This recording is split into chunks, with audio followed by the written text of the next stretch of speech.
Komið sæl og blessuð og velkomin að rauða borðinu hjá okkur á samstöðinni 50. 23. janúar. Með mér Laufey Líndal Ólafsdóttir. Vertu velkomin til okkar. Takk fyrir. Þú ert fyrrum reglulegur dagskrárgerðarmaður hér á samstöðinni. Mér skilst að þú hafir framleitt þér efni allt frá árinu 2020, ekki satt? Jú, það nokkuð rétt. Við vorum hérna þegar við byrjuðum, þegar samstöðin byrjaði, eða fór fyrst í loftið, það var hérna í COVID. Já. Þá hérna vorum við flest að vinna heimann frá okkur. Það var áður en þetta stúdíó var til. Og þá sem sagt vorum við með nokkra þætti sem sagt bara í svona heima dagskrárgerð að tala við fólki gegnum Zoom. Og hvernig var þáttagerðin þá miðað við þessa dagskrár sem við erum með hér í dag? Hún var svo sem, þú veist, það náttúrulega alltaf öðruvísi að tala við fólki gegnum Zoom heldur en að hafa það í settinu með sér, sko, en það var reyndar eitthvað af, ég man ekki alveg nákvæmlega tímalínuna, en það var svona fljótlega sem við fórum að hafa einhverja leið og samtöku afmörkunum var aflétt. Samkomin takmörkunum segi ég.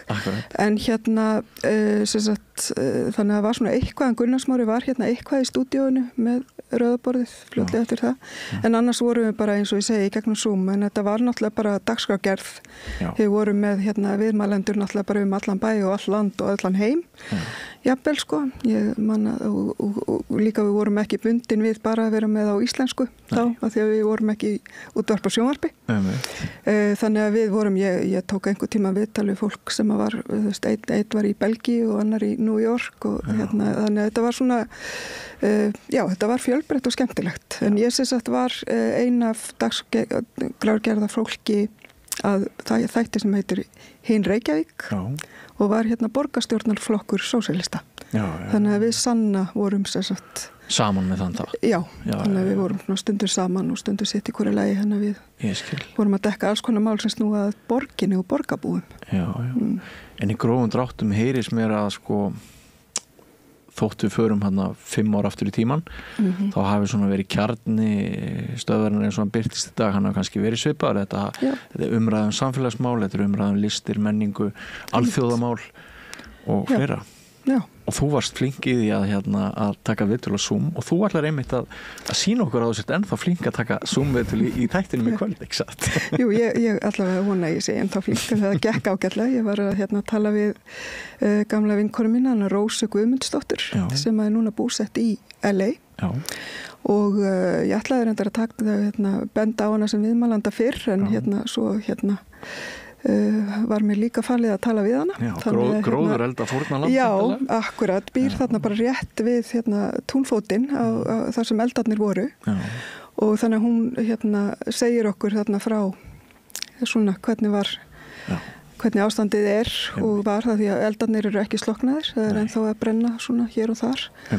Og og svo náttúrulega var líka að taka við nýr forseti á mánudaginn sem að 2 áföll á með nokkur Já, akkurat og Rósa náttúrulega er bæði útlendingur og samkynhneigð og líka brúna hörund, þannig að þetta er svona, hún er í mörgum minnihlutahópum sem að kannski líður ekki allt og vel undir þessari nýju stjórn. Nei, og bara innsetningaræðið hans var náttúrulega nexli. Já, en ég reyndar ákvað að gera sjálfur mér það ekki að hlusta á hann. Nei, ég held að það bæti ekki neitt að gera það, að hlusta mikið á hann. Nei. En við þurfum brann í 4 ár. Já, akkurat. En það er allavega, þetta er spjall við Rósu, ég mæli með því. Það verður í lok þáttar. Akkurat, við ætlum að enda þáttin á því. Síðan þar á eftir ætla Vigdís Grímsdóttir og Oddný Eir, okkar dagskrárgerðarkona hér, að ræða við skáldkonuna Ásdísi Óladóttur ljóðabók hennar Rifsberjadalinn og þetta er svo fallega skrifað, það er ætla að ræða Rifsberjadalinn, ljóðlistina, 30 grömmin, geðveikina og sköpunarkraftin. Þannig að það er eftir nokkru slægast þar. Já, og það verður líka að lesa nokkuð ljóð því að áræðanlegar heimildir fyrir því. Já, fallegt og skemmtilegt. Við ættum kannski að gera meira af því. Já. Nú, kannski skýtur framkvæmdastjóri Dýraverndar Íslands okkur niður á jörðina og Katrín Oddsdóttir, þau Katrín er náttúrulega mann- og dýraréttindalögfræðingur og þau ætla að segja okkur hvað býður nýrar ríkisstjórnar með tilliti til dýravelferðar. Hún sögð hafa setið á hakanum undanfarið. Einmitt. Það líka, mér er gaman að sjá hérna Andrés Inga í nýju hlutverki. Nýráðin framkvæmdastjóri. Hann komst ekki inn á þing aftur. Nei, einmitt. Eldfljótur að finna sér ný og góða vinnu. Einmitt, og bara gott að sjá gott fólk í góðum hlutverkum. Sammála því. Og mest lesna fréttin á fréttavefnum okkar samstöðin.is núna, hún einmitt hérna frétt sem fjallar ný störf sem fráfarandi þingmenn hafa verið að ráða sér til. Einmitt. Þannig að við höfum mikið áhuga á því og það fagnaðarefni að ef það ekki lengur svona, einu sinni var það þannig að þingmenn, aðrir en þingmenn valdaflokkana gömlu, Sjálfstæðisflokks og hérna Framsóknarflokksins, aðrir þingmenn sem duttu út þeir áttu oft í mjög miklu vanda með að finna sér vinnu. Akkurat. Já. Það hefur náttúrulega verið bara mjög langvarandi vandamál. Það átt að refsa þær fyrir að hafa ekki verið hérna. Þannig að sérstaklega ef þú ert á vinstri vagnum. Já, sérstaklega á vinstri vagnum. Alveg hár rétt. En hérna sem sagt mér skilst það komið fram að tími sé til að færa Ísland aftur til náttúrunnar úr höndum auðvaldsins og stórfyrirtækja. Það væru mjög góðar fréttir ef svo væri. Já. En ég veit ekki alveg hversu mikil ummerki það því miður. Það náttúrulega með strandeldið og allt þetta sem hefur verið. Nærtækt að horfa til Seyðisfjarðar. Já, einmitt. Og alla þessa hörmungar sem verið að leiða yfir okkur bara í nafni kapitalsins, sko. Akkurat. En Gunnar Smári ætla nú eitthvað að gera hérna í kvöld eins og flesta daga. Fast í liðinu svo venjulega. Já, hann ræðir við Jóhannu Eirúnu Torfadóttur líka, lektor í næringafræði og Tór Aspelún, prófessor í tölfræði kjötneyslu. Já, þetta er svolítið skilt hinu umræðefninu. Það má segja. Og svolítið snýrað kannski dýravelferð og svo leiðis. Já. Þannig að Er þú sjálf kjöt? Ég er ekki kjötæta, nei. Ég er búin að vera búin að daðra við hvað heitir þetta? Grænmetis neyslu. Svona meiri hluta ævinar og hef ekki verið mikill kjött neytandi. Það sé líka bara hvernig út klætt. Já, er það ekki, já. Náttúrugræn. Já, akkurat, væn og græn. Ég líka með söngkonuna Sjardei. Svo ertu með hana? Já, einmitt. Ég man þegar ég heyrði í henni fyrst. Var það 1984 eða 85? Getur verið, þetta var einhvern tímann hann upp úr 80, sko. Bara nýr heimur sem opnaðist. Já, einmitt. Yndisleg kona. Nú, svo ætlum við að fjalla meir listir, sem sagt, það verður hérna ritlistinn og eins og við höfum nefnt og svo verður tónlistinn einnig í öndvegi. Það eru þarna tvær ungar manneskjur, Sóley Smáradóttir og Sól Björnsdóttir sem ætla ásamt Gunnari Smára einmitt að taka á móti Daniel Bjarnasyni tónskáldi og hljómsveitarstjóra og Ingibjörgu Ýr Skarphéðinsdóttur tónskáldi í þessum lið sem að við höfum kallað klassikin rockar. Hlustaðir þú á upptökuna þessu? Já, ég tók upp þetta viðtal. Já, var ekki bara gaman? Já, og dætur ykkar stóðu sér vel. Já. Þær voru kynntar til leiks sem slíkar, þannig að ég er ekki að segja neinar Nei. Ég er ekki að uppljósta einu leyndamáli. En þær stóðu sér mjög vel og gaman að svona fá einmitt unga. Já. Og upprennandi snillinga að tala við aðeins eldri og núverandi snillinga. Já, og nútíma tónlist þarna einhver leiti til umræðu. Einmitt. Það veitir nú kannski ekkert að ég að kynna hana aðeins betur. Nei, einmitt. Það er líka bara öll menningar umfjöllun er bara að finna góða. Já, við trúum því og reynum að bregðast við því hér á samstöðinni. Einmitt, en ég mæli með þessu, þetta er mjög skemmtilegt samtal. Já. En af því að þú varst nú að segja okkur að þú værir ekki kjötæta, þá er nú gaman að segja frá því að þú ert kannski aðeins minna ábyrg fyrir þeirri staðreind sem að við ætlum að hefja þáttin hér á eftir að fjallum. Já, heldur ekki bíl. Og þú heldur ekki bíl, mjög gott. Og ég labbaði í vinnun og ætla líka að labba aftur heim á eftir. Vel gert. Og það reynir aðeins að en semst á morgun, 24. janúar, þá hefur reiknað út að þann dag fer Ísland á yfirdrátt gagnvart vistkerfunum með af önnur lönd. Og við erum það ríki sem er með stærsta vistsporið. Ekki stærsta vistspor heims, við erum lítið hagkerfi, en hver Íslendingur sem sagt er í rauninni með mest á sér. Hvað varðar þetta? Sóun, neyslu, alls konar ósiði og ef önnur lönd væru með einstórt vistpróf og Íslendingar, þá væru við bara í gríðarlega vondum málum. Það væri eiginlega bara öllu raskað. Og þannig að við ætlum að hefja þennan þátt á ófremdar ástandi í umhverfismálum og hvernig við Íslendingar þurfum að horfa okkar stöðu í heiminum og það ber líka góma í þessu endurkjör Trump. Já, ég held nefnilega þetta svona sé svolítið þema þáttarins líka því að við erum að fara í gegnum kjötnesluna, dýravelferðina og einmitt þessa staðreind sem náttúrulega bara mjög hræðileg. Akkurat. En þetta, þakkaði kærlega fyrir aðstofanum við kynninguna, Laufey. Takk sem við leiðis. Gaman að sjá þig Þú ert sem sagt tæknimaður flesta daga. Já. Tekur upp það sem við erum að bulla. Já. En nú ertu í sviðsljósinu. Og hvart ekkert undan því, sko. Hvart ekkert undan því, og vonandi fá að sjá meira að þér. Já, takk fyrir. Og kæru áhorfendur, eftir andartak sem sagt hefst þátturinn á þessari umhverfisumræðu. En ég ætla að minna á það að við erum að einhverju leyti ykkur háð, kæru hlustendur og áhorfendur í því tilliti að ef ekkert ykkar myndi styrkja þessa samstöð með mánaðarlegu frambúði þá væri engin dagskrárgerð, en við erum svo heppin að mörg ykkar eru svo sannarlega göfulind og látið af hendi rakna. Þau ykkar sem hafi velt í fyrir sér en hafi ekki tekið skrefið mættið athuga það á vefnum samstöðin.is en hnappur þar sem ástendur áskrift og þar getið þið tekið skrefið. Við biðjum nú ekki meira en 2500 krónur á mánuði sem svona eins og einn hamborgari í staðarskála. En við minnum líka á það að ef ykkur líkar efni stöðvarinnar þá væri gaman ef þið myndu vera duglega að segja vinum ykkar frá því og stækka þar með svona netið okkar. Við erum út allt, við erum útvarpsstöð 89,1, margir sem hlusta á okkur. Við erum sjónvarpsstöð, stöð 5 á símanum. Við erum á hlaðvarpssveitum og við erum bara, við erum heilmikið í umræðinni, við tökum eftir því. Við erum vaxandi afl en við getum vaxið enn meira ef þið látið eitthvað af hendi rakna. En kæra þakkir fyrir stuðningin. Eftir andartak fer þátturinn af stað, rauðaborðið á samstöðinni, ekki fara langt, öllu til skilaboð, svo hleypum við öllu í bálubrand. Gerist áskrifendur á samstöðinni og taki þátt í að byggja upp öfluga og róttæka samfélagsumræðu. Allt það besta er ókeypis. Knúsaðu vini þína. Samstöðin þar sem manneskjurnar koma saman. Með því að ganga í leigjendasamtökin styður þú baráttu leigjenda. Leigjendasamtökin eru fyrir öll þau sem vilja vinna að réttlæti og öryggi á húsnæðismarkaði. Leigjendasamtökin.is. Ertu á leið heim úr vinnu? Stilltu á FM 89,1. Þarftu að tala borgarfulltrúa. Borgarfulltrúar Sósíalistaflokksins eru með viðtalstíma alla mánudaga klukkan 13:30 til 14:30. Það þarf ekkert að bóka tíma, endilega kíkjum við í Bólholt 6, 105 Reykjavík.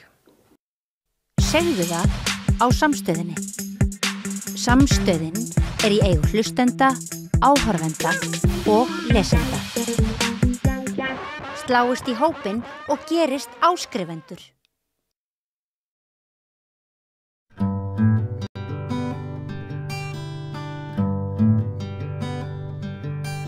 Já, komið þið sæl og blessuð. Við ætlum að ræða umhverfismál, lífstíl, neyslu, sóun, vistkerfið okkar í samanburði við aðrar þjóðir. Kannski munið eftir því að 1. ágúst í fyrra var sagt að þá var í dagurinn þar sem að þjóðir heimsins færu á yfirdrátt í umhverfislegu tilliti, hvað var það vistkerfið okkar. Nú hefur verið reiknað út hvar Ísland stendur í röð við nágrannalöndin, hvenær á almanaks árinu við förum á yfirdrátt og hingað er kominn Stefán Jón Hafstein sem er nú þekktur fyrir eitt og annað, meðal annars höfundur bókarinnar Heimurinn eins og hann er og hann ætlar að segja okkur áhugaverðar staðreyndir almanaks ár okkar Íslendinga. Velkomin Stefán Jón. Já, takk fyrir boðið. Sko, það var hann 1. ágúst í fyrra, allur heimurinn. Já. Hvar er Ísland í þessum samanburði núna þetta árið? Það fannst mér alveg stórmagnað. Ég hef notið þeirra blessunin að vera að stúdera umhverfisfræði og auðlindafræði og þetta kom fram þar og ég fór aðeins að skoða þetta miklu betur og og spurjast fyrir þetta og sko þessi svo kallaði jarðadagur þarna þegar jarðabúið fara á yfirdrátt gagnvart vistkerfi jarðarinnar í heild mannkyn og hvort göngum götu sjálfbærni eða ekki það bara 1. ágúst voru við búin að taka svo mikið út af jarðargæðum eftir það voru við yfirdrætti sem jarðabúar í heild síðan búið til en þetta reiknað út fyrir hvert land fyrir sig og síðan lagt saman og mér fannst og ég frétti það svo og okkar fræðimenn hafa verið að benda á það að Ísland ekki á þessu lista yfir á þessu almanaki hvenær löndi fara yfir og svo þetta bara reiknað út fyrir hvert land og það kemur í ljós að 1. ágúst fyrir mannkyn í heild það var jarðardagurinn, þá voru öll búin það þarf sem sagt 1,7 jarðir til að standa undir okkar neyslu, jarðarbúa þetta mörgum nógum þetta mörgum var bara stórfrétt svo tökum við kannski landi svo Katar sem olíuframleiðsluríki brennir rosalega miklum jarðefnum og hátt neyslustig og ríkt land eitt af ríkustu löndum í heimi Katar og þeir eru byrjun febrúar þannig ef allir væri eins og Katar þá væri jarðardagurinn ekki 1. ágúst heldur í byrjun febrúar 7. febrúar svo koma löndi svo Singapúr og Luxemburg og önnur svona stór auðuríki sem með hátt neyslustig en Ísland ekki á þessum lista eins og almanaki birtist og maður fyrir að spyrja sig og það hafa íslenski fræðimenn gert líka og skrifa þessum samtökum og fræðimönnum sem og svo bara getur þið bara reikna þetta sjálf svona og það formúla baka hvert land þá kemur ljóst að okkar yfirskot í ár 24. janúar á morgun þegar þetta tekið upp og maður algjörlega sleginn við sem sagt hálfum mann undan Katar sem eru mestu má kalla það umhverju sóða eða við skulum ekki gefa henni bara segjum þeir ganga hvað mest á sameiginlegar auðlindir jarðarbúa útblásturinn af sem sagt gróðurhúsalofttegundum langstærsti valdurinn sem vegur þarna inn en það eru margir aðrir þættir vegnir landnotkun, aðgangur af fiskveiðum, skógum, byggingaland sem brotið, samgöngur, það eru ótrúlega margir þættir vegnir og svo reikna menn þetta út fyrir hvert land og þá kemur bara í ljós að ef að allir væri eins og við, þá þyrfti 7 jarðir. Það væri kannski gaman, Stefán Jón, ef við fengjum upp mynd núna, Laufey tæknimaður, ef þú getur sett á skjáin fyrir, einmitt, frábært. Hérna eru við með sem sagt mynd sem sýnir stöðu þessara landa í rauninni fyrir framan Katar ætti að vera Ísland í janúar sem búið að reikna út með réttum og vísindalegum aðferðum þótt þess ekki komið á kortið og svo sjáum við þarna til vinstri þau lönd sem að í rauninni ganga minnst á. Það eru þarna þannig að við förum þetta bara byrjum uppi í janúar það ættu við að vera og svo koma þarna löndin hvert af öðru ef allir væru til dæmis eins og þarna mjög ofalega Katar svo kemur Luxemburg að þá værum við búin sem að ganga á Af hverju Luxemburg, veistu það? Sko Luxemburg með gríðarlega hátt neyslusti og nota gríðarlega mikla orku miða við hagkerfi heild og það reyndar útskýrt og það hægt að finna út af því af hverju löndin liggja hér og þar og það mjög misjafnt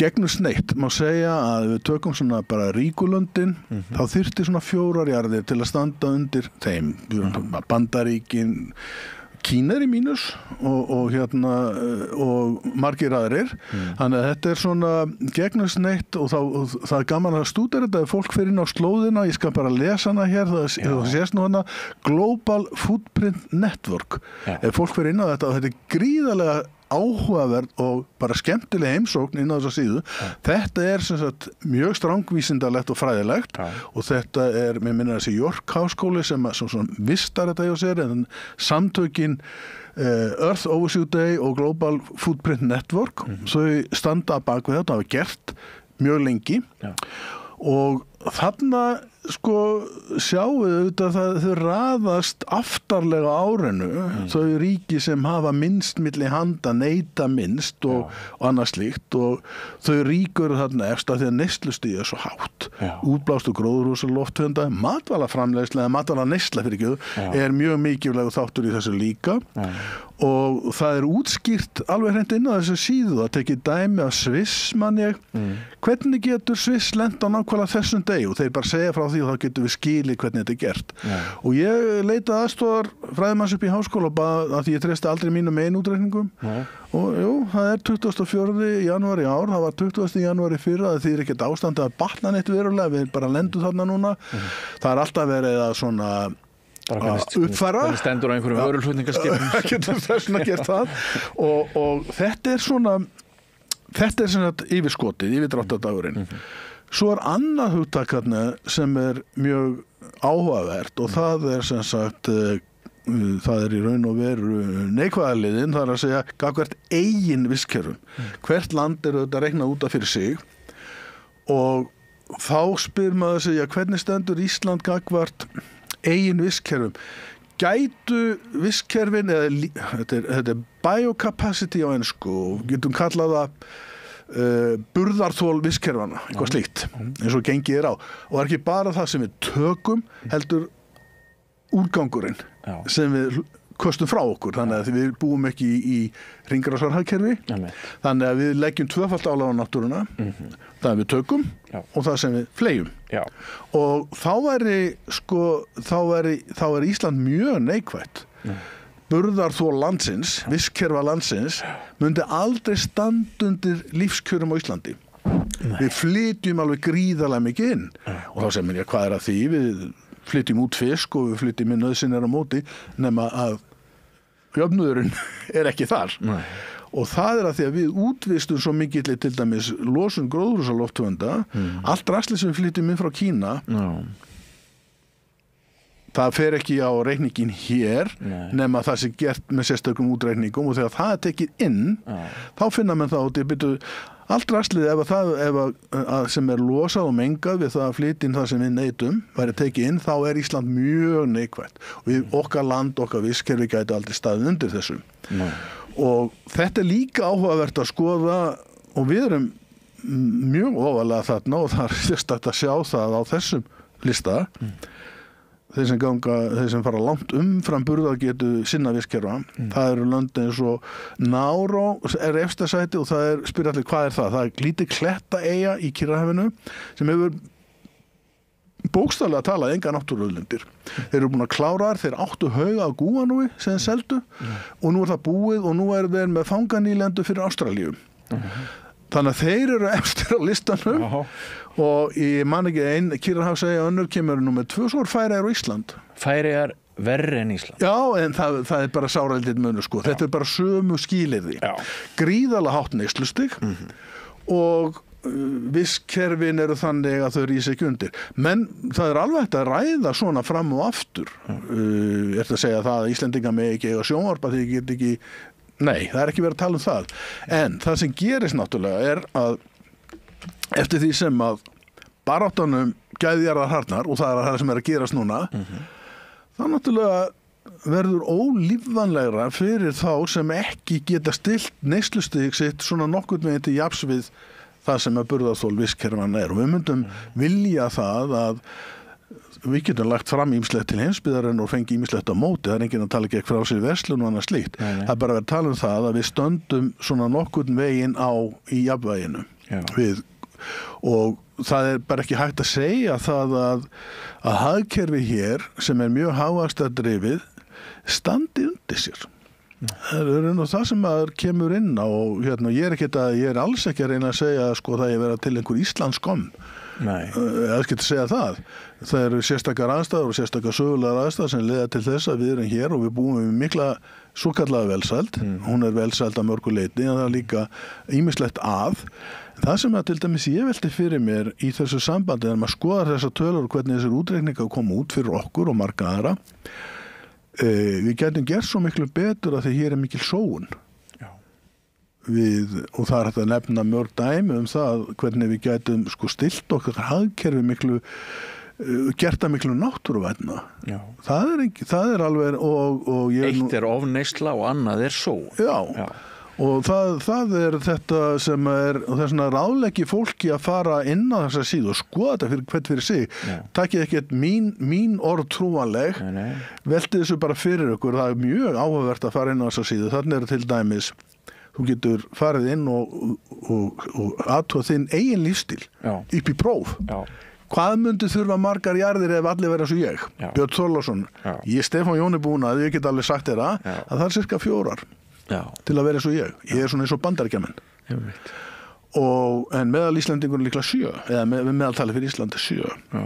Og þarna spila mjög margt inn í og en ég held að við gætum bætt okkur að mjög mörgur leiti, tökum til dæmis matarsóun. Ef við horfumst í augu við þessar staðreyndir og segjum, hvað getum við bætt? Við flytjum inn gríðarlega mikið af matvælum. Og ef að matvælasóun er svona 150 kíló á mann á ári, þá er það alveg rosalega mikið í álagi á náttúruauðlindir jarðar. Þó við séum ekki mörg, þá er það samt þannig að það er alveg óþarfi að henda 150 kíló af mat á mann. Tökum líka annað sem að maður svona furða sig á, því það er loftslagsaðgerð. Við eigum í dag næga orku til að rafvæða samgöngur á landi. Ég held að rafmagnsbíll sé millibil í miklu lengra plan það hvernig samgöngur eigi að vera. En það er, við munum ekki alltaf vera á rafmagnsbílum eftir, eða miklu mæli og menn á bílum núna eftir 50 ár, en það skiptir ekki máli. Verðum við þá að ferðast meira saman? Já, það er alveg klárt mál. Við höfum bara ekki pláss fyrir þessa bíla. Rafmagnsbíll tekur ekki minna pláss en bensínbíll. Akkurat. Og en hann spúir minnu út og við getum rafvætt samgöngur á landi. Við getum líka gert svona nokkur önnur atriði sem að myndi hjálpa og auka hagsæld í landinu mjög mikið.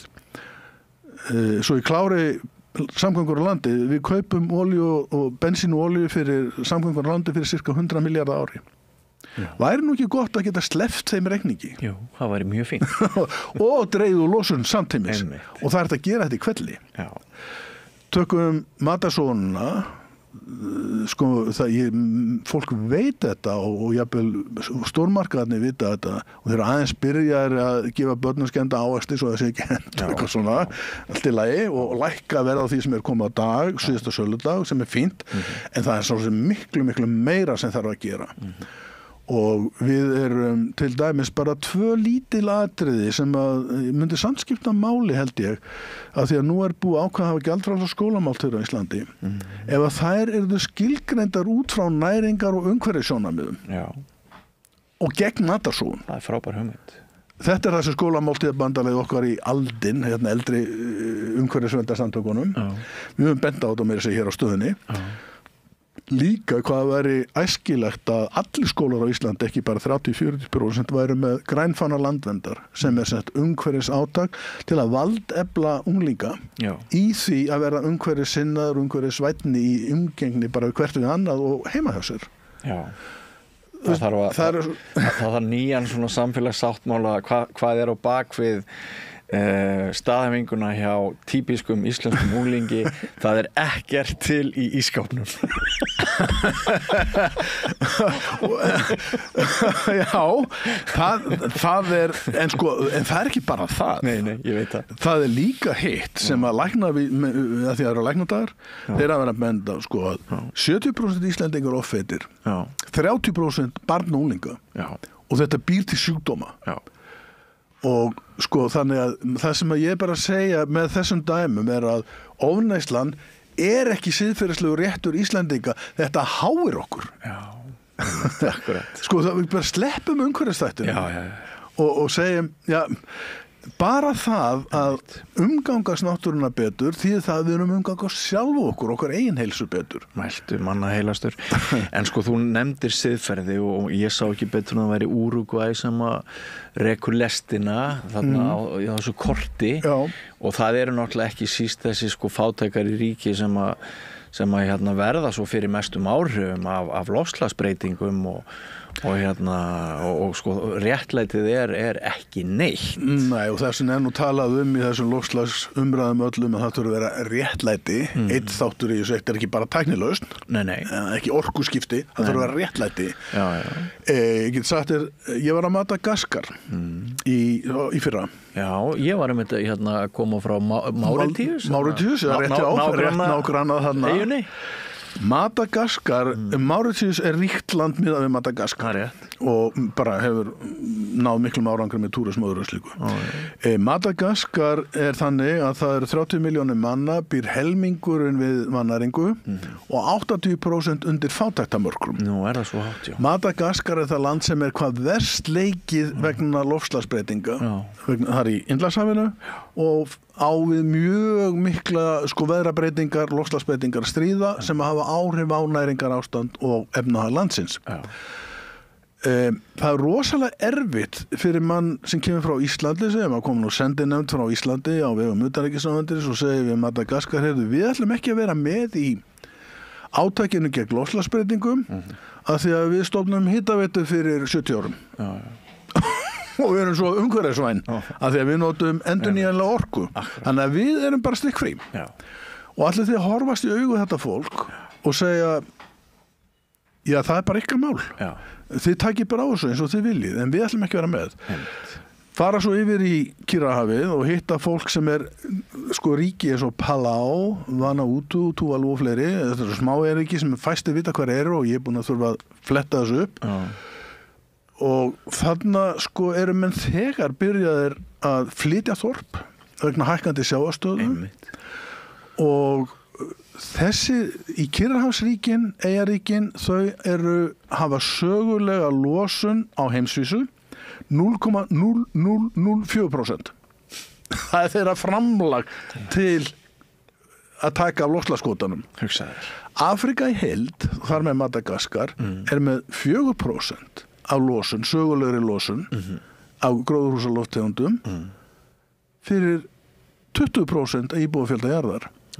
Þannig að þetta jafnvægi þetta ójafnvægi þetta það sem á bak við réttlætiskröfuna sem segir við ríka fólki þið þurfa að taka meiri þátt í þessu og leggja meira mörkum. Og þegar maður skoða kortið inn á síðunni sem ég var að sýna ykkur, þannig að þið farið inn á kortið hvaða lönd að ganga á vistkerfi sín umfram burðarþol. Það eru í raun og veru löndin fyrir norðan miðbaug. Norðan, ef við dróðum línunum svona Norður Afríku og umhverfis hnöttin, þar rautt en löndin fyrir sunnan miðbaug, þau eru ennþá með vistkerfin í lagi og stærsti eigandi af vistkerfum eða burðarþoli vistkerfa Brasilia, regnskógarnir. Og það myndi vera ríkalegt áfall fyrir heimsbyggðina og bara all líf á jörðinni ef að það yrði vendipunktur í frumskógum, regnskógum Amazon sem leiddi til þess að þeir breytust í kjarlendi. Það hægt að vera regnskógar og geyma kólefni, binda kólefni ef að þeir breytust vegna þurrka og loftslagsbreyting og þetta einna vendipunktur jarðarinnar. Að það ríkalegt áfall því að þarna svo mikil auðlind. Madagaskar, sem ég var að segja væri ótrúlega fátækt ríki, eitt af líklega annað eða þriðja auðugasta ríki veraldar ef þú mælir í líffræðilegum fjölbreytileika. Og þeir hafa, þrátt fyrir sína miklu fátækt, tekið frá stór friðland, verndarsvæði. Tekið bara frá til að passa upp á það. Þannig að þetta gengur að báða bóa það að jafna þetta hlutfall, það svo miklu hagsmuni fyrir okkur að vistkerfi heimsins í heild, að því allt samtengt, að þau fái staðist þetta áhlaup sem að mannkynið stendur fyrir. Og nú kemur, sem inn á þessari síðu líka, hvenær fór mannkyn í mínus? Við veitum að innvæðingin hófst fyrir 200 árum eitthvað cirka bát. 1970. Það nú alltaf, hugsaðu hvað búið að gera hratt. Þetta rosalega hratt. Og þetta í raun og veru, því að ég segi nú frá í bókinni minni, heimshagkerfi fjórfaldaðist. Vistkerfin, það að segja fjöldi dýra og plantna á landi hrundum 70% á sama tíma og þetta línurit inn á þessari síðu sem sýnir hvenær við fórum að ganga yfirdraga, taka yfirdrátt á jörðríkið, þetta allt hangið saman. Þetta fellur alveg saman eins og flís við rass. Og þegar maður tengir allt þetta saman, loftslagið, líffræðilega fjölbreytileika og stöðu vistkerfana, þá þetta allt, þetta hefst með í raun og veru þessari rosalegu innbyltingu sem varð í landbúnað og fæðuframleiðslu 1965-67 eitthvað svoleiðis, allt fer á fleygiferð og mannkyn fer frá því ég fæðist úr 2,5 milljörðum í 8,3 í dag. Þetta gerist eins og rakett á gamlaskvöld. Og allt þetta sem við erum búin að tala um núna og það, ég held að íslenska hagkerfið hafi hækkað áttfaldast á þessum tíma. Þannig að við erum búin að vera að standa okkur vel á þennan mælikvarða en við erum í mínus gagnvart burðargetu vistkerfana á Íslandi og við erum að í raun og veru aðstoða með óhóleri neyslu, mikilli sóun og miklu innkaupum erum að stuðla að því að vistkerfi annars staðar í heiminum undir högg að sækja.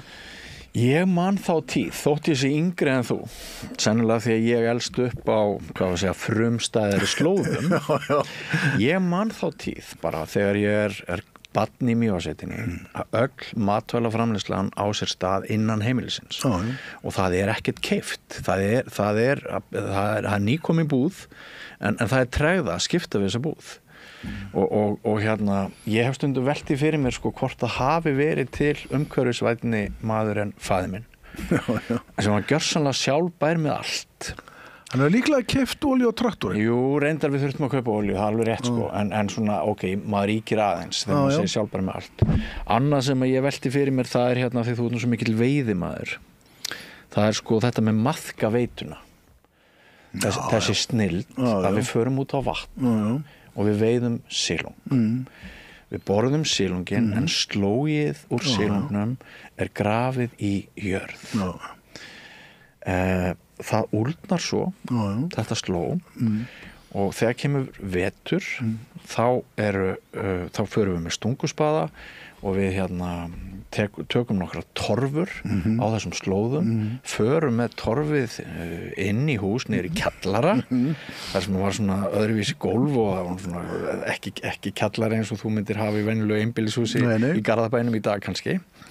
Og síðan yfir nóttina þá þiðnar frostið og svo kemur maður kannski laugardagsmorgun og maður fer að pilla út maðkana sem eru þarna í þetta eru lirfurflugunar akkurat og notar svo lirfurnar eða maðkana, hvítmaðkina aftur til þess að veiða nýjan silung og þá í gegnum vök á Íslandi. Þú ert að lýsa hringrásarhagkerfinu því að það á ekki að í þessari dásamlega náttúru sem hefur fundið jafnvægi á síðustu 10.000 árum er allt í jafnvægi, það er engin úrgangur.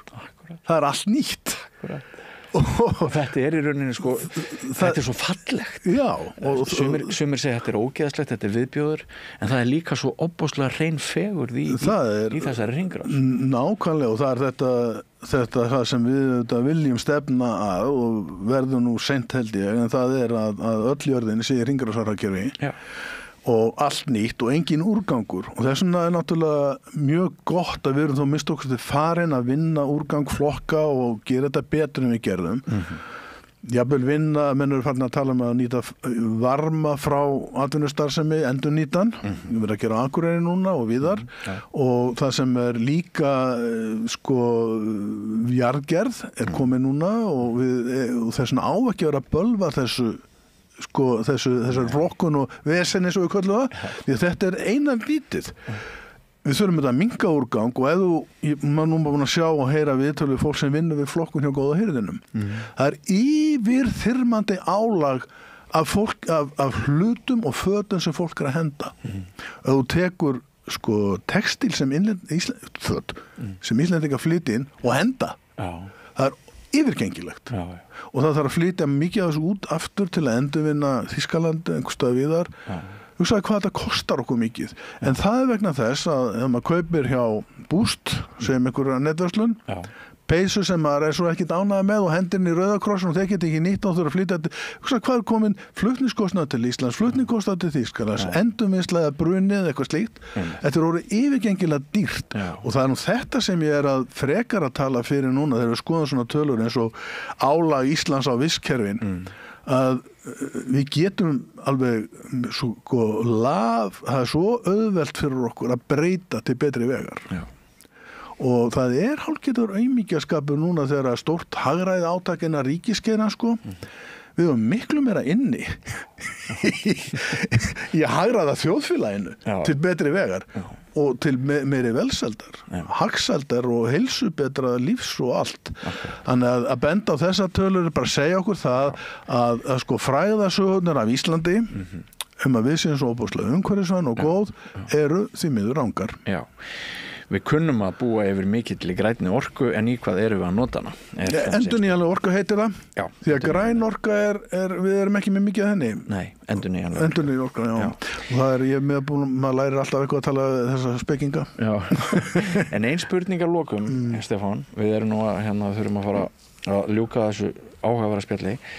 En þyrmir ekki yfir þig nú við endurkjör Trump? Í þessu samhengi öllu? Jú, það náttúrulega hann alveg persónugervingu fyrir allt það sem að gagnvart umhverfinu. Ameríka í dag, það náttúrulega Bandaríkin fljóta í olíu og jarðgasi í dag. Hann allar fara að kalla meira. Fljótandi gullið og bara... Já, hann talar bara eins og forseti Azerbaijan. Bara nákvæmlega. Já, það sama. Dragast út úr Parísar samkomulaginu náttúrulega mjög slæmt og kallar á bara viðbragð alþjóðasamfélagsins við því. Ég held að þetta bara tefur þetta gekk nú nógu illa áður en þetta eftir að tefja umbreytingu fyrir í þágu náttúrunnar mjög mikið og hann bara ekki nokkuð einasta áhuga því, hann maður á gamla skólanum og hann hefur 70 milljónir akvað á bakvið sig. Já, það má alveg færi rök fyrir því að endurkjöra hans bara muni með beinum eða óbeinum hætti hækka hitastig jarðarinn. Já, það alveg klárt af því að Bandaríkin annars stærsti losunaríki núna á gróðurhúsalofttegundum eftir Kína. Kína á hraðri leið í græna átt eða endurnýjanlega orku. Já. Miklu hraðar en Bandaríkin og því miður en þeir maður veit ekki þetta bara maður þarf bara aðeins að melta þetta og sjá hvað raungerist menn segja orður til alls föst en það ekki á Trump maður veit ekki hvað maður fær frá honum hann alltaf að búa til einhverja stöður nei en það hafa Bandaríkin ekki sem forysturíki í umhverfismálum að mistókst að hluta, þau voru ekki öllu leyti. Það náttúrulega mjög slæmt og það mun þýða það að margir aðrir segja, þá erum við bara stikkfrí líka en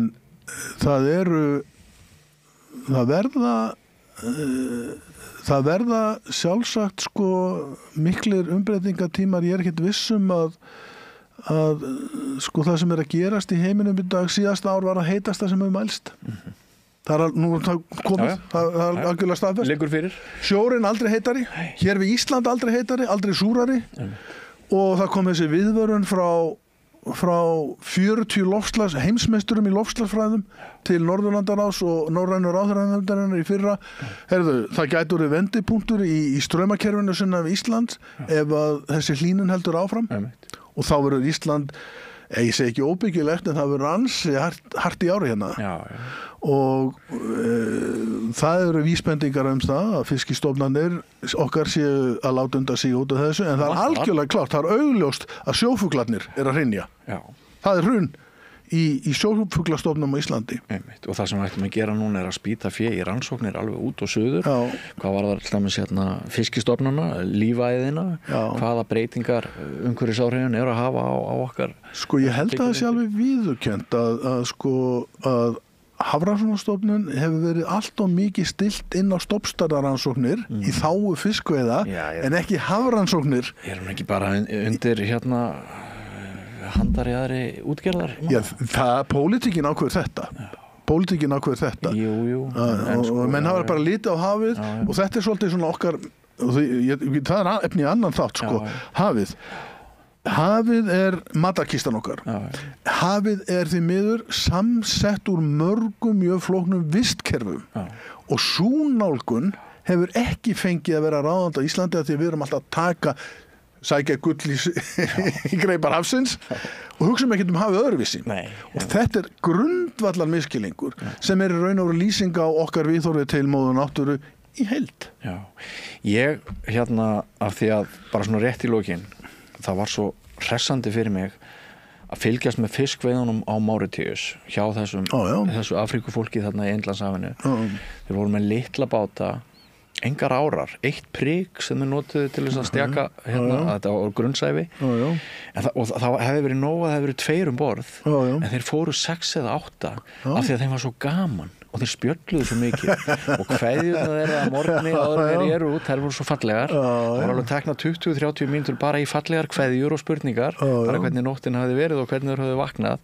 og þetta myndi mig á einhvern veginn allt það fallega sem við höfum svolítið mist hér í atvinnulífinu, allt sé skilyrt, markmiðadrifið hámars arður, tíminn má ekki vera lengri en þetta hvað maður segja, iðnvæðing allra hluta hugafarsins líka. Iðnvæðing hugafarsins. Og því miður eru alveg rosalega skilyrt af þessu öllu eins og þú segir og þessin er og mannleg tengsl hafa glatast í okkar samfélag nú maður koma niður í breytingunarstólinn en já, þetta er ekki allt fengið, við erum mjög hagvaxtardrifið samfélag og hagvöxtur fyrir jörðinni í heild eins og við erum að tala í jörðinni lokað kerfi þetta getur ekki gengið þetta er lokað kerfi reyna að skilja þetta og vaks inn í lokuðu kerfi það sprengir af sér allt og þannig að þá veldur hrunni það sem gerist er það og við erum svo heppin ef allt er í jafnvægi þá kemur sólarorkan inn við nýtum hana til að spúa til líf og það er engin úrgangur, það er allt í hringrás. Maðkarnir í Mývatnssveit og rægin á sléttum Afríku þar sem rægamarnir koma og endurnýta og dreifa yfir byggðirnar aftur. Allt er þetta eins, allt samstilt. Og stuðlar fallega. Og svakalega fallega. Kæra þakki fyrir komuna. Takk fyrir mig. Svolítið sláandi tíðindi, áhorfendur góðir og hlustendur ef ekki bara gera eitthvað í þessu. En við förum í aðra sálma hér eftir andartak, ekki frá langt. Allir þættir samstæðvarinnar eru fáanlegir á öllum helstu Gerist áskrifendur á samstöðinni og taki þátt í að byggja upp öfluga og róttæka samfélagsumræðu.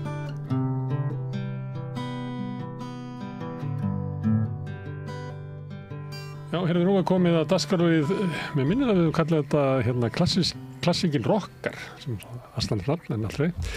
Við byrjuðum að því að við erum að fjalla leikús og bókmenntir og hitt og þetta okkur langaði svolítið að fjalla svona klassíska músík og niðurstaðan var svo að ég er hér með ungum stúlkum, Sól Björnsdóttir, sem er dóttir hans Björns Þorláksabyrjana. Leðilegt að vera kenndur við pappa sinn, svona er þetta, og Sóli Smáradóttir sem er dóttir mín. Þetta var til eiginlega, við vorum eiginlega að ræða það ég og Bjössi, hvernig við getum fjallað tónlist. Okkur fannst það sniðugt að athugað að þið væri til að koma með okkur í þetta. Það myndi setja svona skemmtilegan svip á samtölinn. Þú ert í fiðlunámi? Píanó. Píanónámi? Já. Píanó, ég vissi það. Þú ert í fiðlunámi? Já. Og dreymir að vera stjórnandi? Já. Og þið ekkert að gefa eftir í náminu? Stundum er það sagt að svona næstu því á ykkar aldri að þá fara krakkar að detta úr tónlistarnáminu. Allt í einu fá þeir áhuga okkur öðru og ekki... Ég þekki margar sem að breyta tónlistarsvið eins og bara fara í nútímatónlist frá klassískinni eða jazz eða eitthvað. En einmitt. Sumir breytir hljóðfæri eða hvað? Já. Sóli breytti einu sinni, fóru fiðlun yfir í selló. Já, svo selló og píanó og svo aftur frá píanói frá fiðlu. Ja, þú skiptir eiginlega frá fiðlun yfir í sellóið og svo aftur tilbaka yfir í fiðluna. Já. Við vorum svona veltað fyrir okkur hvað akkur þetta væri og þá var svona, kannski er það þannig að fólk velur alltaf hljóðfæri eitthvað sem bara passar við þig einhvern veginn, eða ekki? Þetta verður að vera svona framlenging af þér og við veltum fyrir hvort að Sóli væri bara selló frekar en fimma. En svo komum við ljós að hún var fimma. Já. Eða tónskóla. Nei, hljómsdastjóri. Já, það akkurat. Herðu, hérna eru koni gestirnir okkar. Það er hérna Daniel Bjarnason sem er hljómsdastjóri, tónskáld. Ertu að stoppa hérna til dæra stutt við á Íslandi núna? Allavega ertu nóg að gera. Þú varst að stjórna, ég sá þig stjórna symfóníunni í síðustu viku. Já. Þú ert að fara að stjórna symfóníunni á Myrkum músíkdögum. Já. Og þú ert að taka upp verk eftir þig. Það voru 2 verk eftir þig á síðastliðin föstudag. Einmitt. Þetta er ekki beint svona venjuleg vika í þínu lífi, eða það? Nei, ég meiri hluti af vikum í mínu lífi þá er ég einhvers staðar og yfirleitt bara heima hjá mér að semja tónlist. Það er svona mestu tími sem fer í það. Þannig að svo þegar ég er að stjórna þá er það annarkvort yfirleitt ég er með symfó eða einhvers staðar út í heimi og þá er það eins og öðruvísi. En þessar þetta eru 2 feldar vikur hjá mér með symfó og eiginlega 3 verkefni. Þessi tónleikar, áskrifatónleikar sem voru á 50-daginn og svo tóku við upptökur fyrir plötu með 3 verkum eftir mig, meðal annars þessum 2 sem voru flutt á tónleikum í síðustu viku. Og svo svona fléttast inn í það Myrki músíkdagar og undirbúningu fyrir það og þeir tónleikar eru annað kvöld. Þannig að þetta er einlega svona 3 verkefni sem er dálítið óvinnlegt að þau lendir svona 2 vikum í röð. En þú ert stjórnandi? Já. Þú ert ekkert að fara frá því, þú hefur stjórnað víða? Ég er alltaf að koma og fara frá því að vera stjórnandi af því að ég er náttúrulega tónskáld kannski ég veit ekki hvort ég að segja fyrst og fremst en líka og það er náttúrulega mjög tímafrekt. Það fer nú sumu vel að vera tónskáld og stjórnandi? Já, það fer mjög vel saman. Fer mjög vel saman að öllu leyti nema eiginlega tímalega séð. Já, það er hvort vekja mjög tímafrekt og ef maður ætlar að maður þarf eiginlega svolítið að velja og gera einhverja málamiðlanir með það alltaf og ég hef svona frekar verið passað að tónsmíðarnar eru ekki alveg út undan og gert pláss fyrir þær og verið þá minna að stjórna þó að það hefði komið svona í. En er þetta annars konar orka? Þannig að þegar þú ert að stjórna að þá þurfa að líða svona nokkri dagar áður en að þú ferður óhugans til þess að semja? Þetta er annars konar orka.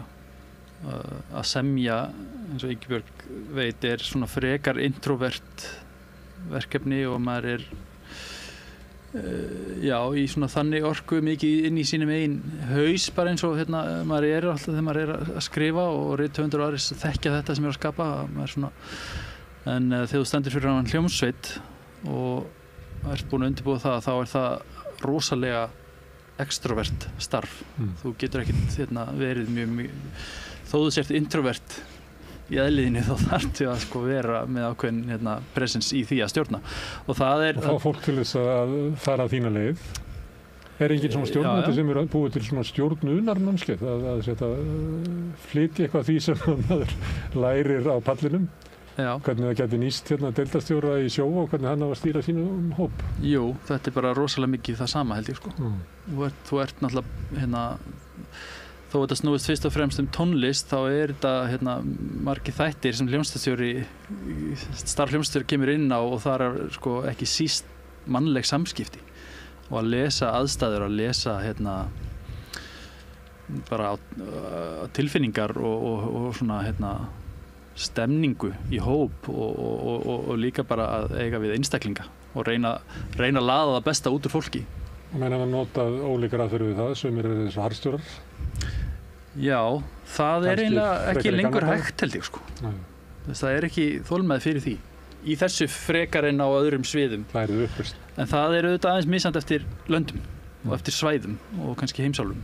Það er svona, tekur lengri tíma að vinda ofan á því sumstaðar en þú getur ekki komið fyrir fram hljómsveit í dag og haga þeir alveg eins og sumir gerðu fyrir 50, 60, 70 árum. Álíklega við bara bíómyndaleikstjóra, leikstjóri leikhúsi og fleiri. Já, þetta er náttúrulega bara breyst mjög mikið. Og ritstjóra, kannski. Ritstjóra, já. Herðu Ingibjörg Ýr, þú ert að fá Skarphéðinsdóttir. Það verður fluttverk eftir þig á Myrkum músíkdögum. Og það er skemmtilegt. Það er mjög gaman, já.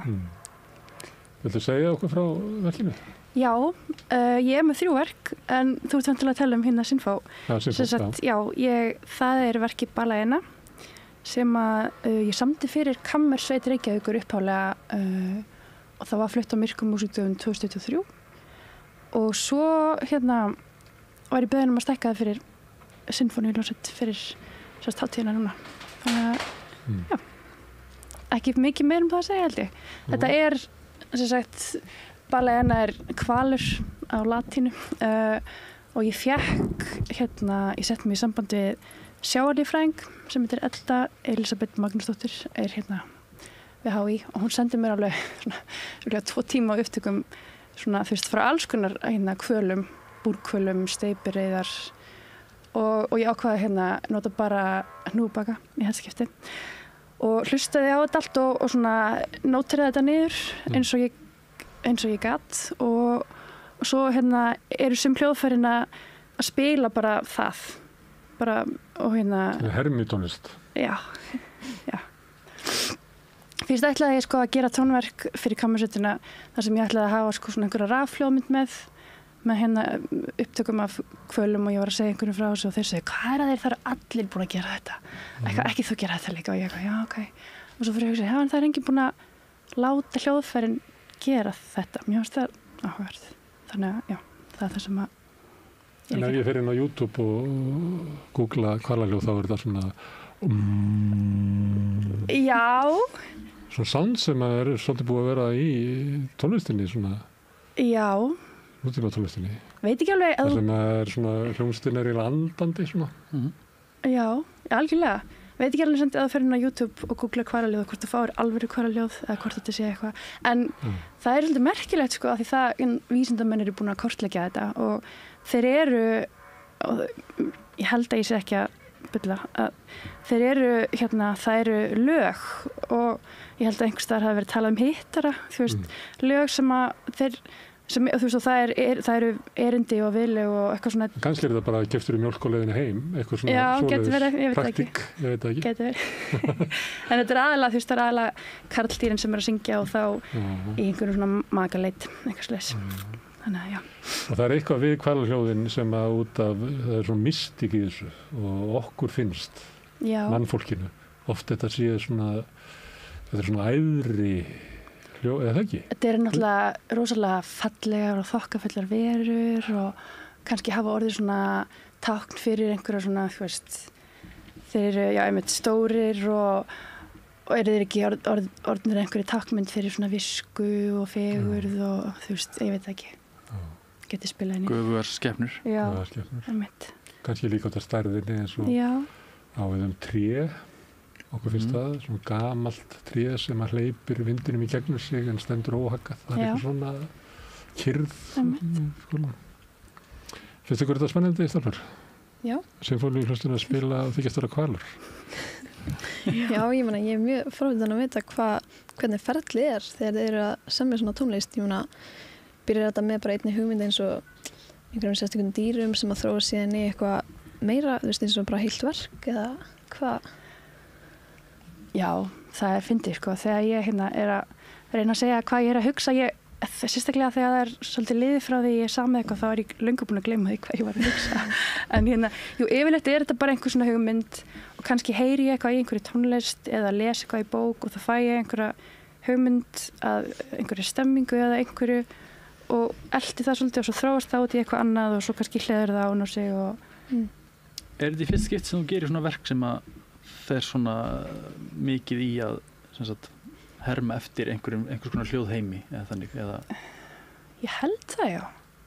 Ég reyndar gerði, fyrir nokkrum árum, vin sem að starfar í Nýja-Sjálandi og hann í samvinnu með annan báðum að gera hljóðverk. Þeir sem sagt voru með svona upptökur af Great Barrier Reef og sem heitir eitthvað íslensku en ég kann ekki það nafn og þeir fengu nokkur tónskáld til þess að búa til hljóðverk og nota þessa upptöku og þá var áðurinn samt þetta verk og þá var ég eitthvað svona aðeins að líka eftir einhverjum kvölum en samt eitthvað bara svona abstrakt En jú, ég held að þetta sé fyrsta svo hef ég seinna reynt að nota fuglasöng og það í verkinu sem verður á laugardaginn. Kabut flytur flautukonsert eftir mig sem heitir Rangifónia og þar eru fuglar. Mér finnst það miklu erfiðara að reyna að láta hljóðfæri vera fuglar. Já. Messiaen reyndi það nú, ekki? Jú, það ekki? Jú, mjög oft. Er þetta fyrsta skipti sem semur fyrir sinfóníuhljómsveit? Nei. Fyrsta skipti var þegar ég fekk að vera með í verkefni sem var, ég veit ekki hvort það er ennþá yrkja. Nei, það er ekki því miður.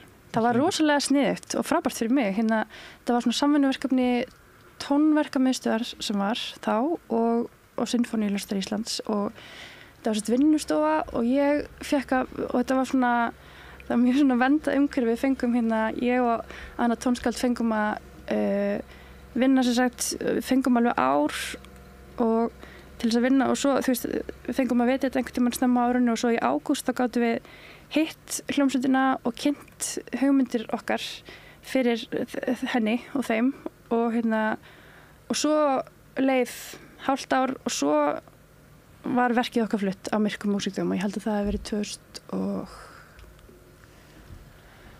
2018, 17 eitthvað og það var mjög gott vegna þess að ég gæti prófað alls konar hugmyndir sem að reyndist bara mjög slæmar í ágúst. Ráreindi. Já, og ég var með alls konar hugmyndir og mér fannst ótrúlega spennandi að láta að mér finnst svolítið áhugavert að búa til einhverju svona upplifun á tónleikum sem að þú getur ekki einhvern veginn bara tekið upp og setja á YouTube eða þegar það gerist eitthvað sem að svona happening sem er svolítið þar bara. Mist augnabliksins. Já, og ég ætlaði að láta alla fyrirleikurinn að standa upp og vera svona að labba gólfið í einhverjum transi og spila þetta átt að vera í norðurljósum og svo var ég eitthvað að prófa þetta á æfingum og fólk var bara eitthvað það var ekkit mjög svona fyrir þetta. Nei, já, einmitt, þetta er bara manneskjur, og maður þarf að einhvern veginn Það er rosalega gott að fá að prófa. Já, sérstaklega þegar maður ungur og þú veist að skrifa kannski í fyrst skipti fyrir sinfóníuhljómsveit. Að bara geta í svona... Þú farið ekki sinfóníuhljómsveit hvað sem sko. Nei, ég minna þetta mjög takmarka aðgengi að sjónljósum. Þetta var algjör luxus. Þetta er ekki eitthvað sem gerist ekki sko. Við byggum þetta verkefni til þegar ég var staðalistamæður og ég var með þetta í 3 ár. Varst þú ekki með Önnu Þorvalds? Hún síðan tók við þessu. Og þetta mætti alveg koma aftur sko, því þetta var rosalega fínn vettvangur og líka þetta bara svona gaf tónskáldunum svolítið aðgang að hljómsveitinni og hljóðfærileikarunum og líka bara til að koma með spurningar og leita til þeirra og ekki koma bara einu svona í skjálfandabeinunum og eina æfing og einhverjir tónleikar heldur þetta sé svona lengra ferli og þú Og það er náttúrulega, við vorum að tala að hljóðfærileikarar hljóðfæri verður svona framlegging af þér og það sama ætti náttúrulega að vera við tónskáldi, hann þarf eiginlega að þekkja sinfóníuhljómsveitina algjörlega út og inn og maður svo sem sér það á ólíkum höfundum hversu vel þið þekkja hljómsveitina.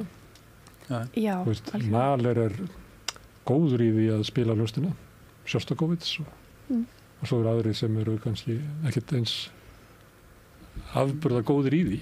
Nei, þetta er ótrúlega hljóðfæri sem algjörlega. Og það er ekki öll tónskáld frábær sem hafa skrifað frábærlega fyrir hljómsveit. Það er eiginlega sér list, ég meina, þú veist, Chopin til dæmis, fyrst og fremst kannski píanótónskáld og píanókonsertarnir hans eru ekkert sérstaklega spennandi fyrir hljómsveitina í rauninni. Svo eru aðrir sem eru algjörir meistarar hljómsveitarinn eins og Ravel, myndi ég segja að væri kannski minn svona uppáhalds orkestreitor. Og það er alveg en þetta er samt einhvern veginn órjúvanlegt sko. Hvernig hann er að nota hljómsveitina?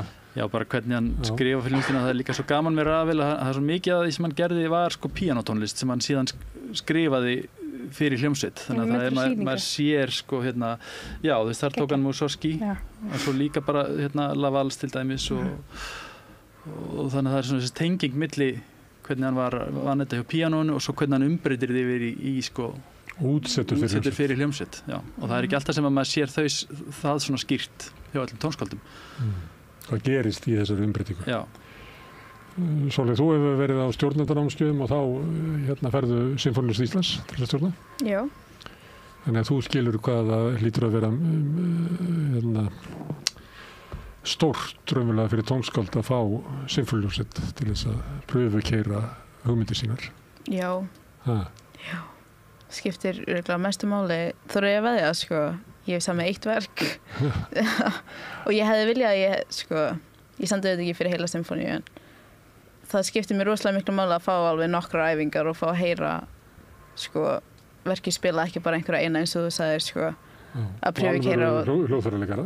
Akkurat, það skiptir líka mestu máli einhvern sem að maður getur tala við og skilur mann, ekki einhvern sem að lesa í gegn og segja bara já, þetta er alltaf lagi. Það skiptir mér mestu máli mig, finnst mér. Það lítur að tónskáldið þarf flutning á verkinu. Það er slatti. Já. Það bærinn fullur af kvikmyndagerðarmönnum með nokkur handrit í skúfunni og tónskáldum með óflutt verk. Mitt. Þetta er filosófisk spurning, er tónlistin til ef hún er ekki flutt, þá er hún bara náttúrulega á handritinu. Það mér fannst það sem ungt, tónskáld sem ég var að læra. Mér fannst ég alltaf læra langmest eins og þú ert að segja á því að heyra verkin flutt, setja þið fyrir framan hljóðfæraleikara, fá þetta svona, svo raunverulegu tengingu og finna hvernig þetta var að virka. Það er allt öðruvísi en að vera bara að sitja yfir þessu svona og spá í þessu filosófist eða akademist eða einhvern veginn án þess að hold og blóð sé að koma að þessu, að maður finni hvernig það virkar. Það getur verið uppgötu fyrir tónskáldið sem að sé með tónlist og sér það fyrir sér og svo setur þau hendurnar á hljóðfæraleikurum og þeir bæta við það. Og það getur verið svona þroskastig hjá tónskáldinu að upplifa þennan mun. Ég meina, flest tónskáld líklega semja að það bætist þarna eitthvað við flutningin.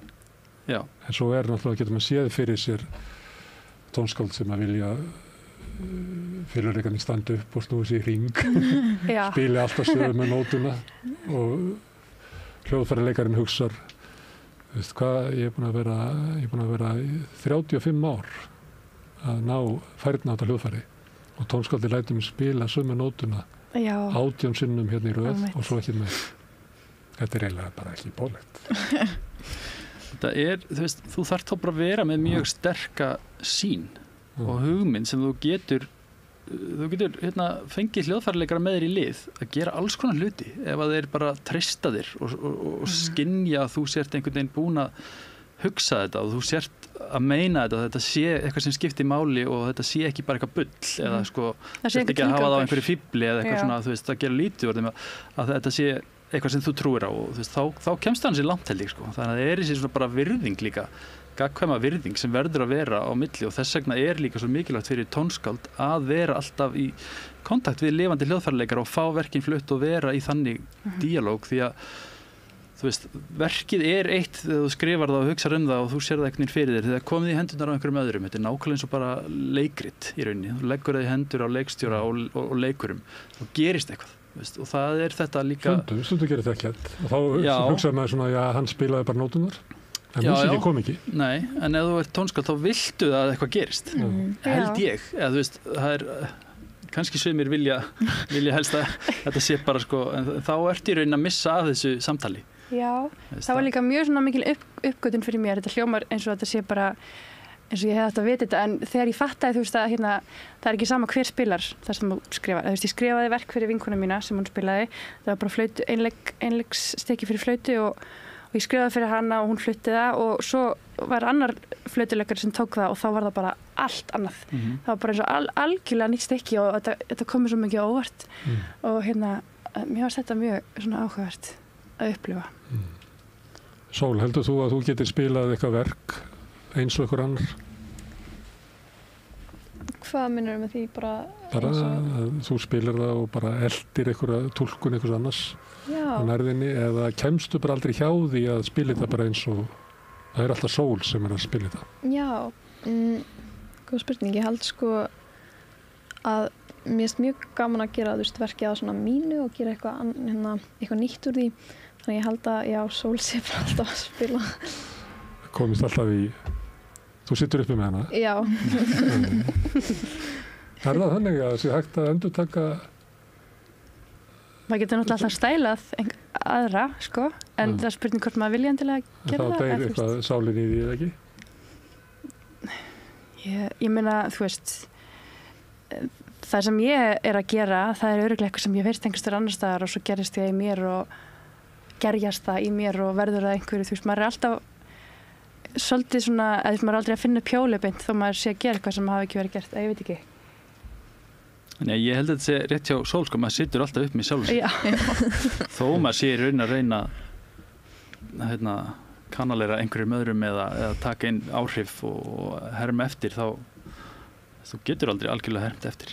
En ég man, þegar ég var í listaháskólanum þá komst þú einu sinni og þú varst að tala við okkur eitthvað og okkur sem vorum að læra tónsmíðar og þú sagðir, krakkar, ekki stæla, stela. Þú veist það mjög gott.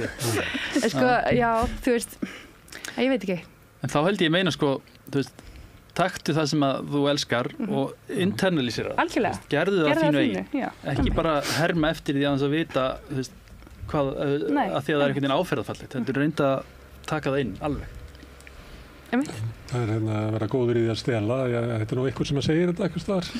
Þetta er oft, Stravinski er oft, kentum að hafa sagt þetta. Nei, ekki? Já. Og hann náttúrulega tók allt. Já. Allt sem hann þurfti. Já, bara... Herðu, en talandi það, ég fór á tónleikana fyrir viku og þar var verið að flytja í fyrsta skipti á Íslandi, slagverkskonsert og þar var mikið showmanship á einleikarunum, mjög skemmtilega á sviði og ég var náttúrulega að velta fyrir mér sko að ég vissi ekki að hann væri til, þannig ég fór bara á googlaði hana aðeins og hlustaði aðeins á og hann var að spila svona balkanska þjóðlega tónlist og ótrúleg hljóðfæraleikari, eða ekki? Jú, alveg stórkostlegur.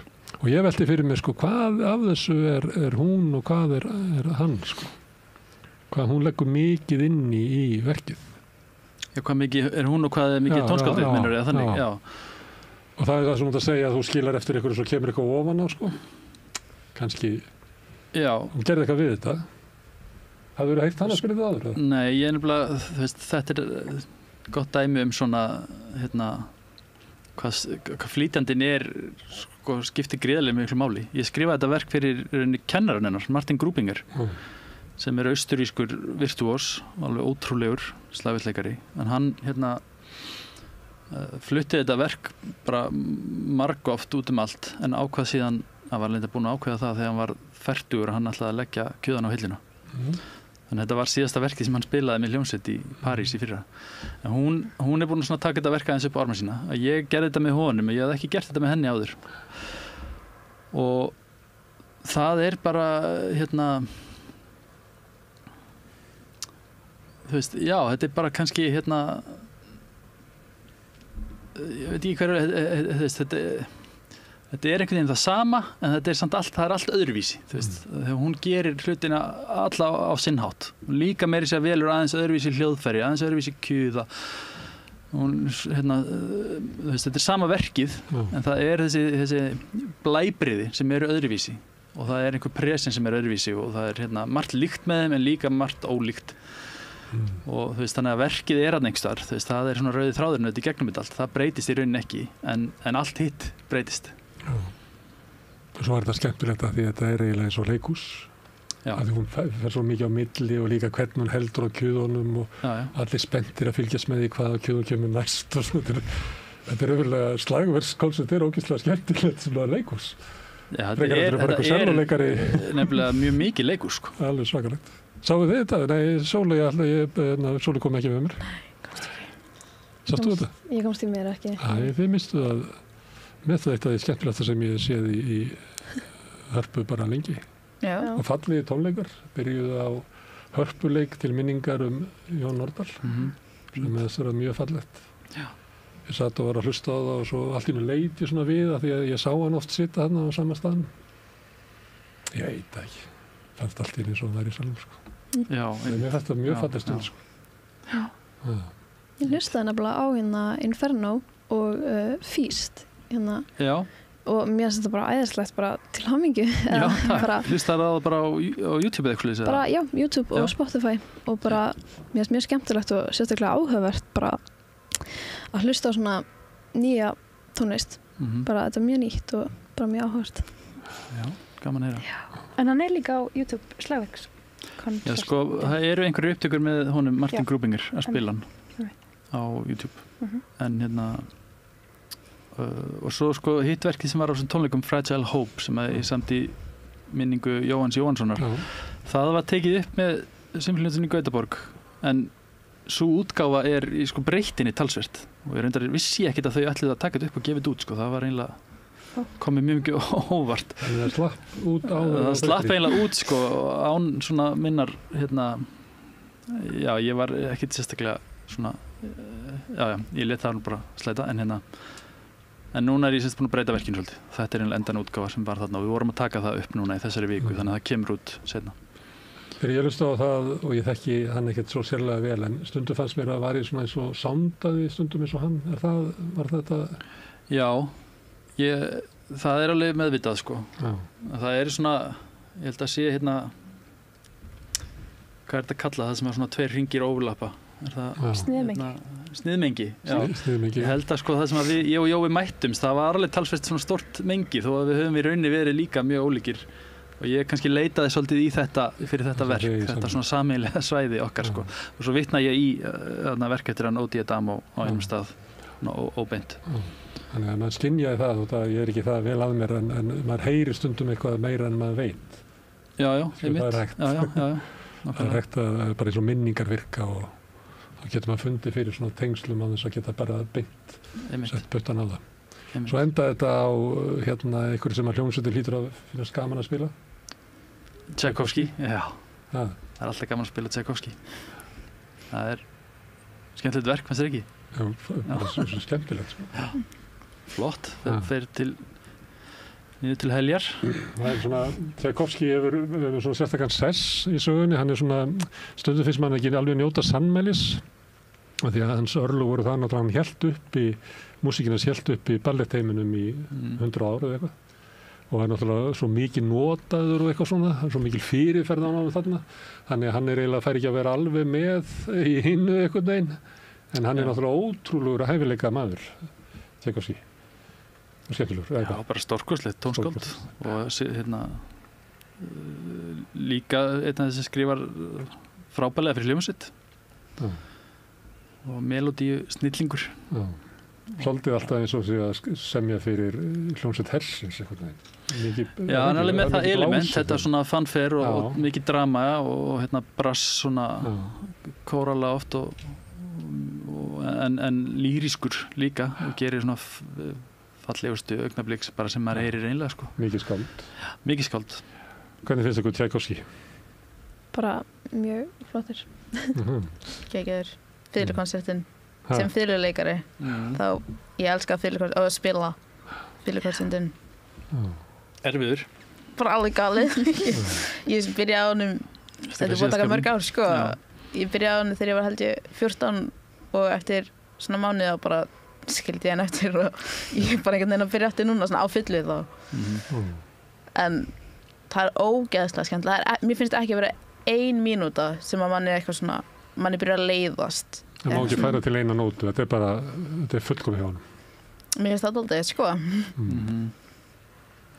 En þeir eru að læra og það var líklega þannig þegar þið voru að læra líka að það voru þau bara sett í gegnum sko gömlu verkin.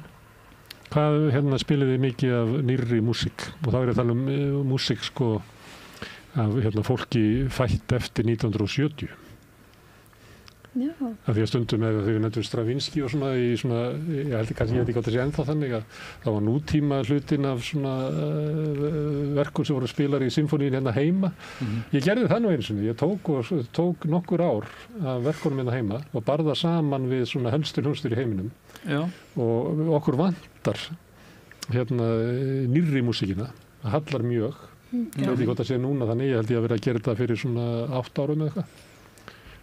Skiljið það var eins og miða ég bara við fæðingar ár tónskáldsins til þess að það var bara einfalt á exilskjali og þá það bara meira af allra nýjustu músikinni sem að fólk í Berlín eða New York eða London fær að heyra heldur en við. Ég var með svona bara vangaveltur hvað salurinn, hvað hann var í kröfuhafður. Ég svolítið þess að það var ekki fullsettur salurinn á 50-daginn síðan. Nei, það var svona að byrja að þinnast hérna aftast í hérna salnum. En ef þetta hefði verið Beethoven og Mozart þá hefði verið fullur salur. Sennilega, en það ekki alveg hægt að alhæfa það samt. Þetta svona tilneying. Ég man að þetta komur á óvart af því þetta voru svona tónleikar sem ég hafa búin að vera spennt fyrir bara lengi. Það var þetta ótrúlega spennandi. Og svo bara svo sá ég að það var svolítið mikið að miðum til því að fór að kaupa minn, þannig að já, þetta komur á óvart sko. Það að því að þeir sem að kaupa miðana helst eru þeir sem að koma og ég vil hlusta á það sem ég hlusta á heima. Já. Og það ekki hlusta á þetta heima. Nei, einmitt. En mér finnst það líka samt svona tónlistafólk held ég sé spenntara fyrir því að koma að hlusta á nýtt sko, heldur en amma og afi sem að þekkja skilur Brahms og eru bara, ég elska Brahms, ég ætla að fara að hlusta á Brahms. Það alltaf frábært. Sem það skilur, en ég meina, er ekki alltaf lagi líka að pröfa eitthvað nýtt skilur. Ég meina. Það sem að þið eru að æfa ykkur á í náminu, hvað mikið að þið svona nýtt? Ekki neitt. Ekki hjá mér, ekki neitt. Já. Það bara Stravinsky og Sjostakovits og hættir þar, ekki Boulez. Já, nei, ég nú ekkert að æfa Stravinsky, ég bara hræddur að ég myndi brjóta píanó eða eitthvað, hann svo intens, en ég nú að æfa nútímaverk eftir Þuríði Jónsdóttur fyrir EFTA píanókeppnina sem verður haldin í ár og gengur bara mjög vel og mér finnst þetta mjög áhugavert, ég tók eftir því að fyrst þegar ég las eftir nótunum og byrja að hlusta á það, þá mér fannst verkið bara svo ótrúlega ófyrirsjánlegt og mér langar ekki að segja skrítið en bara, ég var ekki með fullan skilning á því en núna er ég búin að vera að æfa alveg lengi og spila utan bangar en mér finnst núna bara, ég kom með miklu betri skilning á því og bara, ekki bara það en ég, sé það líka í allt öðru viðhorfi en ég gerði áður. Ég veit ekki alveg hvað, já, það ekki þið eitthvað við þetta. Já. Það er alltaf nýri verk hafa styttri flutningssögu. Já, einmitt. Þú getur flett upp á konsert eftir Beethoven og bara að búið að spila hann bara eins og bara hægt er. En svo ertu kannski komið með nýra verka sem er bara enn í mótun eins og komið ljós með konsertin hans. Þegar það skiptir einleikara þá breytist það. Og svo ef það fær að lifa og dafna og margir munum reyna þá kannski munum við horfa öðruvísan og konsert eftir 30 ára eftir við gerum í dag, eða ekki? Jú, það myndast líka bara performance saga og hvernig mögulega hefðir og venjur og þú veist hvernig á að gera þetta. Það er eitthvað sem er bara í mótun til að byrja með. En ég held reyndar að þetta sé ágætt hérna á Íslandi. Ég held að Sinfóníuljónsveit Íslands standi sé að mörguleiti mjög vel í að bæði flytja nýja íslenska tónlist og vera í frekar aktífu samtali við tónskáldin sín þó að það sé þetta aldrei hægt að gera alla ánægða því leiti en mér finnst og mér er alltaf þótt og lengi að tónlistarskólarnir þurfi og kennarar að vanti stundum smá tengingu þar við svona þessa lifandi tónlistarsenu og að því að sem Sinfóníuljónsveit Íslands er ólíka mörguleiti í öðrum hljómsveitum í öðrum borgum er að það eru mjög margir þar sem er að spila í Kaput og Kammersveit Reykjavíkur og alls konar kammerhópum og er í mjög virku samtali við tónskáldin og að kenna náttúrulega líka. Já. Þannig að þetta samtal er frekar nálægt og það vantar ekkert mikið upp á að þetta geti orðið bara meira þetta á bara að vera hluti af eðlilegu tónlistarlífi að það sé líka ný músík á borðum og í samtalinu en það eru þetta ansi mikið af verkum sem að skapa þessa kanónu okkar og það er Bach og Beethoven og Mozart og Brahms og allt þetta upp í Sjostakovits og það er mörg að taka og á einhverju leiti þurfa krakkar að fara í gegnum þetta til þess að bara vera heima í þessari hefð og bara tónlistarsögunni og hvernig þú spilar og þetta er allt hluti af því að læra hljóðfæri. Þú getur ekki bara að spila nýja músík en þú kemur að því kannski aðeins seinna og það er allt í lagi en er það þannig, Daniel, ég hef aldrei lært á hljóðfæri Sko, ég geti sagt að byrjaði bara á John Adams og fikraði aftur. Það endilega rétt að segja mig að ég ætlaði að kynna mér hérna bókmyndasöguna og þá byrja á Homer og ekki bara byrja á... Nei, ég held að sko, pabbi minn segir nú oft að hann hafi verið með þá hugmynd þegar hann var skólastjóri Myndlista Handíðaskólans að kenna myndlistasögu aftur á bak. Byrja á deginum í dag og vinna sig aftur á bak. Það finnst mér bara held ég mjög góð hugmynd í rauninni. Það er hægt að gera það sko. Eða byrja á báðum endum samtímis, mætast í miðinni. Ég væri ekkert á móti að spila eitthvað nýtt sko. Þótt að sé alltaf skemmtilegt sko að því að með hefðum fylgir líka tækni, sérstök tækni sem er auðvitað alveg nauðsynlega að læra. Þú ert að læra hljóðfæri. En það held ég að sé ekki eina. Ég meina, við erum með eitthvað svona, mér finnst þetta að vera svo lokað hjá okkur að þetta sé bara eins og það er alltaf eitt bakverk í gangi, það er alltaf eitt konsert og það er sjónata. En Sólveig mín, ég man nú eftir svona allavega 4-5 árum á þínum ferli í rauninni, þar sem þú vildir helst ekki spila neitt nema Bach. Nei, ég er líka bara algjör Bach-fan. Bach er alltaf indislegur. Hann er bara æðislegur. Það er líka, einhvern veginn, mér finnst ég tengja mest við Bach af því að þú ert með svo mikið músíkalsleika og tækni á sama tíma. Eins og að spila konsert, ég sé bara tækni, ég finn einhvern veginn, ég tengja ekki músík við konsert, mér finnst það svo erfitt, það tekur meira einhvern veginn að standa þarna sem einleikari, þóttu gera þetta bæði þegar þú ert að spila sko Tchaikovsky konsertinu og þú ert að spila Bach solo, þú bæði einhvern veginn einn einleikari, en með Bach, mér finnst þetta að því að Bach, þú getur gert það svo persónulegan, þetta er það persónust sem ég ger á filminu minn að spila Bach, en það með einhvern veginn með Tchaikovsky þá er ég búin að vera í tímum og það er bara þessi tækni og það er þessar fingersetningar sem fara með þessu, sem fara með þessari dýnamík og ég get ekki tengt við þetta. Alls ekki jafn mikið og ég gerir sko við Bach. Þannig einhvern veginn Bach hefur algjörlega umkringt mig á þessum músíkalslega hætti og maður ná þess að tækni sko sem maður æfir. En maður getur gert hana svo mikið að sínu, svona sinni eigin. Þótt að fylgja þetta sérstakar reglur og þú bara bindir ekki hér og þú gerir ekki þetta. Þá er þetta einhvern veginn samt ég heyri ekki fólk spila Bach eins en ég hef heyrt Tchaikovsky spila hann eins 30 sinnum, skilur Einmitt Sól, líka þér Bach er gaman að spila Bach? Mér finnst mjög gaman að spila Bach, já Ég held að En samt ekki svona jafnt ákveðið og Sóli Nei, ég er mjög mikið í því að þú veist, já, bara mér finnst mjög gaman að, þú veist, eins og ég sagði bara gera verka mínu og túlka einhvern veginn öðruvísi Síðast þegar þú varst hérna, þá varst að æfa Rachmaninoff Já, einmitt sem var með sko svona stóru hendur Já, þetta er hræðilegt Þetta er svona helmingurinn af hans höndum Já Hvernig gerur það? Það minna Veit ekki alveg hvort það sé alltaf lagi að segja þetta en hérna kannski sleppa einni nótu og Hvaða verk var það? Margt hvaða verk? Preludia í G-mól G-mól? Held ég, já Já, einmitt Nei, býtu Nei, hérna Da-da-do Da-da-da-do Já Ég bara kann, ég man aldrei að sinna Nei Þú lærið á píanó, eða? Já Hvert er hljóðfærið þitt, Daniel? Píanó Ég mitt sko þegar ég var að læra píanó þá spilaði ég eiginlega aldrei það nýjasta eiginlega sem ég spilaði var Rachmaninoff, held ég sko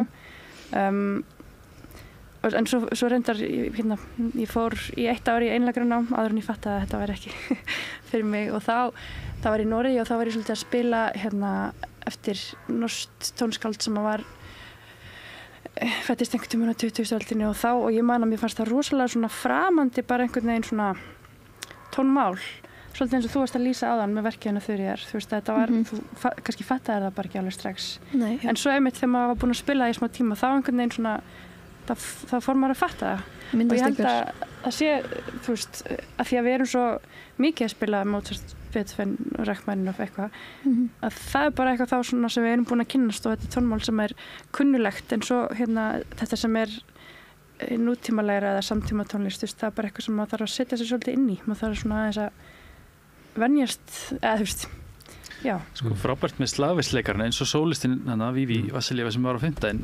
Sko slavisleikarinn hafa ekkert engan Bach eða Mozart eða eitthvað þú veist einhverja konserta sem þeir geta spilað að þeir eru bara alltaf strax í nútíma þú veist bara 20. tónlist og nýri og það bara þeirra jú, þeir spila kannski einhvern Bach á marimbuna en annars þetta bara þú veist, þannig að þeirra fókus, hann bara allt öðruvísi þeir bara að hugsa hver að skrifa næsta konsert En eitt að koma sínum verkum til flutnings á symfóníu sem bara fágæti og mikið þarf að bila bæði elju, lukku og hæfileika og allt til þess að bara komast í gegn og fá það flutt. En svo erum við líka með þetta symfóníu tónleikana þar sem á að flytja kanónuna og tekur bara 80% af svæðinu þannig að þá eru kannski nútíma tónskáldið fá bara svona glugga. Oft var þetta bara eitt stutt verk í upphafi tónleika. Aðra hvora tónleika, kannski eitthvað meira núna. Þannig að sömuleyti þetta listgrein sem þetta eins og þú veist, sem verður að lifa af að vera á þakinu á okkur lest sem að flytja bara eitthvað allt annað. Þannig að sömuleyti nútíma tónlist á mjög sérstakri stöðu í menningunni. Þegar þú veist að tala ég var að hugsa að segja þetta hana með að venjast þessu. En á móti kemur hins vegar til dæmis í gegnum bara kvikmyndir og eitthvað fleira, þá heyrum við allt þetta, það búið að þjálfa eyrun okkar til þess að geta notið nútímatónlistar.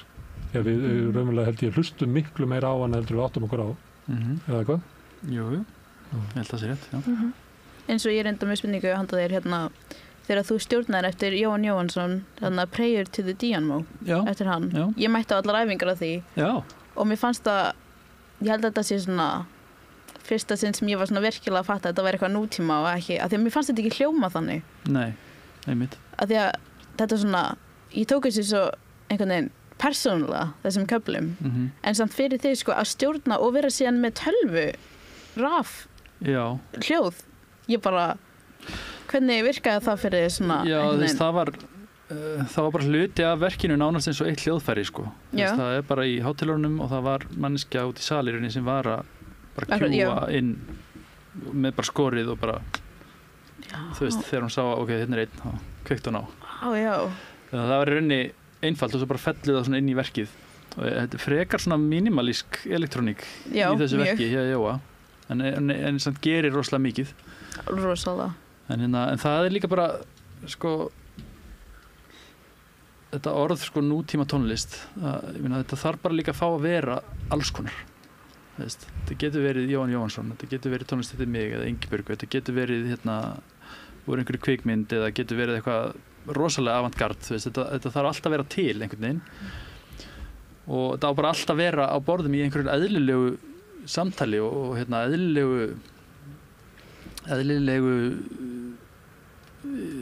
díalóg við áhorfendur, því að tónlist samskipti, þú ert að miðla, þú ert í samskipti við áhorfendur. Þetta ekki eitthvað aðskilið frá tónleikasalnum eða frá viðtakandanum. En efnisskráin að einhver leyti aðskilin því að það stór hlutur, eins og ég var að segja áðan, áheyrenda sem kom inn og vilja hlusta á samanburð við það sem áður heyrt. Það minnkaði burðargeta þessar tónleika að flytja nýja músík, minnkaði raunverulega með LP-plötunni þegar allt mentast allur áhorfendaskarinn á því að hlusta á þessa músík bara heima þessar sem var eiginlega ekki möguleiki áður í 78 snúninga þá var þetta kannski að hlusta á Aríu og þá fengum við náttúrulega Caruso og Callas sem stórstundunar en svo þegar LP kemur þá allt í bara mætir í Berlín og New York og London bara menntaðir áhorfendur sem að vilja hlusta á Brahms 3 í samanburð við það sem ég var að hlusta á þannig frá hvernig Karajan afgreitt hana. Og þá svo tónskáldin að reyna að fljóta með inn í þessari lest. Þannig ég veit ekki, þú veist, svona þetta einhver leyti. En það langt skemmtilegast í tónleikarnir þegar nútíma músík og mesta fjörið í áhorfendum og mestu fagnaðarlætin og þeir eins og þú veist að segja, þeir skemmtilegast tónleikarnir.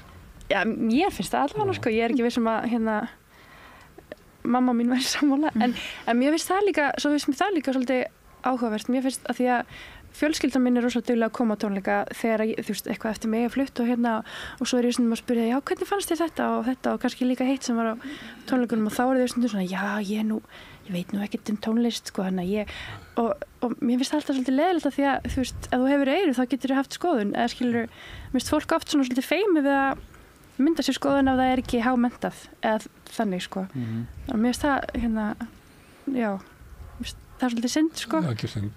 Og ég vitna í John Adams að því lasum við viðtal við hann og þá kemur eitthvað spurt einhvern veginn eða allavega kemur í ljós að John Adams sagði það að vera að horfa á matreiðsluþætti í sjónvarpi og þá spurtum hvað þetta horfa á það þá sagði að þetta eiginlega síðasta sko menningar umfjöllunin sem á alþýðlegum svona vettvangi þar sem að við eldum öll heima hjá okkur og teljum okkur hafa eitthvað til þess að leggja það, við erum neytendur að þessu og við teljum okkur hafa skoðanir á mat.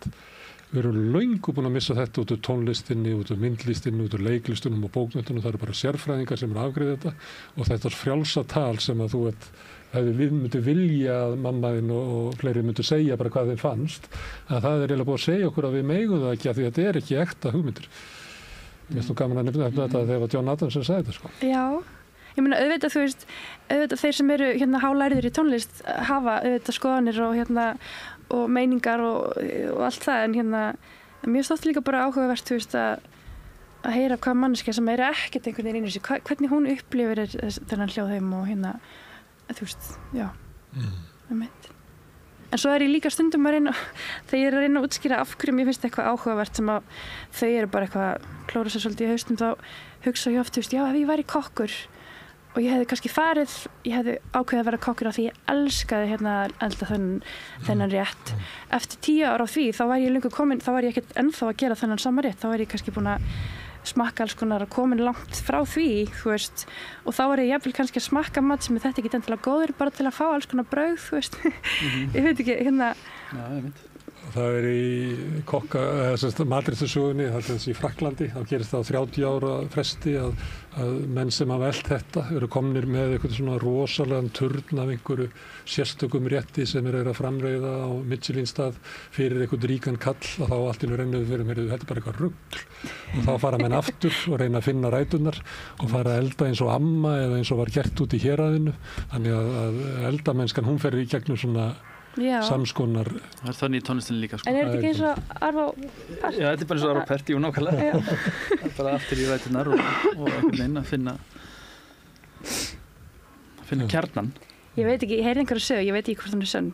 Hann var að tala við einhvern mann sem var einhvern götusópara og hann var eitthvað, hvernig get ég fundið ástríðuna í þessu? Hann bara, fyndi bara þar sem að fyllir hjarta þetta gleði eða eitthvað, og hann hafði verið mikið í 12-tóna músík eitthvað svona serialisma og þá fór hann bara einhvern veginn núllstilti sig algjörlega og fór að gera það sem að maður tengir hann við núna eitthvað svona Tinnabúla að treysta eigin innsæi og eigin hjarta og eigin fegurðarþrá og náttúrulega talsvert mikið skref sko á þessum tíma. Já. Ég held að kannski ákveðin uppreisn kannski. Í dag virkar þetta ekki svona eins mikið skref en að í þessu dogmatíska modern músík umhverfi mið-Evrópu 1960-70 að fara í þessa átt sem hann þessa ofur einföldni það var talsvert og tilfinningarnar aftur af því að fólk það var einhvern veginn pínu tabu held ég eftir seinni heimsstyrjöldina þessi tilfinningar sem í tónlist þá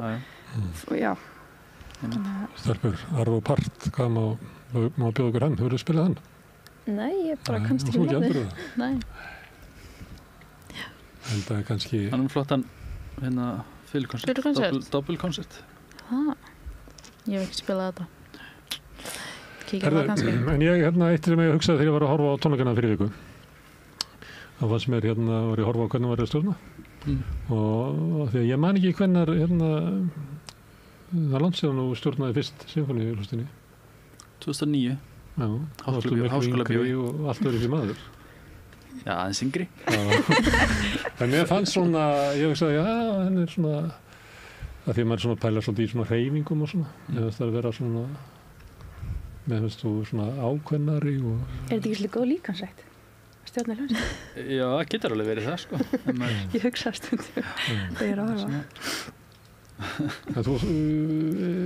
ég veit að þú þroskast sko músíkalst og fleira en bara þetta með svona akrobatin í þessu hreyfingarnar og hvernig þú túlkar og tjáir þig þú ert meðvitaður það?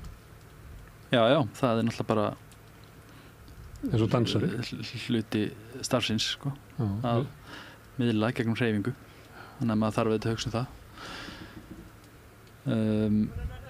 Já, ég hef örugglega breyst eitthvað að því leyti sko. Ég hef ekki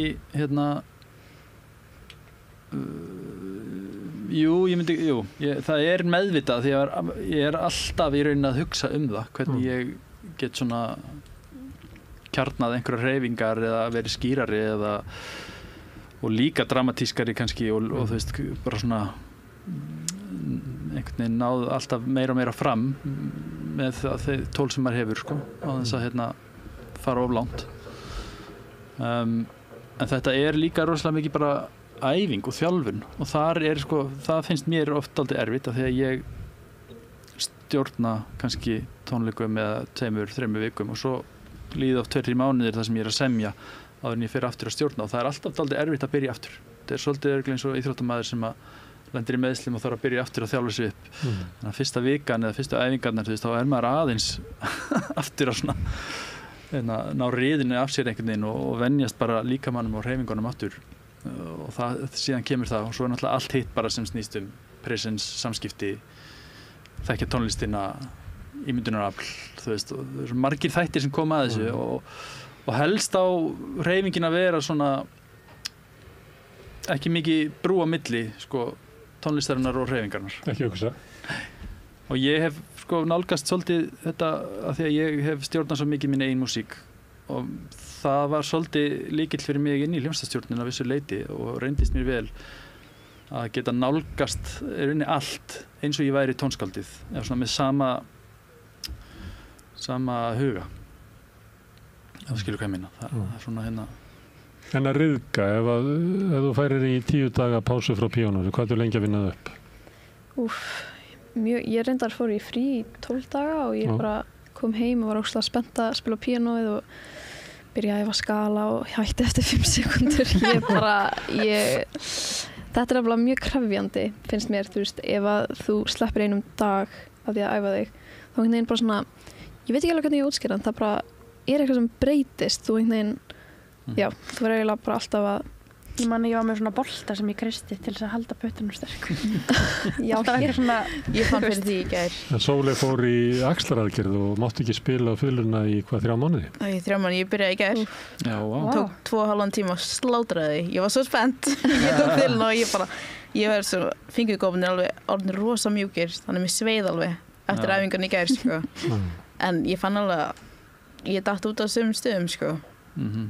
En ég bara spennt að vinna þetta aftur. Maður kemur alltaf sterkari tilbaka, ég verð að segja. Það tekur tíma? Já, það tekur rosalega tíma, en þetta samt, það sko, eftir að hafa tekið pásu, þá finnst mér ég vera með ekki beint ferskari hugmyndum, ég finnst ég bara vera ferskari að mæta inn í þetta, í stæðan fyrir að vera alltaf, þú skilur hvað, þú ert í kammer, þú ert í hljómsveit og þú ert í einhvern alltaf einu sinni á viku og þú ert alla skólanina. Það fæðist vilji á því að spila. Akkurat, þú ert með nýtt drive, skilur, sem að ítir í hljóðfærið og segir, mér langar að æfa og ég er með nýjar hugmyndir.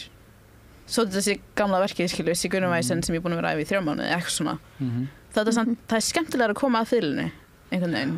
Og ég gleymdi alveg tímanum og svo allt hérna var bara kolniða myrkur úti og ég bara, Þannig þetta var ógeðslega skemmtilegt að koma aftur að henni, sko, eftir að hafa loksins fekk ég að fá að spila það eftir svona langan tíma. Herðu, gaman að fá ykkur hérna Sól og Sóley. Já, takk fyrir. Hjálpa mér með þennan þátt og gaman að fá ykkur ágætu gestir, Ingibjörg Ýr og Daniel. Koma hérna að ræða svona ýmislegt sem að tengist tónlist. Þetta er svona í mótunni á okkur, hvernig við ætlum að hafa þetta. Mjög skemmtilegt, ég bara óska ykkur alls að besta með þetta. Takk til að horfa á næstu þætti.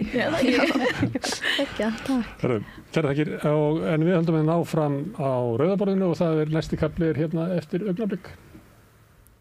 Allt það besta er ókeypis. Knúsaðu vini þína. Samstöðin þar sem manneskjurnar koma saman. Ertu á leið heim úr vinnu? Stilltu á FM 89,1.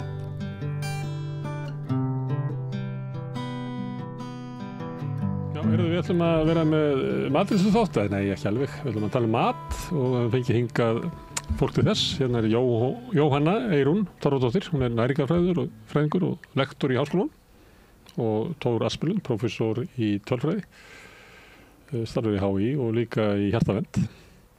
Ástæðan fyrir ég fekk ykkur að þið hafi verið að skrifa eiginlega kjöt og svo ætlaði að halda fund kjöt og á hverju? Ég byrja.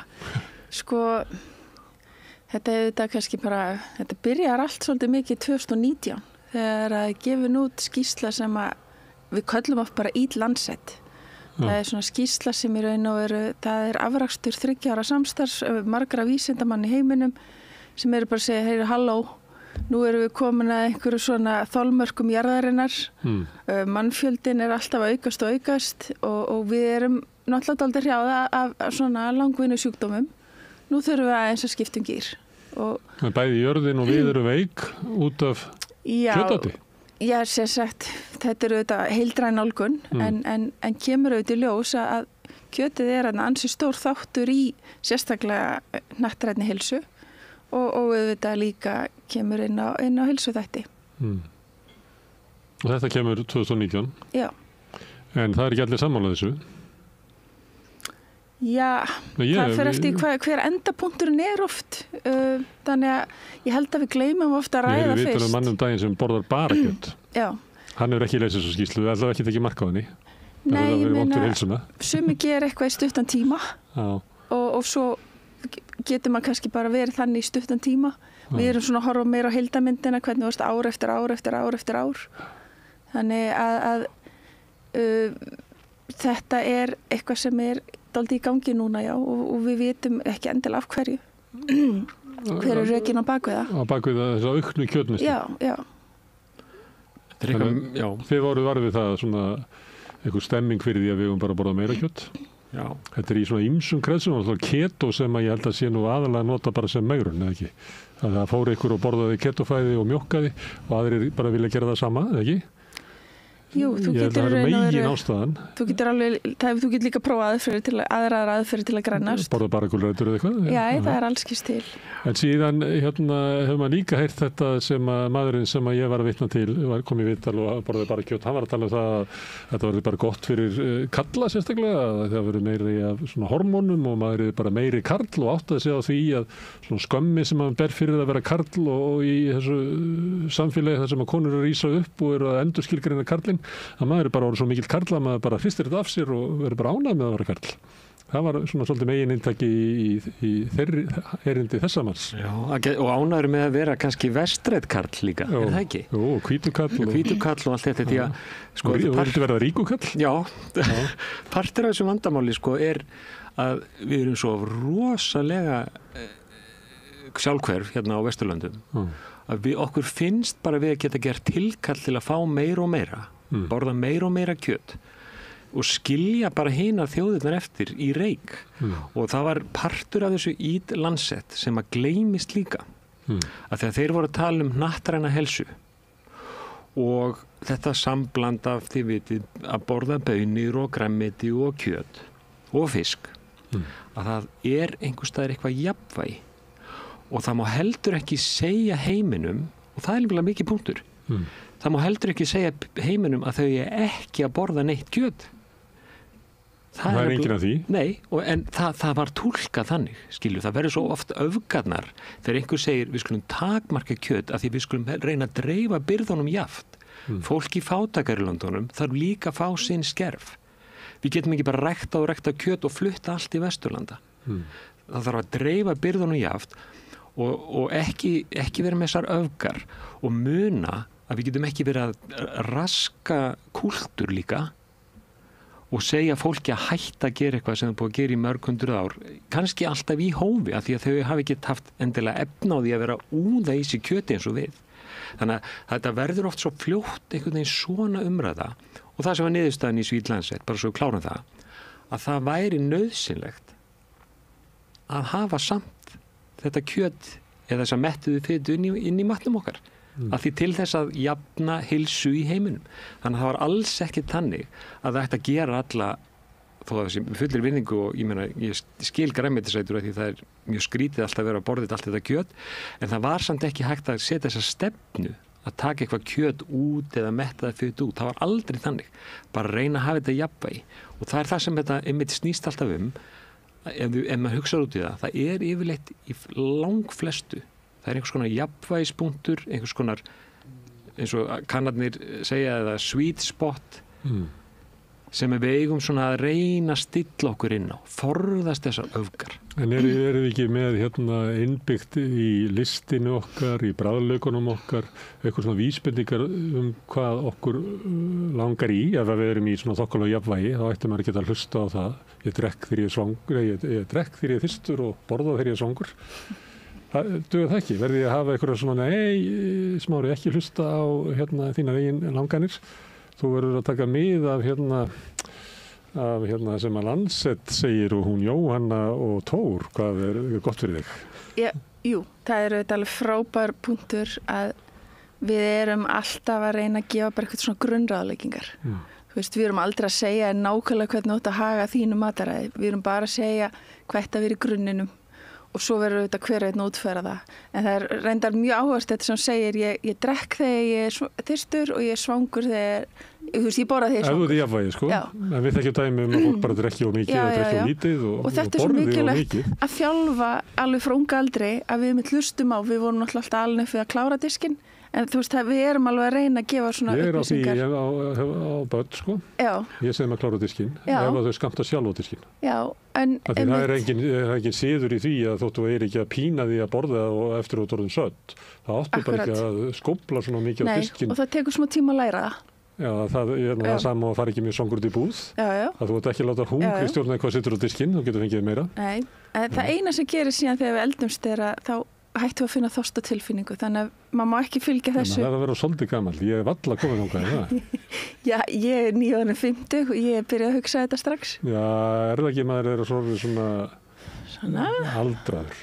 Já, það verður eftir, ég er bara aldraður í dag, það er bara góður aldur. Ég þekki þetta, ég þetta að passa að mamma væri að drekka og væri að drekka eitthvað sem væri líka með steinöfnum og öðru slíku.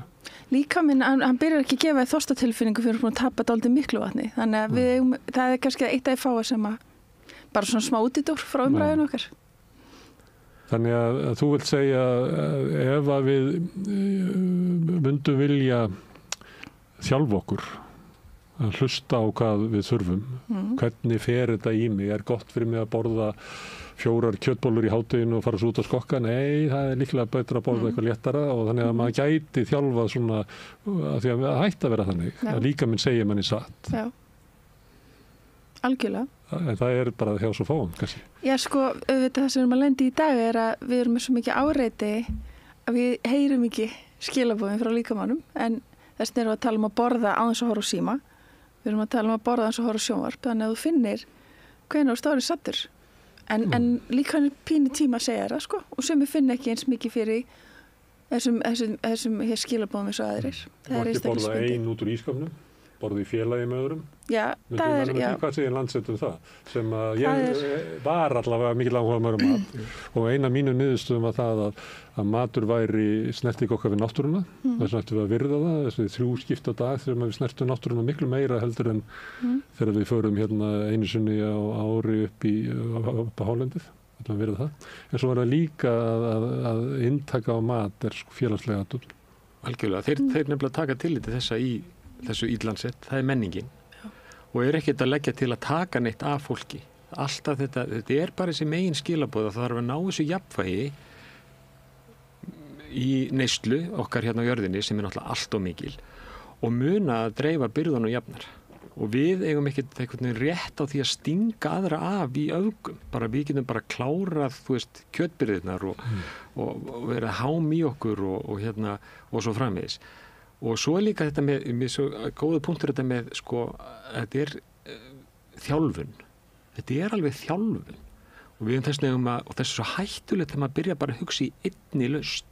Skiljið, ef maður hugsa lífið svona bara í einni lausn, þá missir maður tökin á að þjálfa sig upp í að sjá möguleikana.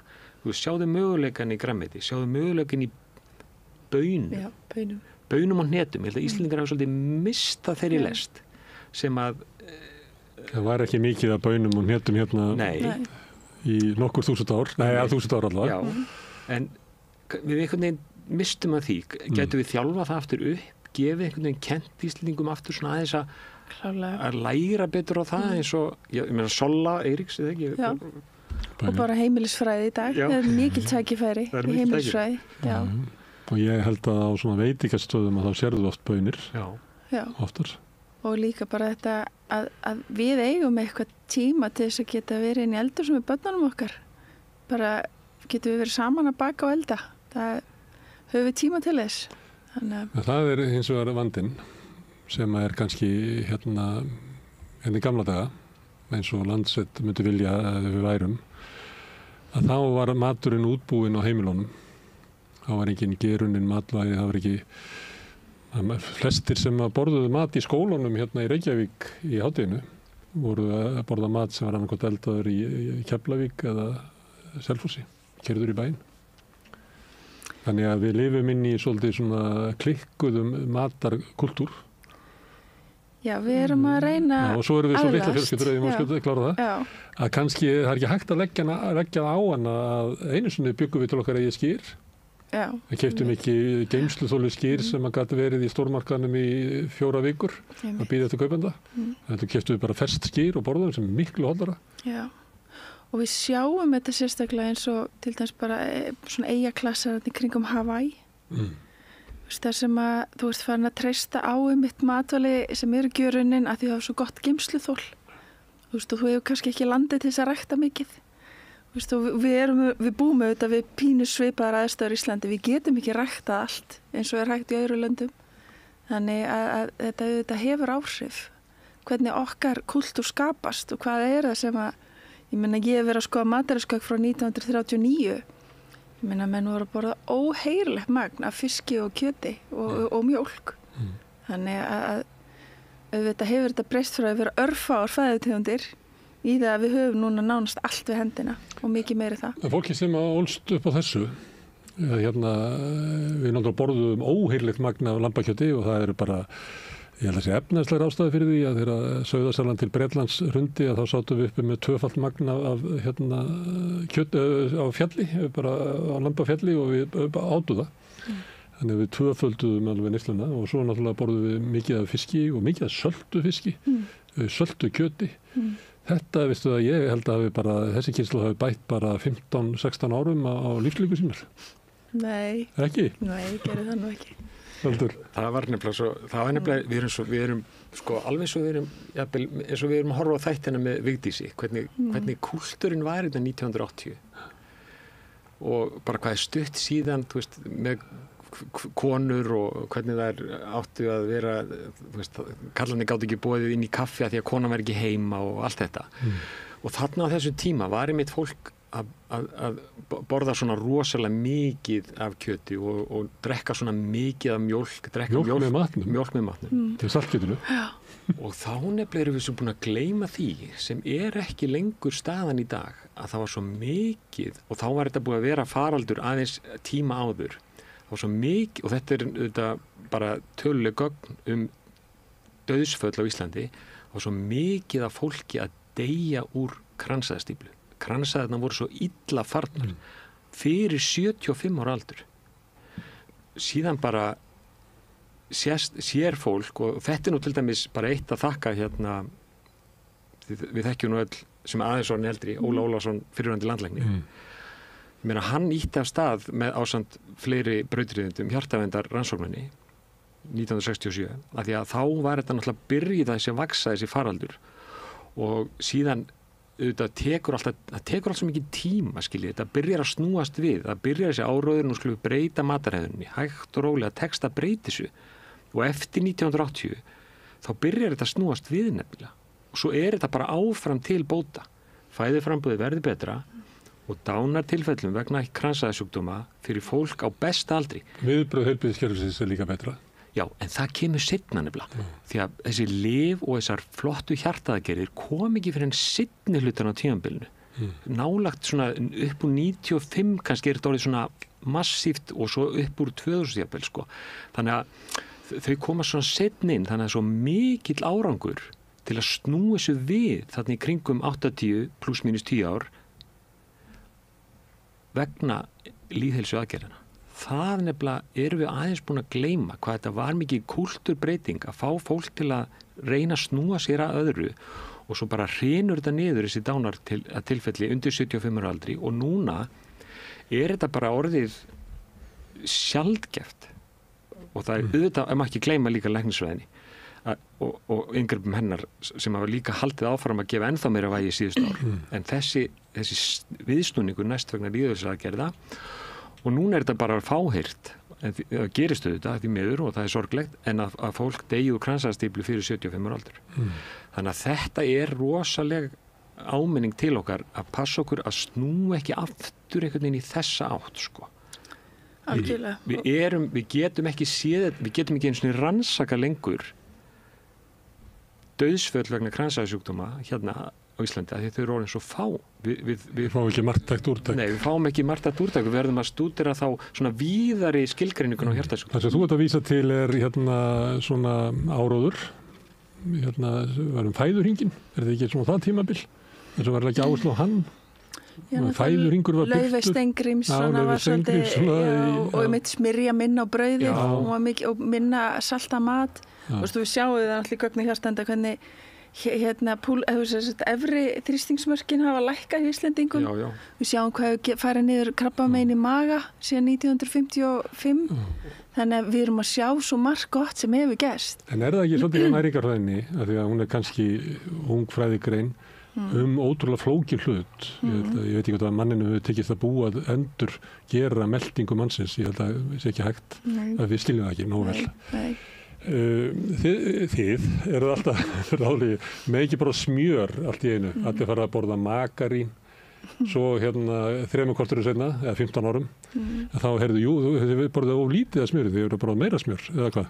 Nei, það kom aldrei frá hérna opinberum aðilum það einmitt eina af þessum mítum sem hafi verið í gangi að einhver tíman hafi hið opinbera sett eitthvað svona þegar að borða mikið af smjöri það hafa verið þannig auglýsingar en það hefur aldrei verið á vegum eins og lýðheilsustöðvar eða embættismenn. Kannski fór ég bara til Frakklands þeir nota unbelievable mikið smjör í allan mat og allt saman. Já, ertu viss? Í Fraklandir?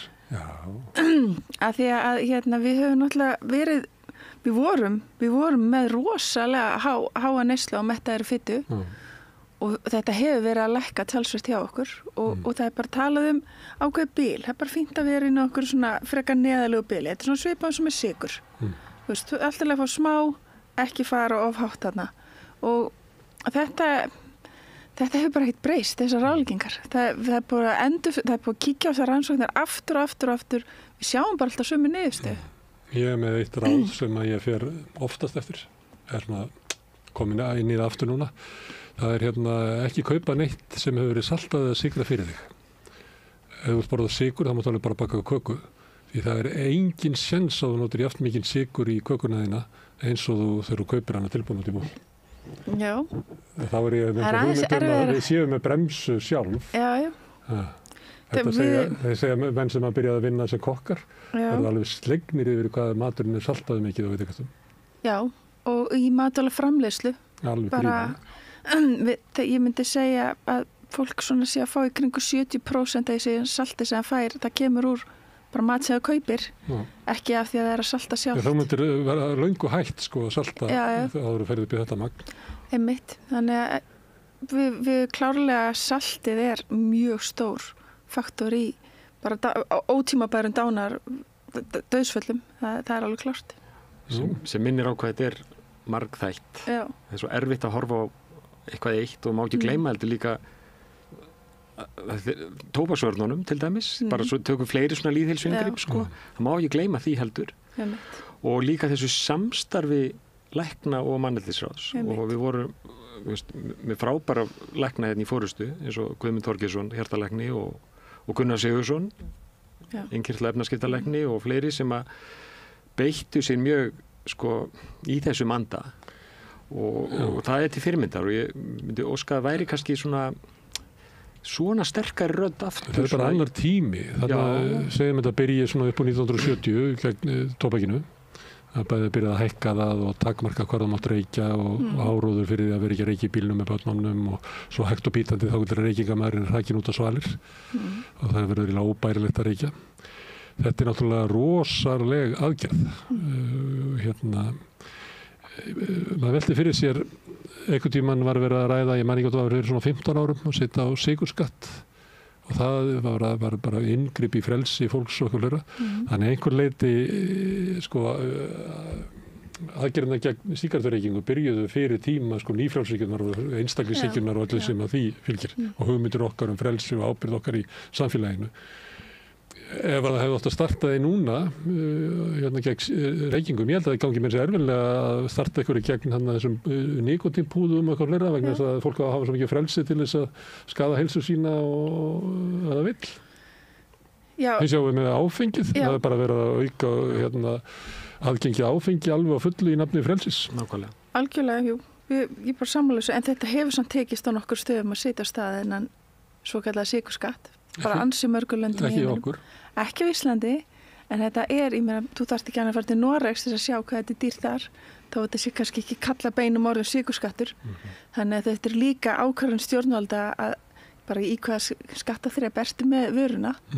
Þannig að þetta er bara hvað eru sterk ítök. Og svo má ekki gleyma þessu svona, hvað var að segja, þessu svona, við göngum svolítið í takt Norðurlöndin.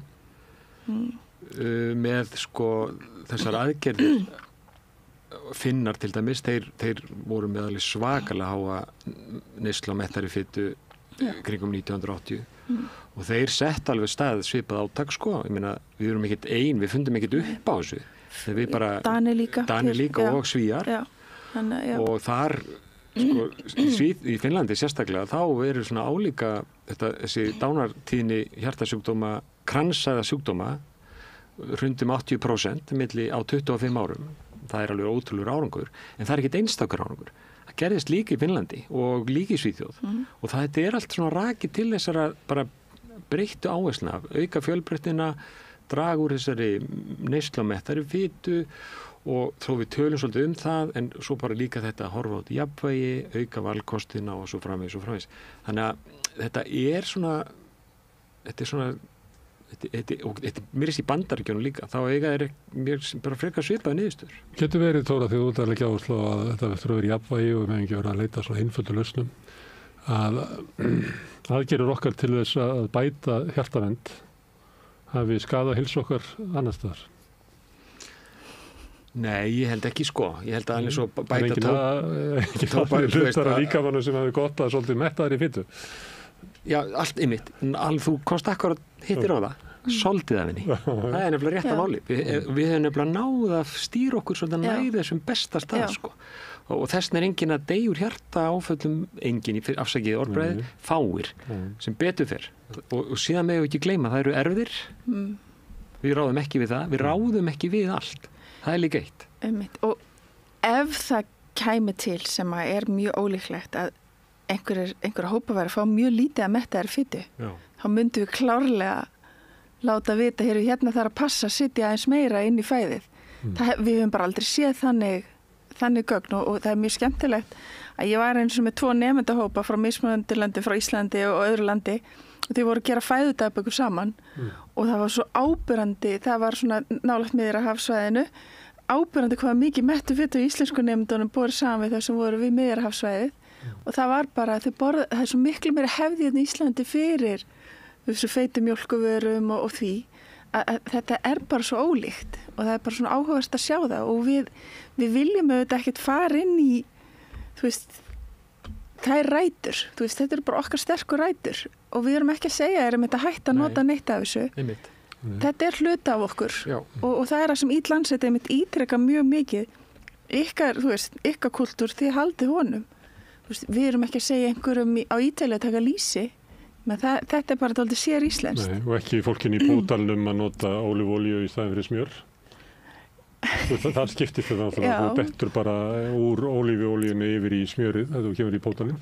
og hrísgrjón í staðin fyrir pasta en svo náttúrulega eru fólksflutningar þannig að þetta eru blandast allt saman.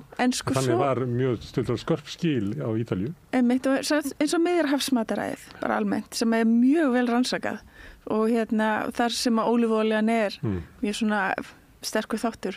Við höfum líka rannsakað heilsusamlegt norrænt mataræði. Skoða, er það svipað og Miðjarðarhafsmataræði? Og eiginlega einu munurinn á Miðjarðarhafsmataræði og heilsusamlegu norrænu mataræði er að við notum meira repjolíu, þau eru með ólífuolíu. Við erum meira í rúgbrauðinu og við erum í aðeins öðruvísi tegundum ávöxtum. En það bara skiptir engu máli. Við fáum bara nákvæmlega sömu útkomur. En við, Íslendingar, vorum náttúrulega bara ekkert í ávöxtum. Við borðum söl og fjallagröss. Já. En það dugði okkur.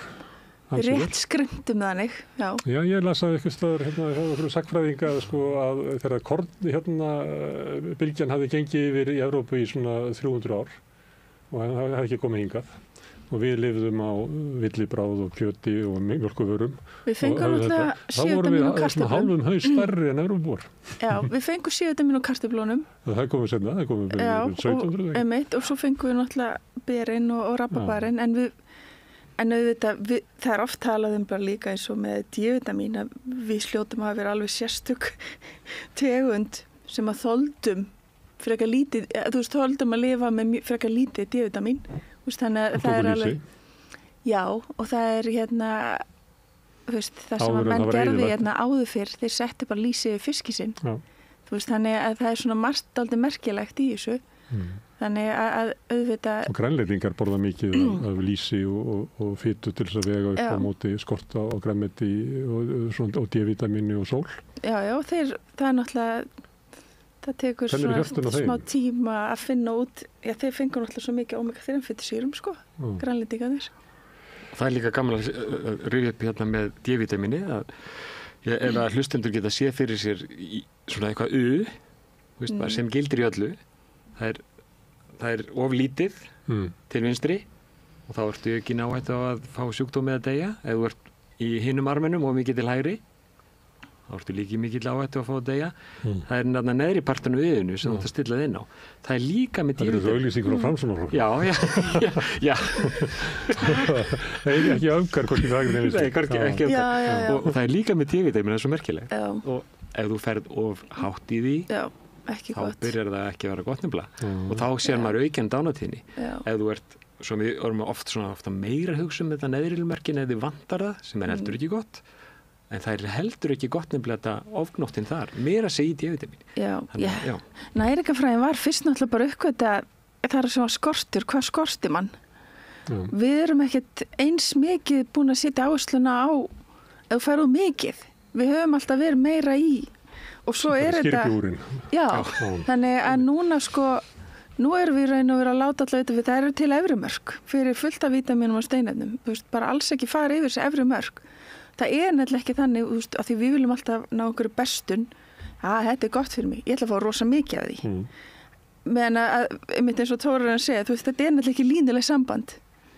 Einhverjum tímapunkti ertu búin að fylla þetta og þú ert að fara að valda skaða. Þannig að þetta er mjög erfitt að útskýra þetta og fá fólk til að trúa því eitthvað geti bæði verið gott og vond fyrir þig. Þið segist ekki alltaf að taka kjötið á fólki en samt er það markmiðið hjá okkur. Segjum að ég sé bara meðal Íslendingur. Hvað borðið þá mikið af kjöti á viku?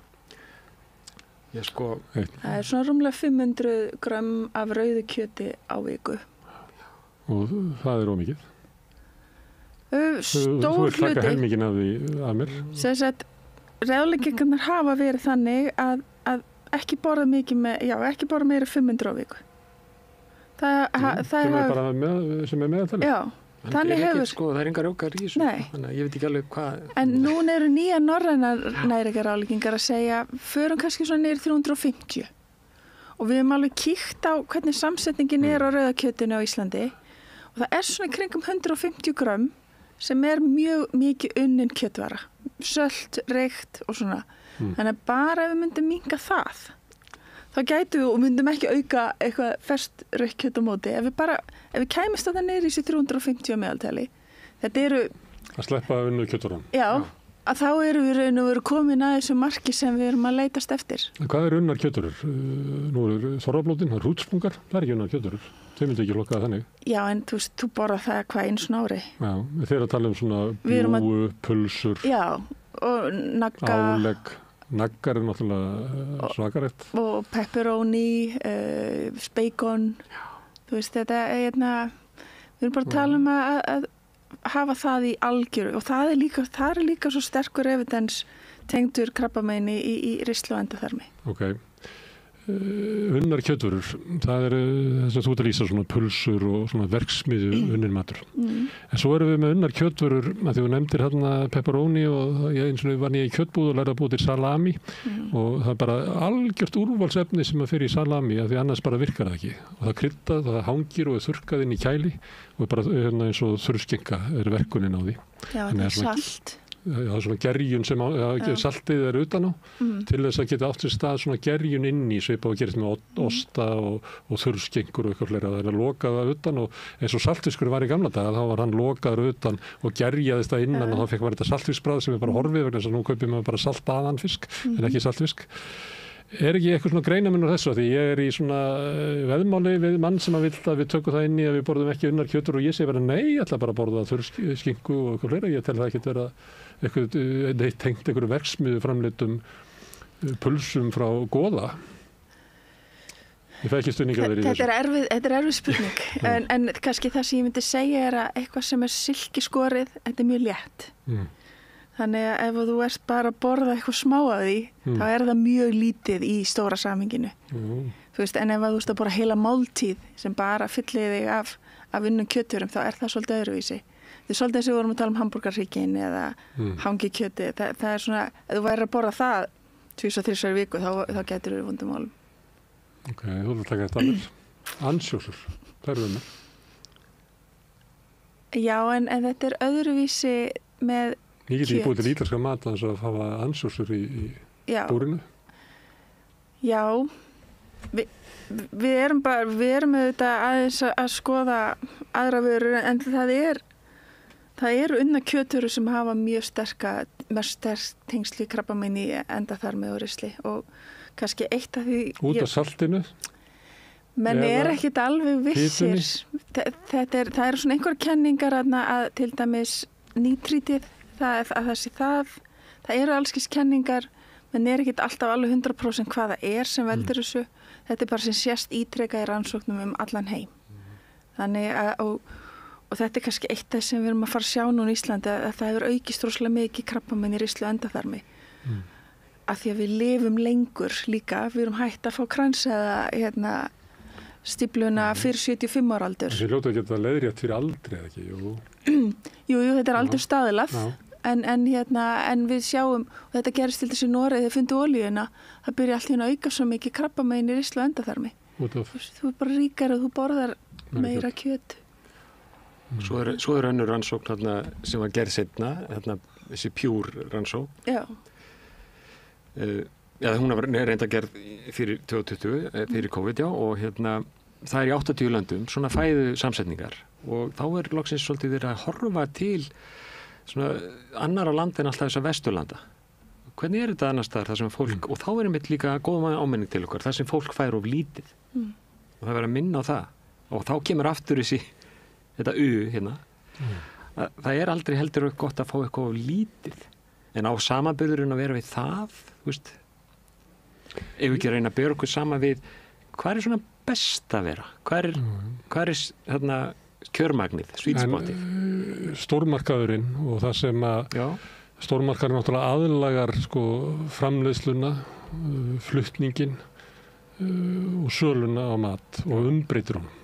Þú veist að það er stórmarkaður, hann þolir bara tiltekna tegund að mat sem er alltaf öðruvísi, ég veit ekki hvað það hefur verið í Frakklandi það sem er ennþá svona gamla matreifingakerfi það sem kaupir á sláturafurunum, grænmetisafurunum og fiskafurunum og eitthvað fleira. Stórmarkaður þolir ekki svona dreifingu, þolir ekki árstíðabundið, þolir ekki staðbundið, heldur verður alltaf að fá þetta þennan mat í þessa hillu og þarf að vera með geymsluþólinn og þóla helst að sé þetta fljúunum eða keiran eða skipi frá Chile helst og fleira.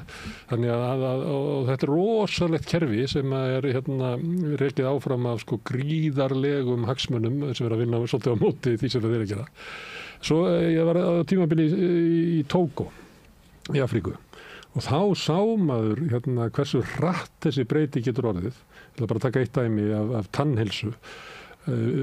Áður en að sko keksið og það kemur fljótandi þarna inn, að þá skemmast þér lenga tennur. En svona þegar þú eldist að þá verður tannrótabólgu og missir tennur. Þannig að leiðin sem að tannlæknirinn hefur er að taka út tönn að vera eitthvað aðinni. En svo kemur vestrænni maturinn flæðir hann yfir og allt í einu börnin komið með tannskemmtir. Svipa á gerðist kannski á Íslandi 1930 eða eitthvað svoleiðis. Svona kynslóð móður minnar sem að fekk falska tennur í fermingagjöf. Og þá er það þannig að kynslóðin, mamma fekk ekki, en að þá er það kynslóð sem kemur með tannverk. Það er tekið tönnin og allt í einu hefur maður sjá kannski 9 ára gamla drengi með svona skorð hér og þar eftir að hafa verið og þetta er bara svona dæmi hversu ótrúlega hratt þetta getur þurrkast út þess að sem að þú ert að segja að ég var að skoða hvernig þau borða að það er kannski nákvæmlega það er bara hverfa fyrir framan augunum okkur. Og ég held sko að því við erum náttúrulega alltaf að skoða lýðheilsumál, við erum að skoða þjóðir. Það er verið og eins og Alþjóðaheilbrigðismálastofnun og fleiri er bara, við verðum að vernda núna þessar þjóðir sem er fátækari því nú er matvælaleiðin að horfa þangað. Hann er búin að gera nóg mikið óskunda þar sem hann er búin að vera og fólk er búin að átta sig á því. Nú ætlar hann að keyra á þá sem að minna meiga sín. Og getum við reynt að hjálpa þeim? Getum við einhvern veginn höfða til einhvers að þeir fá ekki að komast upp með að gera það sem við erum búin að gera í einu vestræna heimi. Það sér þetta í Tógó. Allir sérðu sko vörumerki sem hafa eiginlega verið gerð útlega á Vesturlöndum, allt í veru þau þannig. Þetta er svolítið eins og koma inn í íslenska stórmarkað 1970. Ég meina, getur við einhvern veginn hjálpað þeim, þú veist, að kaupa meira þeirra svona náttúrulegu framleiðslu, þú veist, að þau eru með... Engin áhuga á því á Evrópusambandinu. Það er bara tallamúrar. Já, einmitt. Það er synd. Þú veist, það getur ekki einhvern veginn dreift byrðunum meira. Og við getum tekið þátt í því með því að kannski reyna tilengja okkur eitthvað breikka valið, þú veist, bönir, ég er að tala aftur með þessar... Getum við líka reynda að styðja betur grænmetisbændur í Íslandi? Getum við reynda að auka fjölbreytni í framleiðslu í Íslandi? Getum við haft búðir út í hverfunum? Já. Ég held að það er ekki bara sko út af keyrslu fram og tilbaka þessir stórmarkaðir í iðnaðarhverfunum eða út á Granda með risa bílastæðum. Það er líka að sko búð þar sem þú getur labbað og keypt í matinn. Já, og sko... Þú kaupir öðruvísi mat, heldur en þú sett að kaupa til þess að setja í skottið á bílunum þínum. Og sko í Bretlandi hafa kortlagt hverfin sem eru aðeins fátækari. Miklu meira McDonald's þar. Þeir eru algjörlega, þeir vita nákvæmlega hver er að staðsetja sig. Þeir meira auglýsa inn í símana til barnana á föstudögum einhver tilboð. Þannig að við erum búum í rosalega umhverfi í dag. Stórmarkaðurinn, af því að ég eins og var ég að skrifa mat, þá fór ég og tók myndir af rekkonum. Ljósmyndar til að gera það fyrir mig. Tók bara myndirnar af rekkonum, ég held að það hafi verið Hagkaup út á Nesi, svona temmilega stór búð, það þetta var alltaf erfitt. Og þegar maður raðar því svo saman, það fær maður náttúrulega sjokk bara. Þú veist, þetta er gos, sykrað vatn, þetta er snakk með salti og svo þetta er kjötið, þar af nautahakk, kjúklingabringur, annað kjött. Og maður hugsa, sko hugmyndi var alltaf svo að þetta verði allsnektar borð matar. En þegar maður labbar inn og skoðar þetta, þá er þetta óheyrilega fábreytilegu matur. Þetta getur maður labbað í grænmetið, eins og það er oft talað um að maður labba á ytri byrðum stórmarkaðins, aldrei fara inn í miðuna. Þá getur maður keypt grænmeti og kjöt, mjólk og ost og labba út. Það er búið að mæla. Bara heilupláss í verslunum. Þetta er bara verið verkefni í háskólanum, hjá Matvæla- og næringarfræðideild þeir eru bara búin að mæla að það fer helmingi meira hilluplás undir óhollamat heldur það sem er svona hollt og gott fyrir þannig að þetta er alveg vitað. Þannig að maður getur ekki treyst súpermarkaðnum. Það er ekki snjallt að fara þær inn og láta hann svona tæla sig til mataringupa. Nei, þú verður að fara fullur varúðar. Já, alveg svo bara lappar í íþróttahús eða sundlaug eða bara hvar sem er sem þú lappar inn. Þú hefur rosalegt aðgengi að orkudrykkjum. Þú veist, þessu stilt upp allstafur fram að þig, það passa að gefa börnum þetta. Þú veist, þannig að þú veist, menn veit alveg hver að gera. Þú veist, við erum bara að glíma við rosalega markaðshyggju. Það er alveg klárt. Já, það er stimplað prótein og allt núna, eða ekki? Já, til dæmis. Svo það sé alltaf meira, eins og nákvæmlega aftur, eins og að meira af því sé eitthvað betra. Það er það ekki. Það er ákveðið líka ákveðið svona lína þar sem að maður ætti bara að reyna svona sikta ná nokkuð veginn. Svo er skrifað stundum vegan og eitthvað sem allir eiga að vita að það fari enga dýraafurðir, hafa aldrei farið inn að dýraafurðir inn í þessa vöru. Það ekki sé það. Það er vegan á kannski einhverju sem hafa ekkert að vera inn í dýraafurð og hefur aldrei verið. Nei, það er mér þess að í matvælalöggjöf, til dæmis þú mættir ekki fara að merkja einhver eina tegundar hrísgrjón sem glútenfría af því að ekkert hrísgrjón inniheldur glúten, þannig að þú mátt ekki reyna að búa til eitthvað svona sérstöðu sem er bara gegnum gangandi fyrir þennan matvælaflokk. Þannig að það er mikið logið á umbúðum í stórmörkuðum. 30% off sem að meikar ekki að sess. Já, það á að vera mjög sterk löggjöf að vernda okkur hana. Þú veist, hún á að vera til staðar. Já, gerunni matvara, að því ég nefndi vegan. Margt að veganvörun er gerunnið. Til þess það að búa til ost eða eitthvað sem að lítur út eins og dýraafurð út úr grænmeti. Það kostar oft svo þetta hita þetta eða ræri þetta lengi undir þrýstingi eða guðma veit hvað. Það var einn maður sem að ég las bók eftir sem að sagði að það maður verið að kaupa í matinn að ef að þessi vél sem að þurfti, þau nefndur nagga, ef að vélinn til þess að búa til nagga var inn í eldhúsi hjá þér, þú myndir aldrei kveikja á henni til þess að búa til nagga. Því að það er, þú veist, það þarf að ganga lengi, einhvern veginn að búa til eitthvað fars úr einhverju sem erum bara meira minna einhverju sinar og eitthvað svona dótri. Þú myndir aldrei kveikja á sér vel. Nei, en við getum heldur ekki búið til ost heima í okkur, ekki heldur venjulegan ost. Í alvöru. Ferskan ost, já. Já, ég er svona brauðost. Nei, ekki íslenskan, en hann er sko soðinn í hvað heitir það, saltipétri. Það er meiri saltipétur í ostunum okkar, brauðostunum okkar, heldur en í kjötunum okkar.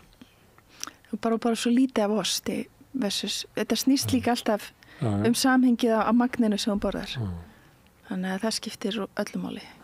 En þetta sem ég er að segja með sambandi við til dæmis og vegamatinn, það sem er og matvæla'iðnaðurinn til þess að í Bandaríkjunum var mjög fljótur að tikka inn einhvern veginn og það er ekkert skortur á alls konar, við getum keypt vegan kalkún og pulsur og ost og bara you name it. Þið eru ekki að vara við þessu af því það er ekki kjöt í þessu.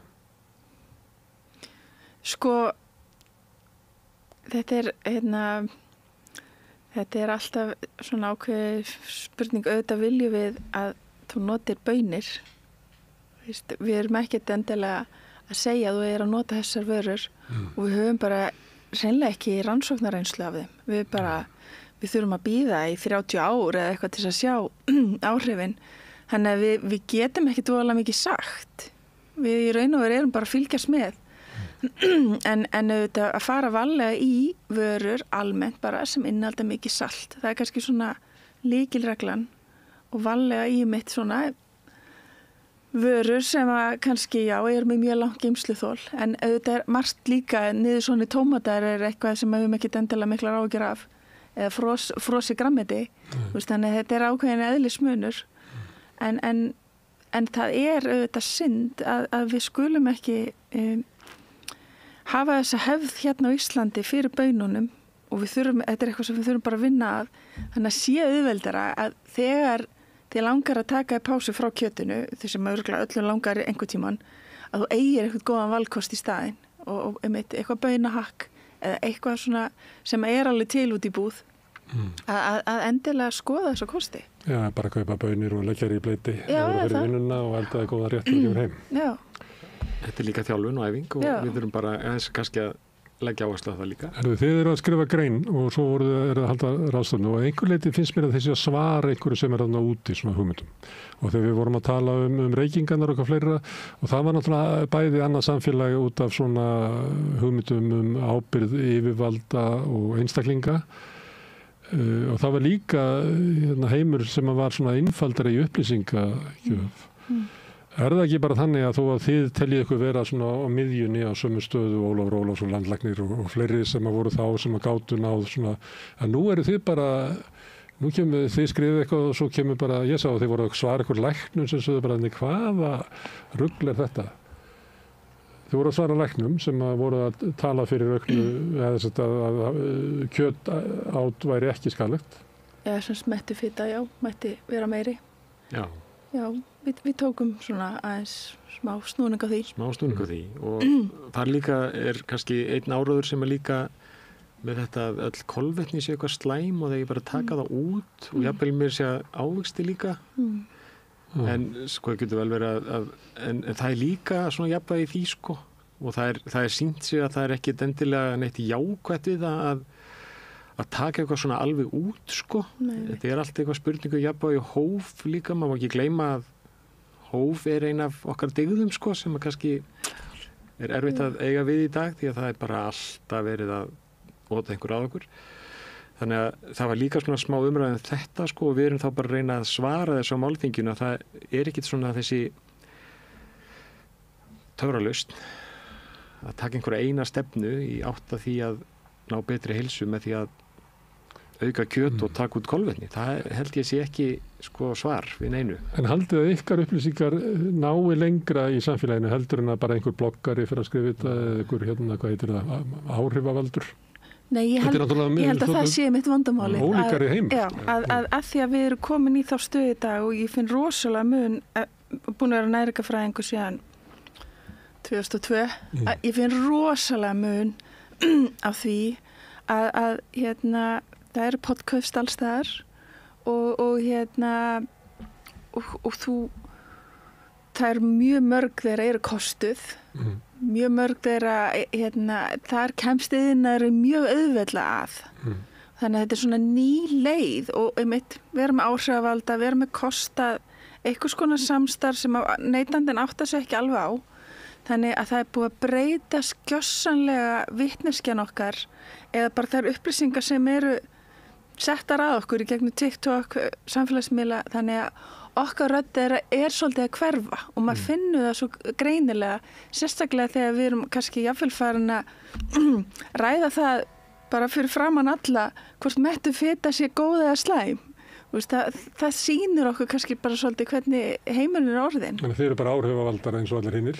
Nei, við erum ekki áhrifavaldar. Það eru litið svo ála, það er ekki borið virðing fyrir, við þekkjum það náttúrulega bara úr pólitísku umræðu, það er ekki borið virðing fyrir rannsóknum háskólans. Já. Til dæmis á afleiðingum einkavæðinga í skólakerfinu í Svíþjóð. Það er bara heil bókasöfnum til hvaða hörmungar þetta leiddi yfir landið, en þetta bara kemst ekki inn í umræðuna því þetta bara litið á þetta sem eins og skoðun. Eða lítið á þetta sé bara þeir sem stóðu þessu rannsóknum voru að gera þetta pólitísku agenda og bara horta, allt háskólasamfélagi afskrifað sem bara eins og blogg. Og við sem vísindamenn, við bara hreinlega megum ekki hafa skoðun. Við verðum bara að fylgja þessu gögnin segja okkur. Það er bara harbanna fyrir okkur og við værum ekkert góði vísindamenn ef við verðum að fylgja okkar eigin skoðun eða trú. Við verðum bara að hlusta á þessu gögnin segja okkur. Og svo verðum við að þekkja söguna, rifja upp hvernig þetta var og það er líka sem gleymist í umræðinu í dag. Fólk er ekkert meðvitað hvernig þetta var hérna þessum 80 þegar fólk var og hvað að segja kringu svona milli 70-80 þegar fólk var í öngum sínum yfir þessum hjartaáföllum sko. Og svo byrjar þetta sem betur fyrir að snúast við. Það er náttúrulega gleymt sko. Ég meina þetta ungt fólk í dag, ég meina við erum að horfa á fólk sem er fætt 90 eitthvað sko, sem og áhrifavaldarnir fættir 2000 og eftir 2000 sko, þau vita ekki þessa sögu eða. Þau þekkja bara heim allt annara. Svo eru miklir markaðsmenn sem eru að vinna á móti þessu. Þið nefndu þarna Miðjarðarhafs mataræðið sem alveg skiptir ykkur máli þótt að alþjóða heilbrigðisstofnunin og heilbrigðisyfirvöld í löndunum séu að mæla, það er orðið svo lítið sem eru að mæla með svona eðlilegri áfengisneyslu og það er orðið valla, tekur því valla að innbyrða það svo lítið, en á sama tíma þá er rosalegur áróður fyrir það að þú getur lengt lífið með því að drekka eins og Miðjarðarhafs fólk.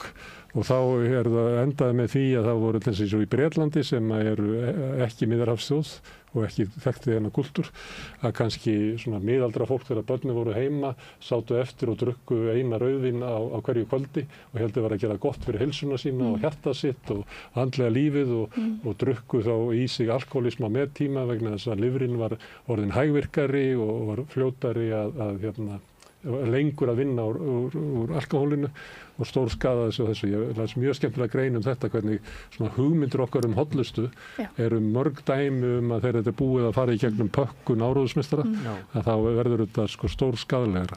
Þetta er bara mjög gott dæmi og við erum í raun og bara að koma með þannig vitneskju í dag að við getum ekki eins og sett neina örugg mörk á neyslu á áfengi. Það er bara að því það hefur svo mikla aukna krabbameinsáhættu að þá í raun og getum við ekki eins og sagt eitt glas á dag er í lagi. Það er bara ekki takt. Herðu, gaman að koma að fá ykkur hérna, að koma hingað til þess að tala mat, Jóhanna og Tór. Gerðu það ekki og gangi ykkur vel í baráttunni við kjötið. Það er ekki barátta. Hóflega neysla kjöti. Að miðla hófinu. Takk fyrir að bjóða okkur. Takk fyrir það. En við ætlum að halda hérna áfram og næsti kafli kemur eftir augnablik. Allt það besta er ókeypis. Fáðu þér vatn að drekka. Samstöðin þar sem manneskjurnar koma saman. Allir þættir samstæðuverinnar eru á YouTube.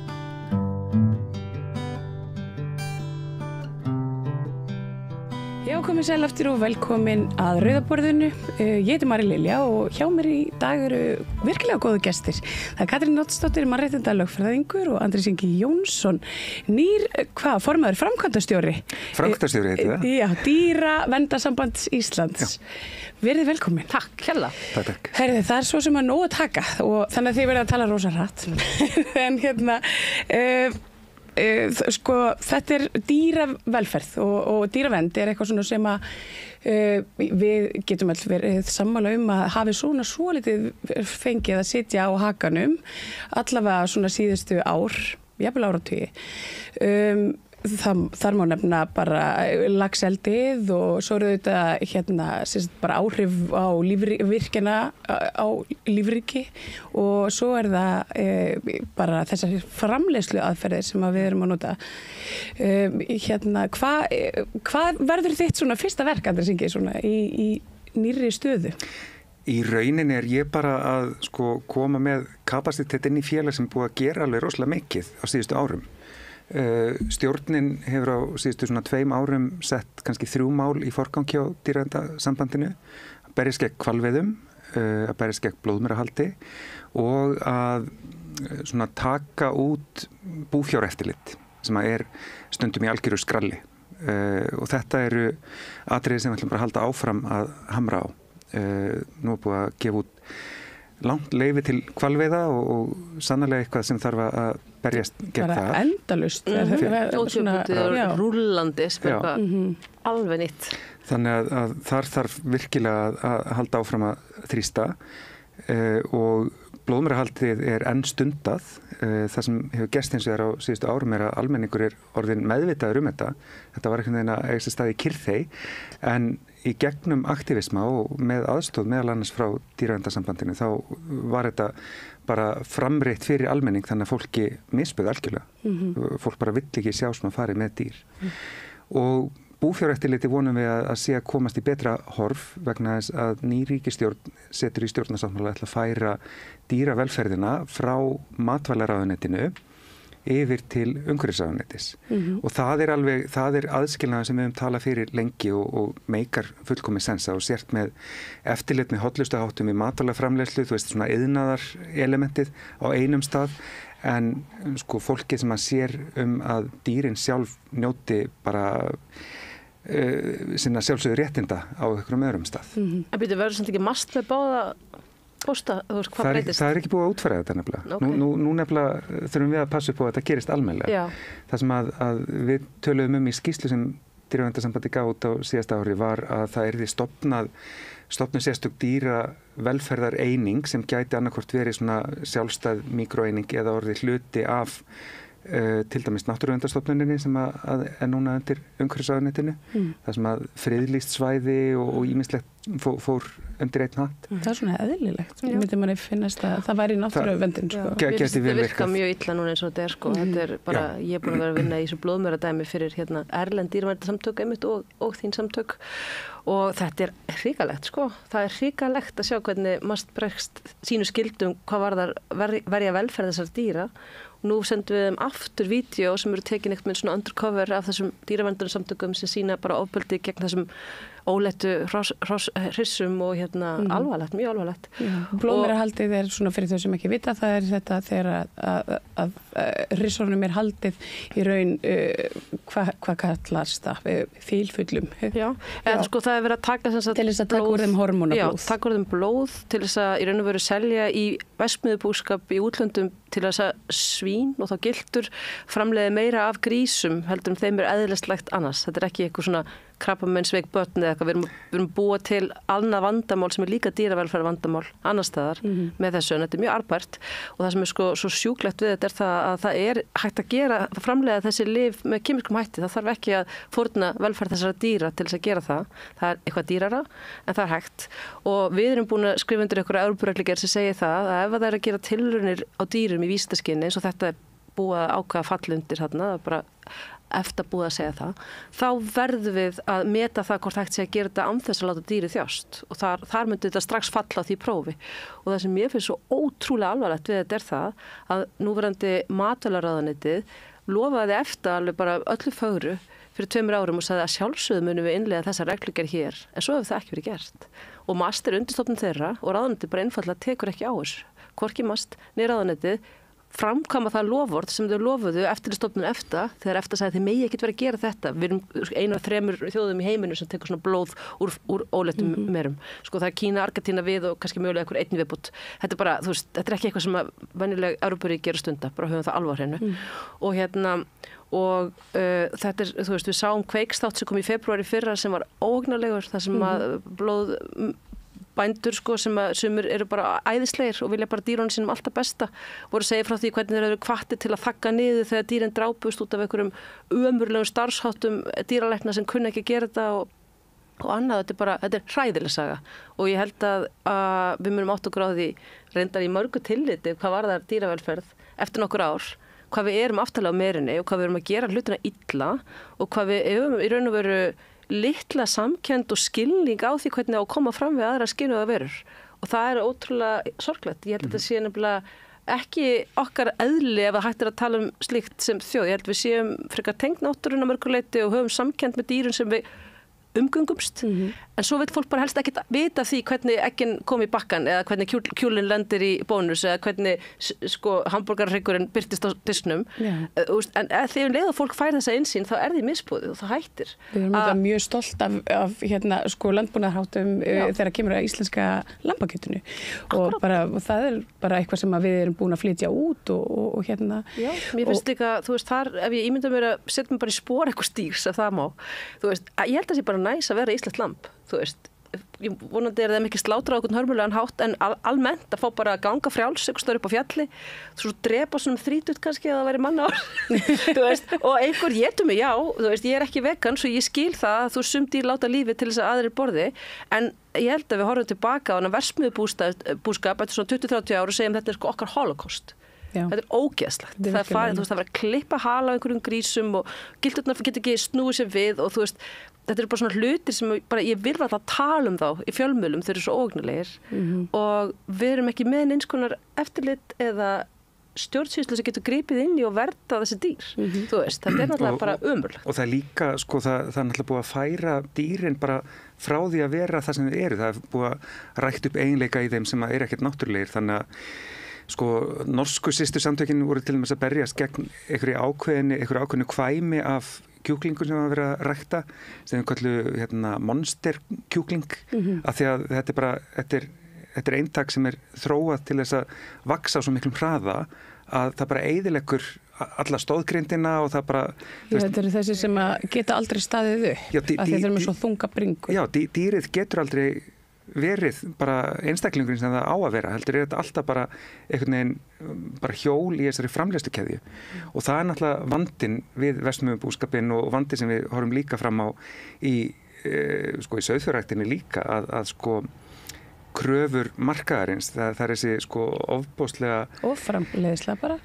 Já, líka kröfur að þetta sé ódýrt, að þetta sé alltaf uppfyllt hver einasta krafa. Þú veist, það sé aldrei skortur á neinu. Það verður til þess að sko, kostnaðinum í rauninni velt út á eitthvað annað. Það er umhverfið sem ber kostnaðin eða dýrin eða vinnuaflið. Það er alltaf eitthvað sem að ber kostnaðin af því að við fáum eitthvað ódýrt til okkar sem neytendur. Já, og þú hefur aðeins látið til því taka Katrín í þessum sjókvíaræktum sem núna verið að bora eða svona pota alls staðar við í alla firði. Seyðisfjörður, þau hafa nú verið duglega að koma hingað og svona vekja máls á undirskriftasöfnun og öðru. Hvað sérðu fyrir þér að nýr ríkisstjórn eigi eftir að stöðva þessa framkvæmd á Seyðisfirði til dæmis eða eitthvað neginn svona... Já, ég ætla að trúa því. Já. Ég ætla að trúa því að þau getur hennilega ekki annað. Ef þau gera það ekki, þá eru þau vittlausum með lögin, vittlausum með reglurnar og vittlausum með fólki í landinu. Já, að hvaða leyti? Að hvaða leyti? Nú, fyrsta lagi, sko, það bara smá forsaga. Það var á mánudagi rann út frestu til að skila andmælum við tillögað rekstrarleyfi frá Matvælastofnun fyrir þetta sjókvíaeldi Seyðisfirði og svo sambærilegt starfsleyfi frá Umhverfisstofnun. Þannig að þau segja, við ætlum að gera þetta svona, við ætlum að leyfa þetta, þið hafið mánuð til þess að koma með andmæli, svo mánuðið setna þá bara verða þessi leyfi keyrð í gegn nema andmælin séu alvarleg. Og ég fekk breaking news, ég fekk tölvupóst frá forstjóra MAST í morgun sem sagði mér að það voru yfir 200 umsagnir sem bárust eða athugasemdir, ég hugsa sem einhvers konar met og einhvað af þeim eru auðvitað bara fólk sem er að copy-pasta og segja bara stopp nú af því það er náttúrulega algjört einsdæmi að 75% heimamanna vilja þetta ekki, samkvæmt könnunum og samt áhugt að tróðu satt náinn í fjörðin þeirra en það sem að mjög stil áhugaverð sem ég fengið núna undanfærið og kannski líka að segja frá í fyrsta sinn er umsögn Veðurstofunnar þessi tillögu að rekstrarleyfum því hún sýnir svart á hvítu hvað það er hrikalega slæleg rannsókn á því hvað getur farið úrskeiðis ef þetta eldi verður að veruleika. Það er ekki búið að meta almennilega hvað gerist ef að þessi rosalegu ofanflóð sem Seyðisfjörður því miður er alltaf í hættu á að verða fyrir. Ef þau lenda á þessum mannvirkjum sem eru sjókvíarnar, það er mjög augljóst hverjum heilvita manni að það verða bara slysasleppingar sem er kannski best case scenario og versta sem geti gerst verið það að það myndi splundrast þessi búnaður og teppa sjóleiðina að þorpinu í miklum ofanflóðum.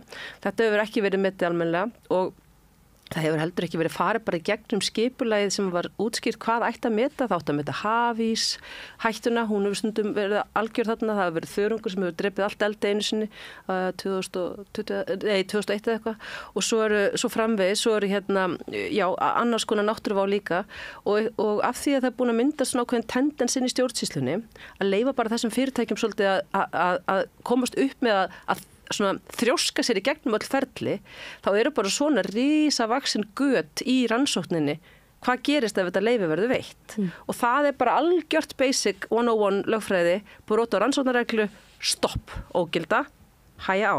Þannig að ef við hefðum ríkisstjórn sem ég held við höfum sem hefur bara eðlilega skynjun á það hvernig hún bara ver borgara sína og náttúru landsins, þá munu þau taka sig saman, best væri að bara Hanna Katrín og Jóhann Páll umhverfisráðherra og Logi Einarsson fjarskiptaráðherra tækju sig saman og segðu bara að það verða engin ný leyfi gefin út fyrir við erum komið með almennilega lagaramma utan sjókvíaeldi sem misheppnaðist á síðasta kjörtímabili því miður og við erum komið með stjórnsýslu í landinu sem sýnir það að þessi fyrirtæki geti starfað í sátt við náttúru landsins og nærumhverfi sín. Það eru þau ekki að gera.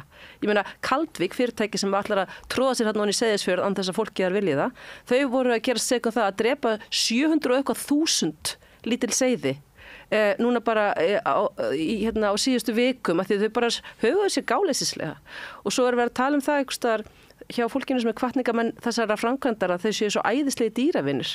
Ég meina, það er rosa fyndið að hugsa sjókvíaeldi og sko ef við getum heyrt í þessum dýrum, við eigum erfitt með að setja okkur í spór fiskana en við sjáum þessar myndir til þess að Veiga Greta sem við tekið það sem að þeir eru lúsjætnir lifandi einhvern veginn og svo verið að greina slátra þeim og svona, þú veist, ég veit alveg að það þarf að fæða þessa jörð og annað, en þú veist, þessi framleiðsla, það er búið að gaslýsa okkur svakalega með það að þetta sé eitthvað svona eina leiðin.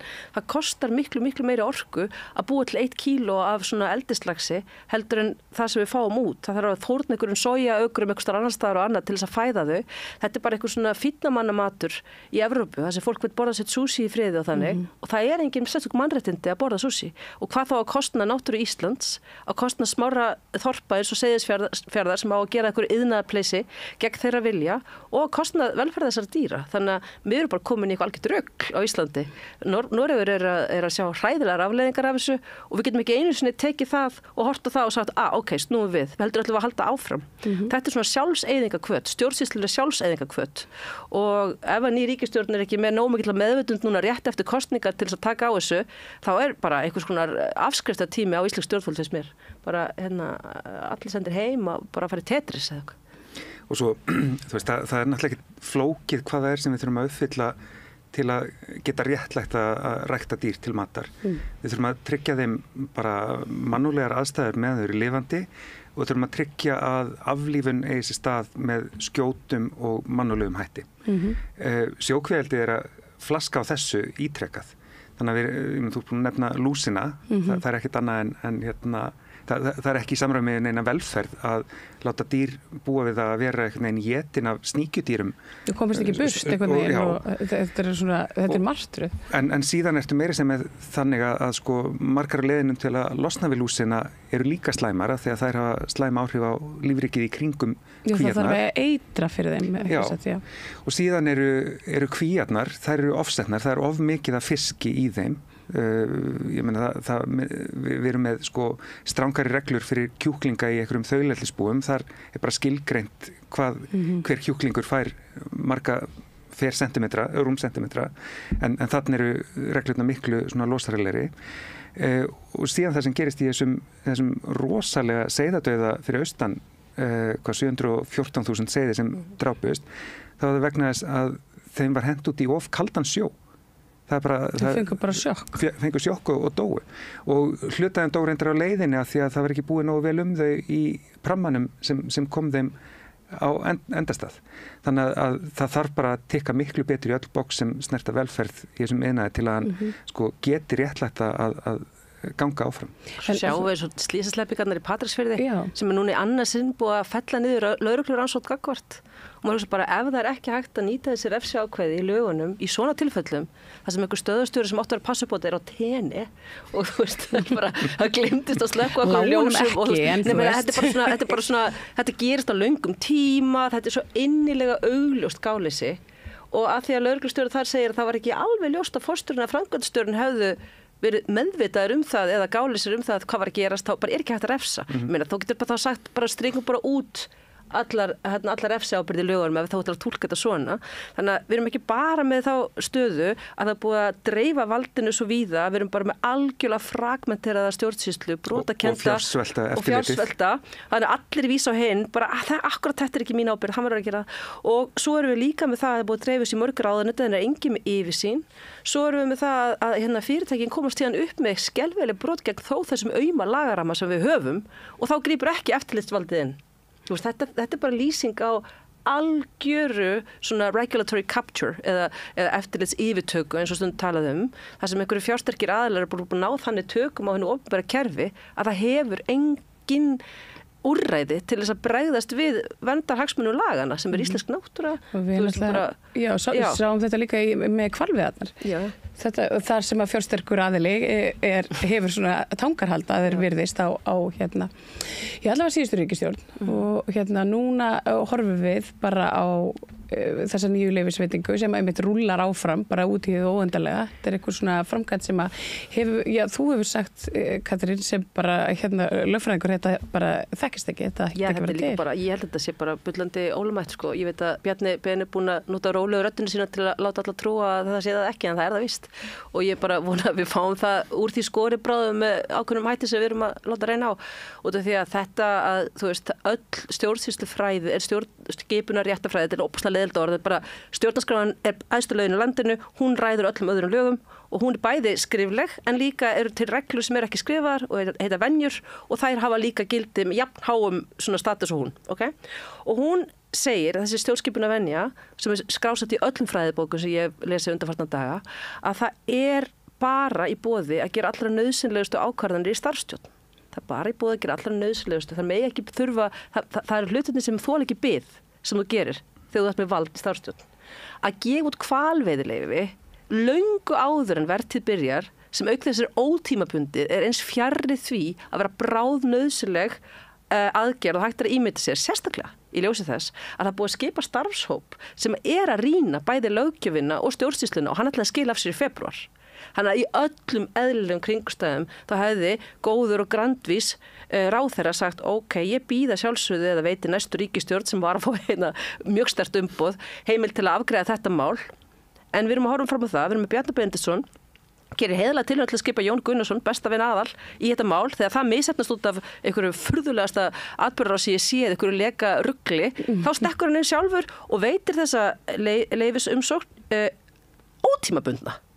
Þú veist, þetta einskalið að það gerist og ég veit að það eru bara einhverjir ráðherrar nýra ríkisstjórnar búin að stíga fram og segja að það er miður ekki þetta að gera eins og þau séu bara einhverju dálislu. Það er bara hreinlega rangt að þetta sé boðlegt og auðvitað berum við öll ábyrgð á því þegar það fara svona skuggalega gegn reglunum í landinu okkar að einhvern veginn að rétta þann kúrs af. Langskynsalegt væri að Alþingi myndi bara hittast og byrja að vinna og búa til lög sem að stoppa þessar veiðar once and for all, að þetta gengur náttúrulega ekki og það getur enginn talið segja einhverja bótaskyldu eða koma bara ný lög í landinu sem segja bara nú erum við hægt að veiða hval. Það er bara algjörlega heimilt og Alþingi hefur fullt vald til að ráða því. Andrés gerði nú heiðarlega tilraun til þess að meðan að starta þingi ásamt fleirum úr Viðreisn og Samfó og Flokki fólksins. Já, Flokki fólksins, þannig að við vitum alveg að það er vilji og leiðin skýr hvernig hægt að gera þetta en þú veist, það ætla að vera eitthvað svona þetta er bara búið og gert en leiðinlegt, þetta er bara algjör steypa og hvítþvottur. Og síðan, svo náttúrulega vantar inn í þetta að mögulega var Bjarni ekki einu svona hæfur til að gera þetta út af tengslum við fyrirtækin sem ræðir. Já, hann á í þeim, er ekki? Já, eða svona fjölskyldu tengsl inn í hval.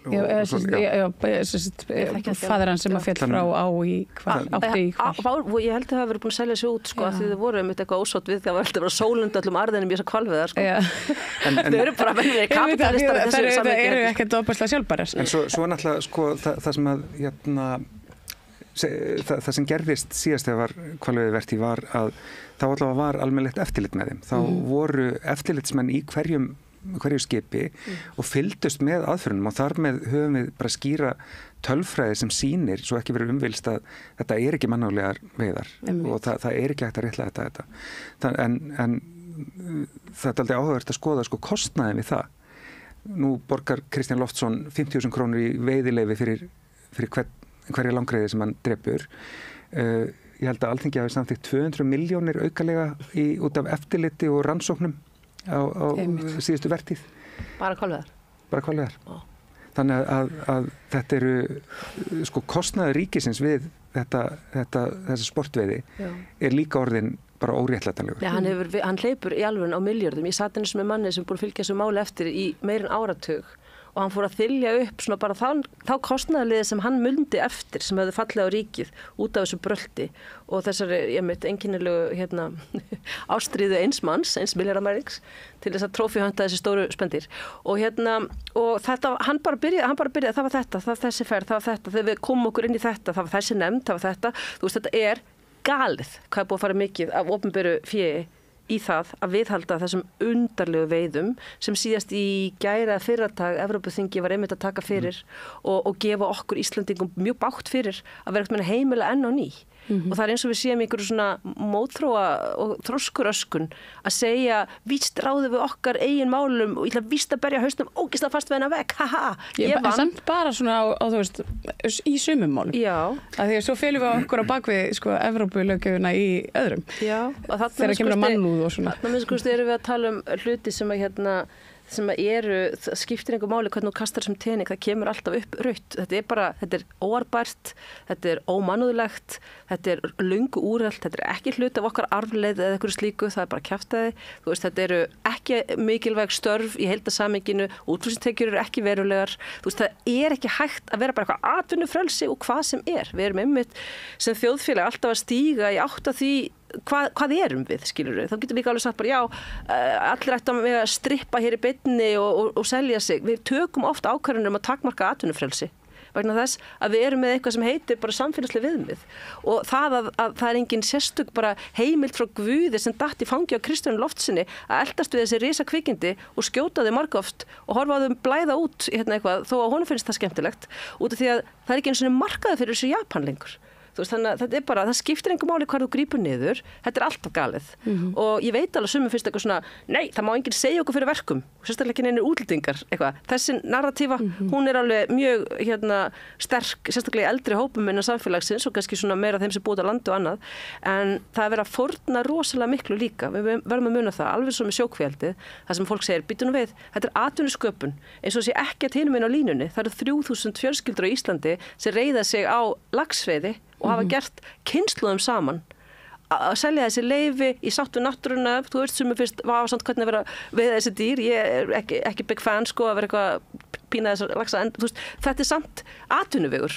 Akkur ætti að fórna öllum þessum störfum sem eru margfalt fleiri heldur en þessi örfáu hundruð sem við höfum fengið í sjókvíaldinu sem auk þess sýnir okkur nýja rannsóknir að eru fyrst og fremst farandverkamenn einhleypir kallmenn, þú veist það er ekki verið að búa til eitthvað svona fjölskyldu stemningu í litlu samfélögum sem getur þá vaxið orðið sjálfbær. Og eitthvað sem við borðum svo öll að því að við erum svo svöng. Nei, það er bara ekki þannig. Þannig að við erum bara í einhverju svona rökvillu endalaust spólandi og það er svo leiðilegt við Íslandi að geta ekki komið sér betur upp úr hjólförunum hraðar. Þú veist það þurfa alltaf að taka 6 ára af einhverju kýti í staðin fyrir að komi bara einhver segja bara þetta er bara augljóslega galið, eins og með Seyðisfjörð, augljóslega galið að fara að setja niður eitthvað sjókvíaldi sem er stórkostlega hætta á að skemma fjarskipti okkar, að rústa þessum ofanflóðum og gegn vilja íbúana. Ég meina það þarf ekki að vera þú veist, ég ætti bara að geta sagt punktur og þetta var bara afgreitt. Það er ótrúlegt að þetta sé ekki. Þú minnist það því og minnist á laxveiðina þá las ég nú svona rýndi í Hvammsvirkjun og það er einn af þeim hlutum sem er nefndur þarna í einhverjum skjölum eftir að ég las eftir að hún var slegin út af borðinu. Þar er talað stærstu laxveiði á Íslandi sem er Þórisvatn. Einmitt. Þarna munu af öllum líkindum allir þessi laxastofn drepast ef hann fer undir einhvers konar virkjunarkost. Og þú veist, þetta er bara svona eitt af þessum málum. Nú hefur nýr ráðherra Jón Páll sem þáði nú ekki búið að vera hjá okkur í dag nú er hann búið að það verði búið til nýtt regluverk fyrir einstaka virkjanir það er auðvitað alveg ansi margt svona með tilliti til dýravelferðar sem þarf að skoða þegar veittar eru virkjanaheimildir. Hefur þetta til dæmis verið gert að þínum með þau? Já, nú held ég að dýraverndarsambandi hafi ekki endilega sérstaklega skoðun á ég þekki Hvammsvirkjun ágætlega því að ég var í umhverfisráðuneytinu fyrir ár og öld þegar rammaáætlun var í umfjöllun bara 2012 og þá var laxinn stóra málið. Þetta er svo óvenjuleg virkjun í íslensku samhengi vegna þess að hún er í byggð ólíkt einlega öllum virkjunum sem hafa verið gerðar fram að þessu og hún er líka, þarna er einmitt miklu meira lífríki heldur en í einhverjum hálendisvirkjunum. Og vatnsmikill foss og Já, alls konar.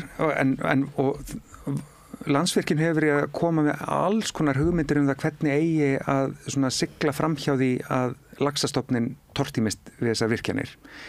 Og nýjasta og það sem í þessari endanlegu útgáfu eru seiðafleitur. Það einhver mekanismi til að koma seiðunum sko framhjá eða yfir virkjunina, eitthvað tæki sem óvíst að virki. Og meðan ekki búið að sýna fram á að það virki, þá vitum við ekki hvaða áhrif þetta hefur á laxastofnin. Það sem gerðist síðan þegar að rammaáætlun var afgreidd síðast var að ráðherrarnir tveir, fyrst Guðmundur Ingi og síðan Guðlaugur Þór, þeir lögðu fram sömu tillögu Þjórsá, sögðu að verkefnisstjórn rammaáætlunar hefði bara komist að því að það var ekki hægt að skera úr þetta á þeirra stigi. Það veri bara fyrir eitthvað tíma seinna, hvort sem það er í umhverfismatinu eða í kæruferlunum. Það væri dálítið slæmt sko eftir að Alþingi er búið að gefa boltan svona frá sér, tók bara það sem ráðherrarnir sögðu og rúllaði þessu áfram og sagði, það díla bara eitthvað við spurningunum seiðin og laxin einhvern tímann seinna. Ef Alþingi myndi síðan bara setja sérstök lög til þess að myndi enginn díla við spurningunum seiðin og laxin á neinu síðara stigi. Af því að þetta sko, það er alveg sama hvað fólki finnst hvort innleiðing á vatnatilskipun ESB sé rétt eða ekki og hvort orðalegi nefndaráliti á sínum tíma make sense eða ekki. Eftir stendur að þetta er rosalegt inngrip inn í þetta vatnshlot. Þetta er rosalegt inngrip inn í lífríkið í ánni og það er framkvæmdaraðilans að sýna fram á að það sé réttlætanlegt eða hann geti gripið til mótvægisaðgerða til að verði minna. Og ég hef ekki lesið dóminn en ég ímynda mér að það hef ekkert breyst frá því að skoða þetta síðast í Kjölinn og Landsvirkjun sé ekki búin að sýna að þetta sé allt bara tipptopp. Og meðan hún er ekki búin að því þá liggur sönnunarbyrðin ennþá hjá henni. Þá er það ekkert löggjafans að stíga inn og segja, heyrðu, það bara býtar ekki þó þau sé ekki með þetta hreinu, við bara kýlum á þetta. En það er kannski þess vegna sem að svona fólk eins og þið sem að vinnur í þágu dýrana, það er mjög mikilvægt að því að það er sem virðist að þetta eins og segir, þau svona gefið frá sér boltan og þegar kemur að velferð dýra þá er þú veist, eins og stjórnsýslan öll einhvern veginn hugsið svona, þú veist, þessi pæli bara í því eða við pælum í því seinna, þetta er einhvern veginn svona afgangs. Og svo bara gleymist að pæli. Og svo bara gleymist, einmitt. Já, ég meina eins og við sáum, sko, dýraverndarsambandið var nú að ræskja sig aðeins fyrr í vikunni þegar voru rýmingar út á snjóflóðahættu fyrir austan í Neskaupstað og það rýmdi ekki allir hestaeigendur hesthúsin sín. Það voru hestar inn á hættusvæði sem lögum velferð dýra kallar náttúrulega á að þurfi að taka út af hættusvæði til að tryggja velferð þeirra og öryggi en það var ekki gert og þá er einhvern veginn enginn með boltan að sjá til þess að það sé gert. Þú veist, liggur vandinn í því að eigendur hafi ekki viljað gera þetta og hver á þá að stíga inn í og láta það að gera þetta eða gátu þeir ekki fundið pláss fyrir hestana sína annar staðar, akkur er þá ekki rýmingaraðilinn að hjálpa þeim eins og fjöldahjálparmiðstöðar snúast að hjálpa fólki að fá gistingu fyrir sig sjálft og fjölskyldu sína, þá hlýtur að vera hægt að hjálpa dýraeigendum að finna rými fyrir dýrin sín þegar þarf að taka þau út af hættusvæði. Það ætti að vera til í áætlun væntanlega, það er til svona mörg dýr í bænum. En vandinn er að almannavarnalög skilgreina dýr ekki sem dýr. Þetta eru bara eignir. Og eignum er bara bjargað einhvern tímann og einhvern tímann. Þannig að almannavarnalög segja að við þurfum að koma fólki í öryggi og svo einhvern tímann setna þá getum við spáð í eignum. Það vantar þennan milliflokk sem væri þá við erum búin að redda öllu því brýnasta fyrir fólki, það er orðið örugt. Nú getum við rýmt dýrin út af svæðinu þannig að þau séu líka örugg og svo getum við spáðið eignir ekkert að setna. Þetta er lagabreyting sem við þurfum að fá í gegn sem fyrst. Og við komum aðeins inn á verksmiðjubúskapinn bara í upphafi sko, það sem að ég hugsa oft er eggjaframleiðslan og þessi og bara kjúklingaframleiðsla almennt. Þetta er eitthvað svona sem að hefur alltaf komið upp svona reglulega. Það eru svínabúin og svo er það kjúklingabúin. Þetta eru þessi svona framleiðslu frekustu dýrabú sem að við höfum hér á landi og oftar en ekki þá eru þetta mjög slæmar fréttir, slæmur aðbúnaður, það eru viðbjóðslegar og forneskjulegar einhverjar aðferðir við að deyða dýrin eða losa sig við bara úrgang eða eitthvað. Er þetta eitthvað sem að þið hafið skoðað sérstaklega? Já, ég fór yfir ferilinn og fattaði að fyrsta fyrirspurning sem ég lagði fram sem þingmaður 2016 var einmitt brúneggimálið. Þá bara þá einmitt hjálpuðu fjölmiðlar okkur að sjá hvað ástandi væri slæmt inn í þessum búum. Og vandinn náttúrulega við verksmiðjubúskapinn að hann rosalega lokaður. Það mjög erfitt fyrir utanakomandi að sjá inn og sjá hvað aðstæður geta verið virkilega slæmar.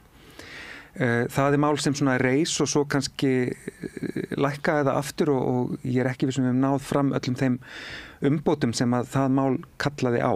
Nei. En þarna algjörlega, sko, þarna eitthvað sem að verður að fara að þrýsta á. Við erum með bæði lagarama sem að leyfir allt og mikið og svo erum við með framleiðendur sem að leyfa sig kannski að gera meira en lögin heimila og eftirlit sem er ekki í stakkbúið til að taka á því. Þannig að sko hvort það eru halaklippingar á grísum eða það hvernig kallkyns ungar eru tættir í sundur á eggjabúum. Þetta allt saman eitthvað sem við þurfum að fara að skoða hvernig framkvæmt hérna á Íslandi. Ég hef enga ástæðu til að trúa að þetta sé neitt skárra hérna en í verksmiðjubúnum sem er verið að berjast gegn í Evrópu og við þurfum að fara að fá þessa umræðu miklu meira upp á yfirborðið. Mér fannst áhugavert að því ég svona hafnaði þessu dýramálum fyrir einhverja hálfgerða tilviljun. Ég tók aldrei sérstaklega ákvörðun að breyta fyrir einhver dýralögfræðing en það gerðist bara því svo eftir mér inn í þetta hvalveiðimál og svo hef ég áhuga á náttúruvernd og svona eftir mér þetta búið að gerast. En það sem að þau segja mér sem eru mestu svona sérfræðingarnir í þessu það að við erum alveg bara mjög mikið og eftir í þessum málum varða dýravelferð og það fannst mér leiðilegt að heyra. Ég held kannski af því að það ekki svo langt síðan við vorum ekkert með svona nálægt dýrunum bara almennt skilur bara flestir bygg út bara þú veist, fyrir nokkru kynslunum bara með dýrunum sínum og hérna ekkert með lifðu á þeim. Þá held ég kannski að við værum ekkert með svona með þetta meira í okkur að passa upp á þau. Og ég held að hafa orðið stóra breytingar undanfarið, til með samþjöppun. Ég held að hafa til með verið meira af svínabjúum þar sem að svínin gátu verið frjáls og það voru miklu mannúðlegri aðstæður og svo hafi þetta svona safnast á hendur fárra og ég fekk daginn svar að því ég var að spyrja MAST bara svona sem áhugamál. Það var að spyrja af hverju farið ekki eftir þessari reglugerðum sem bannar það að séu klipptir halarnir af grísunum. Að þetta alveg skýrt. Það til einhver reglugerð velferð svína og það segir bara að það má ekki klippa hala af svínum. Þess að halin þeirra svona tjáningatæki, þetta svona svo rófa á hundi og svín eru sko bæði jafn gáð og hundar og mikil félagsdýr og mjög hrein, þau eru æðisleg. Kilturnar gefi grísunum nöfn og þetta er geggjudýr sko. Æðisleg dýr. Já. Og en það er kannski ekki alveg að gegja lífið sem við bjóðum upp á, en allavega þá segir MAST eitthvað svona, já, sko, alveg rétt, það stendur í þessari reglugerð að það eigi ekki að klippa þessa hala af, en til þess að það þurfi ekki að klippa halan af, þá þyrftu þau að hafa stærra pláss. Og það hefur ekki verið gert, þrátt fyrir fyrirmæli, það koma bara, nei, þetta má ekki vera svona. Þú mátt ekki segja bara, þú vilt ekki gera svona þar til að uppfæra lögin eða uppfylla þessi lög, þá getum við því miður ekki elst meira við það. Jæja, næsta mál. Ég meina, þetta sýnir mér aftur, hvernig MAST þarf að vera annarkvort, annarkvort dýravelferðarstofnun eða einhverju framleiðsluvinur sem veitir leyfi og passar upp á einhverja ísóstaðla í einhverjum vasskerfum. Sko, þú getur ekki eiginlega gert bæði. Og þegar ég spurði þennan sama lögfræðing hjá MAST, hvar get ég séð þessar eftirlitsskýrslur, þá sagði hann, þú þarft samt að gagnabeðinni og svo spurði ég, hvaða skýrslur get ég fengið, þá bara kom þögn. Þú veist, það er svona einhver tregða við það að sýna á spilin sín hjá svona stofnunum sem MAST sem ég veist vera mjög vafasöm, því hún ætti að fagna því að fjölmiðlar eða lögfræðingar eins og ég eða dýravelferðarsamtök eins og hann starfa fyrir séu að reyna að hjálpa þeim að vinna vinnunni sína vel. Og þegar við tlummis vísuðum þessari kæru á þessu ofbeldi sem þessar fylfullu hrissur urðu fyrir, þá settstu niður og skoðu þessi vídeo og sögðu ekki alveg ljós hvort það sé að sparka í hausin á henni eða stjaka við höfðun á henni með fætinum, skilur bara í hvaða heimi það kom. Hvenær stjakar maður við höfðunu á einhverju bara með fætinum? Og nú sendum við þeim alveg tonna vídeo með viðbóta sem þetta er bara mjög augljóst og það er ekkert komið út úr því og þau sögðu mér síðast í gær að þetta með að þau ætlaði að klára þetta í janúar, tefst þangað til febrúar. Þú veist, þetta er allt eitthvað svona. Í millitíðinni þá er búið að koma í veg fyrir það alveg eins og með umhverfismálin að fólk eins og Andrés vinnur fyrir dýravelferðarsamtök og fólk eins og ég sem reynir að starfa í þágu þeirra gagnvart lögunum komist almennilega að. Þannig að þegar ég reyna að fá að kæra eitthvað fyrir hönd kannski náttúruverndarsamtakanna eða dýravelferðarsamtakanna þá er oft sagt bara nei, þú átt bara ekki aðild að þessu máli og hvað á þá þessi grís sem var að klippa halana var að mæta og segja bara blessaður. Stefán heiti ég og ætla að kæra meðferðin á mér eða skilur hvernig á að láta reyna á þetta. Þú veist, þetta er eitthvað sem er alveg fáránlegt að sé ekki búið að laga og að stjórnsýslan sjá ekki bara sóma sinni að túlka þetta allt saman rúmt og segja bara auðvitað tökum þessa kæru ef það er eitthvað að þá lögum við það í staðinn fyrir að vera ef það er eitthvað að þá felum við það. Þú veist, þetta er alveg skelfilegt hugafar sem verður að uppbreyta. Já.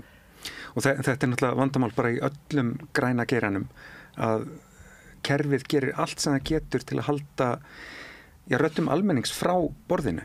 Hvort sem það í gegnum svona aktivista lögfræðinga eða samtök sem að vinna einhverjum ákveðnum hagsmunum, að það var alltaf hægt að finna einhverja svona þrönga túlkun sem þýðir að þú hefur ekki aðild og getur ekki haft skoðun á málinu á formlegan hátt.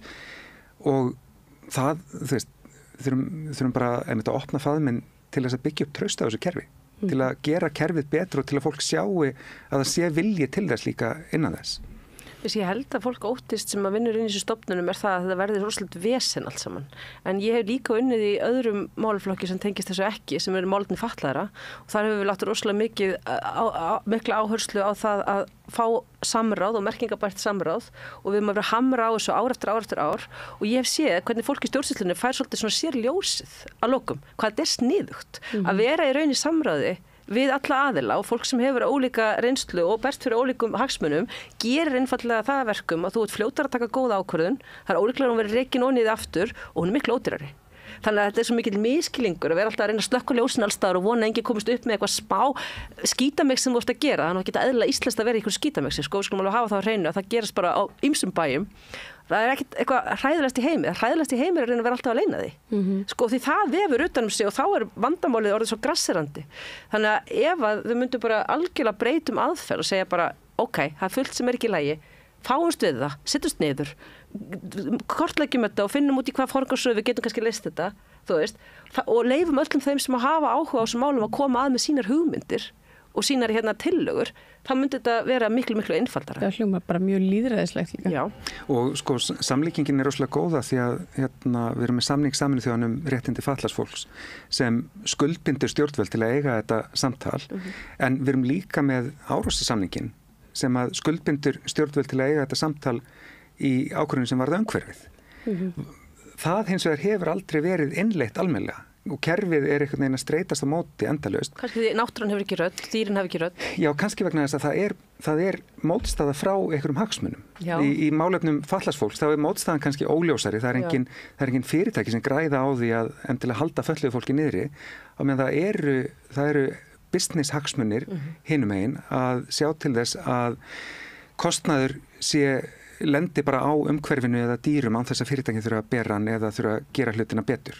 Af því að þá ertu bara farin að snerta tékk eftir því á einhverjum stórfyrirtækjum. Já, eitt svona svæstnasta dæmi þetta er kannski þegar einhver sata á birtingu laga varðandi sjókvíaldið, einhver ráðuneytis típa sem að lét frestaði því að lög sem Alþingi hafði samþykkt kæmust í birtingu og þá gátu fyrirtækin til sjókvíaldis skotið umsóknunum sínum að á meðan og þannig sparaði þessi tiltekni starfsmaður apparently þeim einhverja milljarða af því nýju lögin gerðu miklu meiri kröfur að fara eftir alls konar tilmælum og annað og þau eru ennþá þessi mál sem ég er að fást við í sjókvíaldi það er alltaf bara sorry gamlu lögin gilda, voru búin að sækja já þú sóttur ykkur 400 tonn á okkur allt öðru svæði og nú ertu byggðum 10.000 tonn á 3 nýjum svæðum, hvernig er það sama umsóknin en það er bara foot in the door dæmi, sko, þú ert komin með fótmilli stafsahurðar og nógu ógeðslega frekur þá tekst þér ótrúlega oft að tróða þér inn það sem átt að kema. Þetta er svo rosalega tölur, þú veist, að því að við erum að tala bara um sjókví, þú veist, tonn, þú veist, borða Íslendingar svona mikið Íslendingar borða náttúrulega ekki brota þessu sko, þetta er náttúrulega, og flestir sem ég þekki þetta er flutt út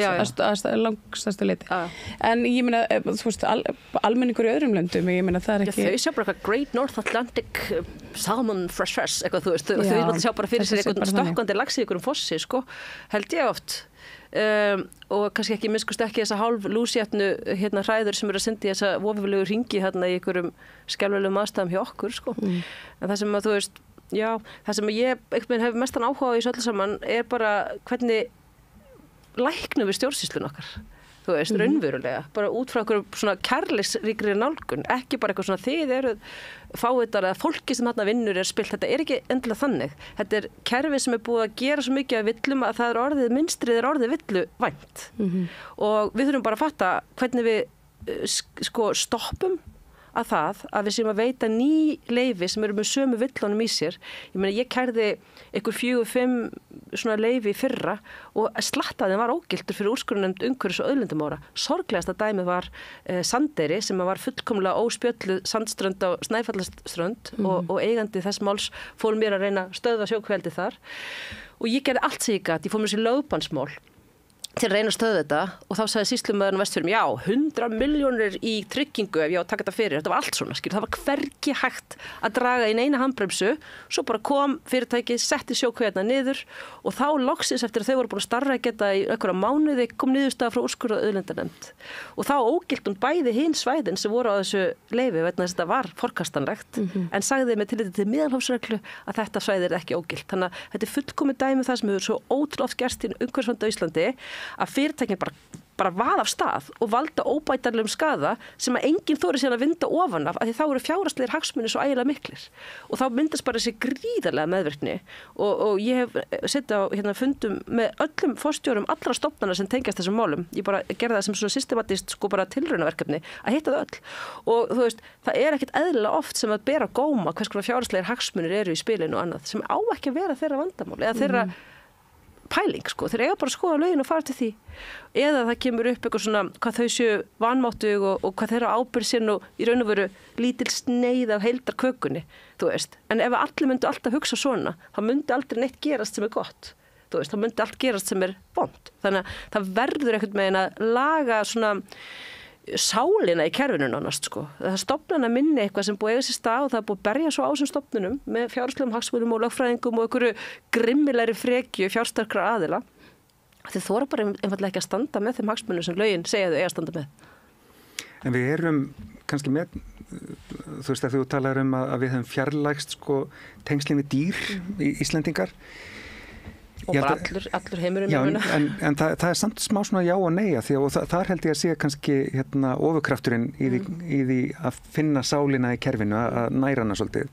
Vegna þess að ef við skoðum bara sko dýraverndarsambandið, dýraverndarsambandið er lang elst af þeim félagasamtökum sem eru á sviðinu og svona kannski með þeim sterkari. Við til dæmis fengum sko mörg 100 dýravendara til að leggja félaginu mánaðarlega fjárstuðning sem gerur okkur til dæmis kleift að vera núna með starfsmann sem að sko kemur okkur bara upp í aðra deild í því hvað við getum gert.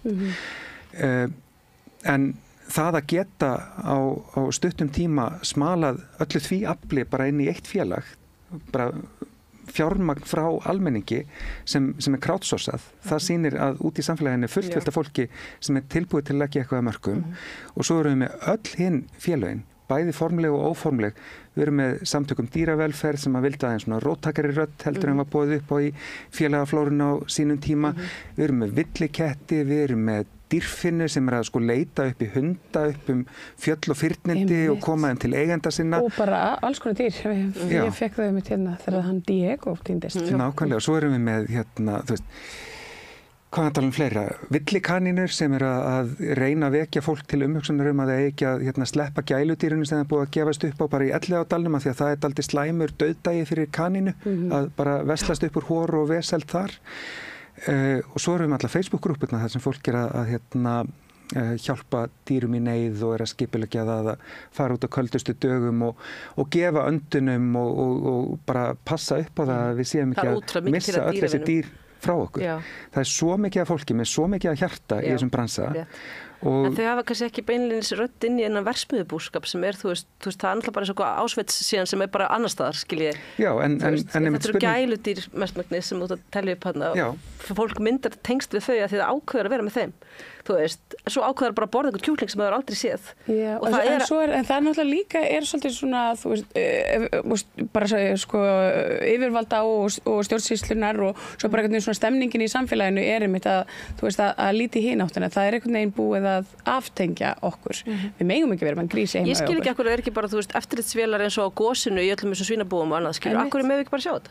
Ég menn það var líka það sem að mér finnst við vera farin að tala í kringum brúneikimálið 2016, þetta er aldrei langt síðan að við þyrftum bara að hafa bara kamerur sem væru aðgengilegar alltaf en þetta er náttúrulega það sem dýravelferðarsvið þyrfti að gera ef það á að vera eitthvað bit í því þá þyrfti að bara hafa einhverja beintög inn í öll svona verksmiðjubú og þyrfti síðan að vera í hulduheimsóknum, bara hægri vinstri, bara óboðuðum heimsóknum. Núna það búið að draga úr fjármagni til eftirlits hjá MAST bara ár frá ári í langan tíma. Fyrir viki þá er það ekkert að droppa inn upp á Kjalarnesi og sjá hvernig grísirnir hafa það. Nei. Og það er svona samt koma alltaf svona smá ljós í myrkri eins og þegar skýrslan kom í maí fyrir 2 árum hvalveiðarnar. Það var reyndar því að þakka að Svandís hafði þá sem matvælaráðherra held ég að það veitið gert einhver svona reglugerð þar sem sagði að það ætti að hafa þetta eftirlit og MAST hafði síðan þá hlutverk að greina frá því hvað kom fram í eftirlitinu. Þannig að það var smá Svandís að þakka en síðan stóð MAST sig vel fannst mér. Þessi skýrsla sem kom þarna út og olli miklu straumhvörfum í hvalveiðimálinu var vel unnin og hún Þóra sem ég held hún heiti sem hafi verið höfundur hennar er orðin yfir dýralæknir núna hjá MAST. Þú veist, hún gerði þessa skýrslu, þetta var góð skýrsla. Þú veist, þannig að þau eru við og við að gera gott mót. En svo kannski maður svona hamast inn í þessu eins og ég er búin að vera að gera núna aftur fyrir ykkur undarlega tilhörunir. Þannig að þá sé maður bara, þú veist, það er líka rosa mikið verið að reyna bara svona að ég hættu eitthvað, þú veist, og það er mjög slæmt vegna þess að þau ættu að vera á sveif með dýrunum alltaf, fyrst mér, eða þá þarf annars að færa þennan bransa eitthvað annað sem einhver fólk sem hefur þessa köllun sem Andrés var að lýsa sem svo margir hafa í samfélaginu að bara virkilega vinna að velferð dýra að það fá að vinna vinnunum sín í friði og svo þau geta rifist hvar mörkin liggja svo, hversu langt með þessi ganga til þess að það sé ekki lengur hægt að gera eitthvað og allt það. En það sem við erum að sjá er það að það kemur út einhver stórkostleg skýrsla sem segir það er verið að pynta þessi dýr. Fagráðið velferð dýra segir það er satt, það er ekki hægt að veiða þessi dýr mannulega. Köttú, Bjarni Ben gefur út ótímabundið leyfi til að veiða þessi dýr. Þetta er staðan á landinu okkar, þið veitir. Og hvert einasta dýr sem Kristján Loftsson sér til þess að verði skotið af þessum hvalbátum sínum mun verða veitt í andstöðu við lög velferð dýra. Það sem mér finnst svolítið svona erfitt í þessu samhengi að því að vald fólksins er til dæmis að sniðganga. Sniðganga þau matvæli sem eru ekki einhvern veginn unnin eftir þeirra og þú veist hugmyndum bara eðlilega meðferð.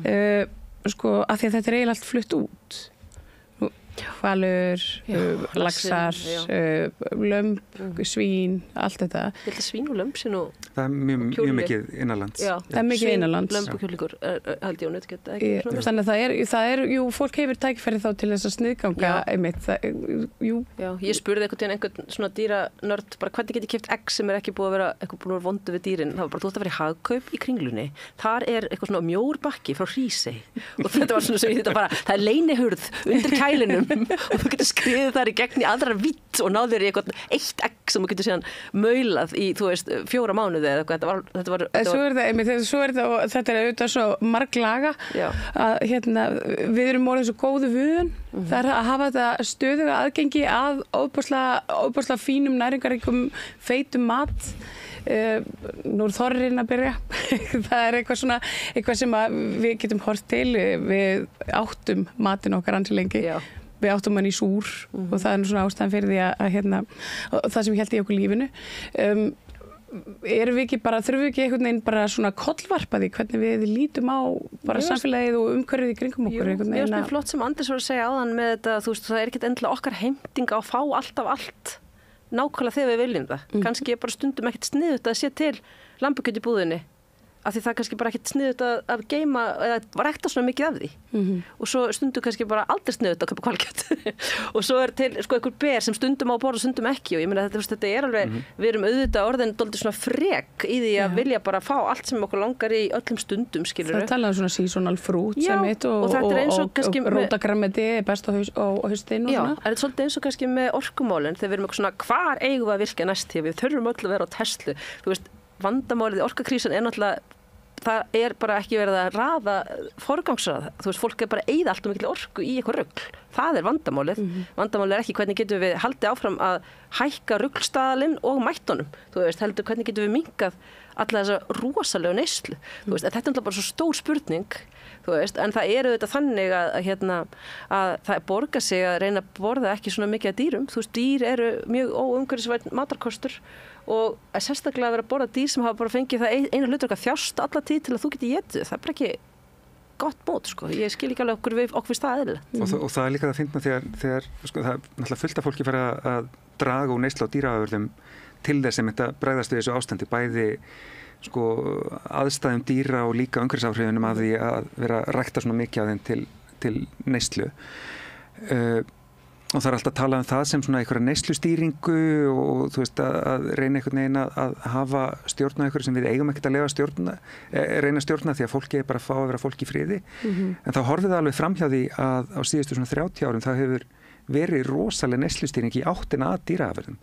Kjötneysla per mann hefur stór aukist bara frá því að við vorum lítil.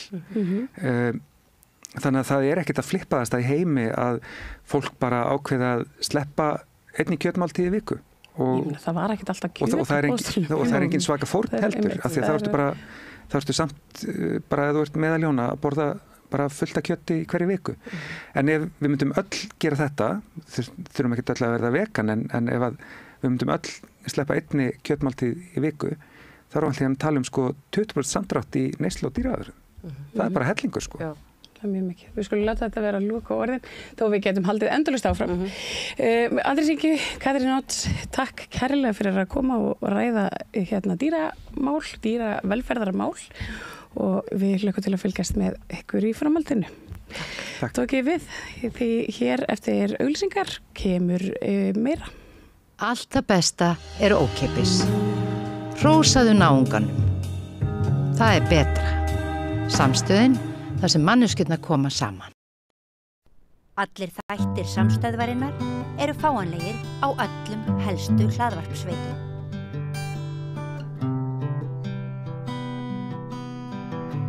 Komið sæl og verið velkomin í bókaspjall með Vigdísi Grímsdóttur.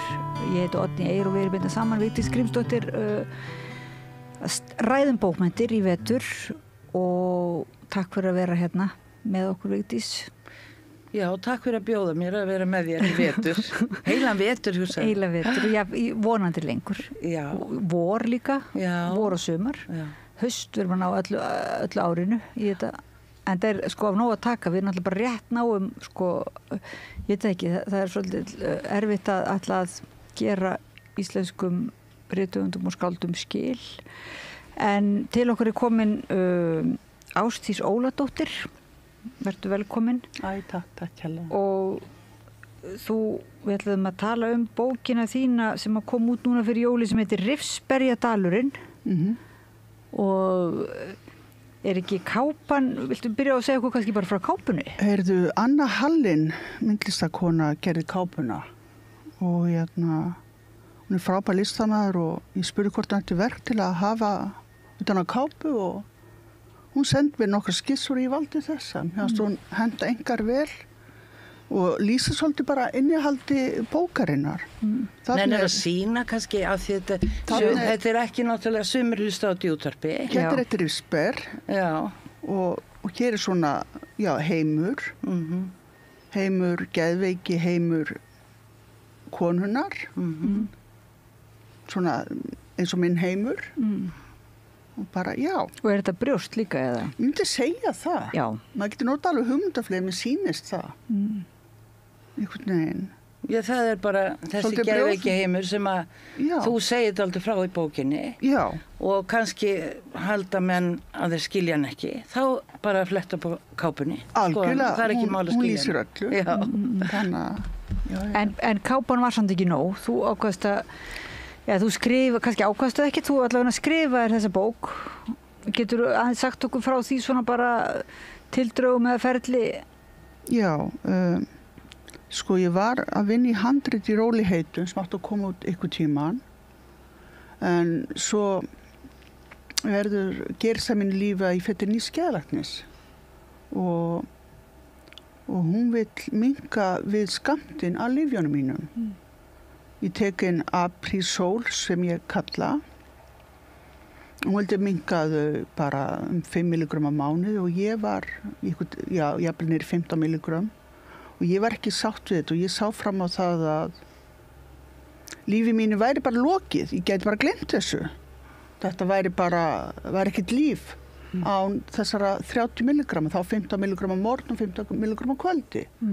Og minnka þetta var bara fyrir mér minn heimsendir. Og ég var reið og ég var sár og mér leið hræðilega illa og í einhverju örvendingakasti skrifa ég þennan kafla sem heitir Allt nema ég. Sem aldrei sterkt nafn. Já. Leðu ég óskaði til hamingju með bókina sem náttúrulega alveg nöðsilegt. Þetta yndisleg fyrirgeðu Oddný, þetta mjög góð bók. Sko Oddný, hún þolir ekki orðið yndislegur. Jú. Nei, en þetta, allavega. Það sem út að segja, það lýsir sér mjög vel í ljóðum sem eru á blaðsíðu 12 og 14. Já. Svo margan hátt, úr því við höfum undið okkur strax í efnið. Já. Á nokkur af feimni sem er mjög algeng varðandi geðveiki. Já. Viltu að ég lesi þetta, Vigdís? Já, var ég gaman. Ok. Raddirnar voru minn heimur, lokaður í höfðinu. Talaði við þær eins og verið stödd í samkvæmi með ókunnu fólki, reykti og talaði við raddirnar. Þú mun deyja, heyrði ég oft. Eitt kvöldið lagðist upp í sófa, tilbúin að deyja. Hélt að þetta veri kveðju stundin og öllu lokið. Pabbi satt í stól við hliðina á mér. Ég var sátt við að deyja. Gat ekki lengur hort á fréttir. Allur ófögnuðurinn var mér að kenna. Að lesa meira? Já, niður 14. Já. Kennarinn. Allar hörmungar heimsins voru mér að kenna. Ég truflaði fréttathulinn með hugsunum mínum. Ef það mismælti sig, þá var það mér að kenna. Allt sem var missagt í útvarpi var mér að kenna. Allt sem fór úrskeiðis var mér að kenna. Hvert andlát var mér að kenna. Ég var prinsessa með vængi sem sveif Hamraborgina. Prins sem flaug upp kirkjuholtið. Máfurinn sem sveimaði fyrir utan gluggan. Allt nema ég. Takk fyrir. Allt eru þér að kenna. Allt mér að kenna. En það sem heldur þér á þeirri braut að losna við þessar hugsanir eru 30 milligrömm af aprílsól. Já, það heldur niðri öllum einkennum nema röddunum. Þannig að þú þegar að læknirinn, geðlæknirinn segir við þig nú, þú lítið svo vel út og er svo eðlilega, heyrðu, við skulum endilega flýta okkur að lækka skammtinn. Já. Þá gerist þetta. Þú eru rosalega hrædd. Ég var hrikalega hrædd. Og reið. Já. Ekki gott saman. Nei, úrverður bara mín höfuðlaust. Respiratalurinn. Eða allt nema ég. Já. Þannig að það voru ekki bara 30 milligrömmin sem að sefuðu óttan eða læknuðu þig þannig séð, heldur var það líka skáldskapurinn þegar að segja það að skrifa, það var einhvern veginn þín leið. Já, ég hef þetta tæki að geta skrifað og það var bara mín vörn. Úr höfuðlaust? Já, mín höfuðlaust. Höfuðlaust, Egill áttu nummer 1, Egill Skallagríms. Takk sér allir. Já, bara fínt. En já, skáldskapurinn, ég meina ég hef verið fárveik og þegar sem veikust þá bara til að halda tengslu við tungumálið, þá skrifaði ég og ég byrjaði að skrifa þegar það leyti sem ég er að veikjast. 18 ára gömul, þá veikist ég fyrst. Og hvernig gerist það?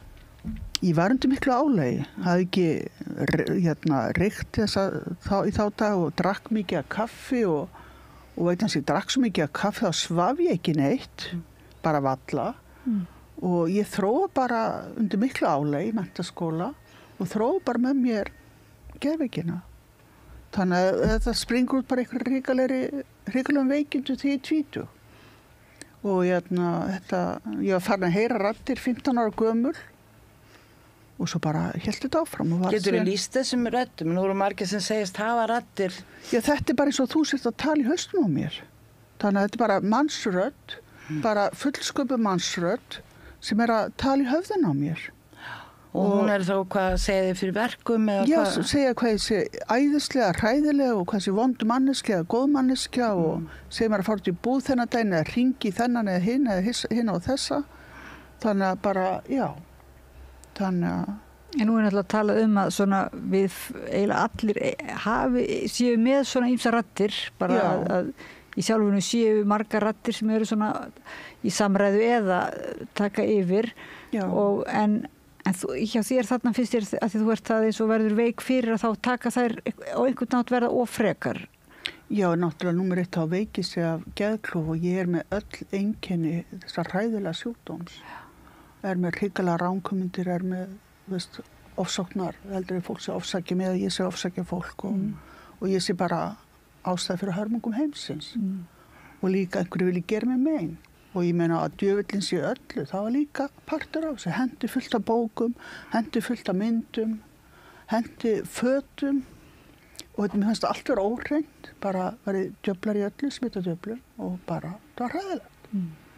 Og svo líka þá bara lokaði mig af tíma, bara áreiti fór mjög í mig, loka mig af og bara hlusta á tónlist, hlusta á Chopin og Guð má vita hvað, bara sorgamassina Guð má vita hvað og þetta var bara hörmungaskeið, en sem betur fer þá sér faðir minn að þetta ástand bara þurfti að linna, hún bara leist ekkert á blíkuna og talaði við heimilislækninn og hann bendi mér mömmu og pappa á góðan geðlækni. Og málið að ég fárveik heima hjá mér og foreldrar mínir eru bara að hugsa mig og þau bera ábyrgð á mér og taka það alla leið og þau bara, ég bara eins og á gjörgæslu. Þú nefnir það einmitt í bókinni. Já, ég var fárveik og ég með þess að tíma ég sett á róandilif og svefnlyf og þau fór svo illa mig gæti ekki staðið upp. Það fylgir mér salerni, ég bara lá í rúminu og bara rótuð. Þetta var bara hörmungar tími. Og ég bara, ég einangra með þessum tíma og bara út af því að mér fannst óþægilegt allt þetta áreiti. Þannig að... En var þá svona að því þú hlustar á tónlist og gastu lesið, var þá þessi svona mikla næmni líka fyrir orðum? Ég gat ekki lesið. Nei, þú gat ekki lesið. Ég bara meðtók ekki orðið. Já, þú að vísu nefnið það með þér, já. Já, þess vegna fer ég í iðnskólan. Þegar ég fer á, fyrstu geðklólinn sem ég fer á, ég man ekki hvað þið heita, en það ekki Rispertal. Þá fer ég fyrst hægt og rólega að vera fungerand fyrir iðnskólan Hafnarfirði og það fara að gera eitthvað með höndunum og bara gera eitthvað, standa upp og fara út úr húsi, bara koma sér lappir og vera innan fólk. Það var erfitt, þá létum mig hafa það. Það var allt þræl erfitt að taka sér skref. Það var ekki létt verk. En bara ég vildi ekki vera í þessu ástandi sem var svo slæmt. Og ég vildi gera allt í lífum til að komast út úr þessum heimi geðveikinnar. Það bara það snýrst líf mitt á hverjum degi. Og það var erfitt. Og ég meina þetta ekkert sem að gera einum degi. Þetta tók mörg ára að ná mig svona góðri. Þetta bara hænuskref. Þannig að, þú veist. Ég bara segja, ekki bara til hamingju með Rispertal, en til hamingju með þín hænuskref. Já, takk. Og þarna að geta líka nýtt þér skálskapinn til hjálpar. Ég veistu hvað, skálskapurinn, það var bara leið mín í gegnum rattabjargið, það var eins og fuglabjarg á röddum. Ertu þá byrjaður strax eins og punta það eitthvað hjá þér svona? Ég reyna að skrifa. Að þetta eru svona stundum svo fallega eins og hálfgerðar svona skýrslur eða þannig. Já, veistu hvað, ég gæti ekkert allt sem skrifa á þessum ári sem ég veikust endaði allt í ruslinu. Æi. Þannig að það ekki fyrir bara ég er hann sæmili til heilsunar sem að ég fer að byrta ljóði eða sína ljóð eftir mig. Hvenær er það sem þú var? Það er 1995. Já. Og ég byrjaði að skrifa þarna, ég farin að fullt að ljóðum á þessum tíma en fer í alvörun að skrifa eftir að ég hætti í námi. Fer til Amsterdam í nám þar í hönnun og verða hætt út af veikindum. Hefur bara svo lélegt þrek út af lyfjunum. Lyfin dróðu úr mér svo mikið þrek. Og þetta er bara töff leikur að ganga með þennan sjúkdóm. Þannig að ég verða hætt að námi og fer að vinna í Lisabni Kópú svo bara ekkert gott vinnuafl. Þú veist, sífellt að mæta ekki vinnu þess að ég bara get ekki haldið höfði. Bara veik. Og endar með mig sagt upp vinnu og það bara það besta sem gæti komið fyrir mig, í raun og veru. Það gæti ég bara fara einbytta mér því að ná heilsu. Rembast að vera eitthvað sem ég var ekki. Ég var ekki gott vinnuafl. ég gat ekki stundað nám, bara einbeitt mér því að ná heilsu og í það fara mörg ára að reyna á heilsu. Og svo tekst þetta bara með skref fyrir skrefi bara að ná bata og sérstaklega eftir að ég fer á aprílsól eða apríl, ég man aldrei hvað það heitir, ég kalli þetta aprílsól. Já, þú ert með ljóðum aprílsól. Já. Það ekki? Eða það apríldagar á blasi 44? Já, 44. Já. Nei, það ekki með aprílsól. Nei, það ekki, en ertu með... Á 32 þá segi ég hérna, í dag skín á mig aprílsól. Já, lestu það. Ég kalla nýja lifið mitt aprílsól og enginn eldi mig nema skugginn. Þannig að þetta bara gjörbreytt og þarna þegar ég fer á aprílsól þá var ég búin að lendi því að ég var á Risbergdal á þessum tíma og fer að taka þunglyndislyf ofan í Risbergdalið og þá bara var ég svo veik. Og hvað býtur þú tekur sem sagt Risbergdal? Já. Eða Risbergdal? Er í Risbergdalnum. Já, og það að taka þunglyndislyf ofan í það. Já, og það var ekki réttu þunglyndislyf sem ég fekk greinilega. Vegna þess að ég bara var mjög tæp á þessum tíma. Og lýsti þar sér þá í röddunum sem þú lýsir svo vel í bókin? Það var ekki bara raddur, ég var haldin ég fór að skrópa taka lyfin. Já. Geðklólyfin og öll einkenni geðklófans fór að koma aftur ljós. En það ekki eitt af einkennunum að taka ekki lyfin? Jú, þegar maður haldin þeirri ránkumundum að sé svona heilbrigður. Já. Og að lyfin séu bara eitthvað humbúk sem sé bara til að nota á sparidögum. Ég þarf að taka lyfin alla mín ævi. Ég var gert grein fyrir því leið ég sett svo stólinn hjá minni geðlækni í þá daga. Að þetta er bara ævi ferli að ná bata. En var ekkert svona fristandi að fyrsta læknirinn þinn var með ákveðin glannaskap og bendir á hætta lyfinu og þá skrifur þessa bók til dæmis. Hefur verið að gera eitthvað svona glannalegar tilraunir sjálf að hætta aðeins til þess að geta skrifa meira eða eitthvað? Nei. Ég veit hvað það þýðir. Þannig að mér var bara gert grein fyrir því ég hlustaði á það. Og ég verð bara að taka ábyrgð á mínum veikindum. Það gerði enginn fyrir mig. Og ég meina maður á bara eitt líf og ég vil lifa því með sæmileg lífsgæði. Og ég meina ég tel mig hafa búið við prýðileg lífsgæði í dag. Þú hefur haft sterkt bakland, er það ekki rétt? Jú, það náttúrulega það breytir öllu. Já. Foreldrar mínir voru með mig í gjörgæslu mörg ár. Og þau héldu utan um mig. Og þetta er bara ekkert sjálfgefið.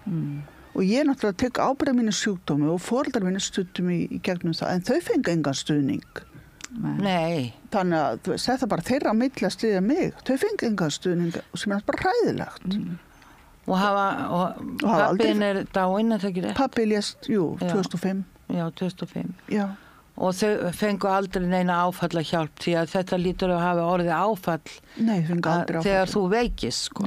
Nei, það var ekkert í boði slíkt. En eru þau bókmentafólk eða hvernig má spyrja svona eitthvað bókmentalegt bakland? Pappi var lesblindur en á eigin spýtu lærði hann að lesa og hann las heimsbókmentir og hann elskaði Kristínu Ómars Guðberg, þetta var svona höfundar sem hann elskaði og mamma les heil mikið og systir mína mikla lestrarhestar en bróður minn lesblindur líka og hann hlusta mikið hljóðbækur hefur gert það ekki nú tíðin alveg bara drekkur þessi hljóðbækur þannig og amma náttúrulega var hagmælt og kunni grilljón af vísum og þulum og ég meina var eitthvað að skrifa sjálf en var hún eitthvað að skrifa sjálf? Amma var að skrifa sjálf. Sástu það? Ég á það heima ykkur nokkuð ljóð en hún vildi aldrei birta þetta. Nei. Hún leit ekki á sig sem ljóðskald, hún leit á sig sem þulakonu, saumakonu og kunna ljóð hinn á þessa utan bókar. Hún kunni allt utan bókar. Hún fór með stórskaldin utan bókar. Algjörlega bara leikandi létt. En hvenær gafst þú út fyrstu, þetta er ekki fyrsta bókin þín? 1995 gefið minn fyrstu bók. Það er 95, já. Já, og þá er það bara ekki hvatningu vinum minns, Múla Bjarnasonar, rithöfundar og... Gott hjá Bjarna? Já, hann reyni í þetta. Já. Og ég bara tók slaginn og það var ekkert aftur snúið, það bara held ég áfram að skrifa. Og hvernig var það svona, að gefa út? Hvernig var svo reynsla fast þér að vera allt í einu með bara einhverja bók þarna á borðinu? Það var bara ágætt, þetta var eina leiðin. Það var ekkert annað í boði. Ég var að gera eitthvað í lífinu og það aftur ekki vera bara rithöfundur. Staðan fyrir að gera ekki neitt. Það var ekkert annað í boði í raun og veru. Og hvað hét svo bók? Birta nætur. Og málið á þessum árum, þá ég ekkert að skrifa um þetta drama í lífi mínu. Ég er að klóra mig í birtuna. Ég er að klóra mig úr veikjandunum í þessum bókum. Veist, ég er ekkert að helja bjargbrún í þessum bókum sem ég var í raunverulegu lífi. Heldur ég að klóra mig átt að sólinn í þessum bókum. Þannig var þetta bara. En heldur það ekki líka ákveðin gleði og forréttindi að geta klóra sig áttina sólinni? Það geta ekki allir. Nei. Já. Þannig og meira en það því að það hægt að njóta eins og þessara bókar, sko. Æ, takk Vigdís. Og mjög mikið og hún skiptist í 2 hluta. Segð okkur aðeins frá hvernig þú byggir þessa bóku upp. Heyrðu, málið að fyrst verður allt nema ég átti slattaljóðum og var að safna í nýja bók sem ætla að koma út bara eftir 3 ár eitthvað svoleiðis. Nema hvað að allt nema ég verður til bara einu kvöldi. Já, eftir þessi aftöku í geðlæknin. Já. Og mér fannst bara þessi bálkur að byrtast. Mér fannst ég að sýna fólki hvað það að vera með hennar sjúkdóm og hvað það að vera með svona alvarlegan geðsjúkdóm. Hvað það þunglindi eða geðklofi eða bípólar. Bara, þú veist, fólk þarf að sjá inn í heim hins veika. Þú veist, þú getur ekkert, þú ert veik manneski, þá getur ekkert, hvað ég segja, þú getur ekkert lýst þessu. Þú ert ekki fær það, nefnum bara einstaka sinnum. Og ég aldrei get að skrifa þessa bók sem veikust. Og mér finnst bara mjög mikilvægt að fólk viti að bakvið andlit, bara bakvið grímuna, þá öll þessi saga, allir þessi sjúkdómur. Og við berum við höfum öll okkar sögu. Við höfum öll okkar drama eða tragedíu eða hvað maður segja, sko. Og þetta bara mín tragedía. En leið í átt að sólinni. Það er svona það sem alltaf fannst mér merkilegt að lesa bóka. Það eitthvað svona léttleiki. Hún svona mjög mikið alvöru og erfiðleika svona. En hún líka einhvern veginn svo létt svona og... Já, hún á að vera það. Þetta er ég komin í dramað. Þannig að þú veist, nei, hún átti ekki hún varð bara svona. Já. Sko það sem er líka einkennandi fyrir hlutan, allt nema ég, það sem átti að lýsa sjúkdómnum. Já. Að það er bara hreint og beint. Já. Þú ert ekki að nota flúrað myndmál eða eitthvað sem skreitir það, þú segir bara hlutina eins og þeir eru. Já. Og það er vandi að lýsa svona sjúkdóm sem herjar á sálarlífi svona að maður stjórnar sér ekki sjálfur þegar hann er virkur. Já. Á einfaldan og skýran hátt fyrir lesandan sinn. Já. Hugsaðu einhvern tímann um lesandan þinn þegar þú ert að skrifa? Aldrei. Nei. Það er sem sagt þetta virkar eins og það hefur kannski aðeins gert það. Já. Til þess að ég skilji þig betur. Jú, ég ger það sko, svo ég segi eins og þá pára ég niður að skrifa niður bara eina kvöldstund megna bálknum og síðan það úrvinnsla sem tók nokkra mánuði. Já. Hvernig get ég gert þetta og þá fór ég að hugsa en meðan að ferli stendur ég að skrifa þetta, þá er ég bara að bjarga minn eigin höfði. Og eflaust til að sýna familíinu eða fólkinu mínu og fjölskyldu og vinum og síðar sé ég bara þetta á erindi til almennings. Og þá var ég bara að gjöra svo vel að gera þetta, matrið þetta þannig að þetta væri birtingarhæft. Já, og fólk gæti skilið það. Og já, fólk gæti skilið það. Það lítið gagna því að þú ert geðklofi, að þú myndir gefa út bók sem ekki nokkuð maður skildi nema þú. Já, veistu það ekki nóg. Nei, veistu hvað, maður skrifar ekkert sem geðklofi ykkur að bók. Nei. Og það er ekki... En þú lítur tilbaka, þú ert komin á aprísól. Já. Þá lítur þú tilbaka og skrifar til þess að lýsa því fyrir mér. Já. Og okkur Oddnýju og fleirum sem lesendur þín, er það ekki? Algjörlega, það er bara hárrétt.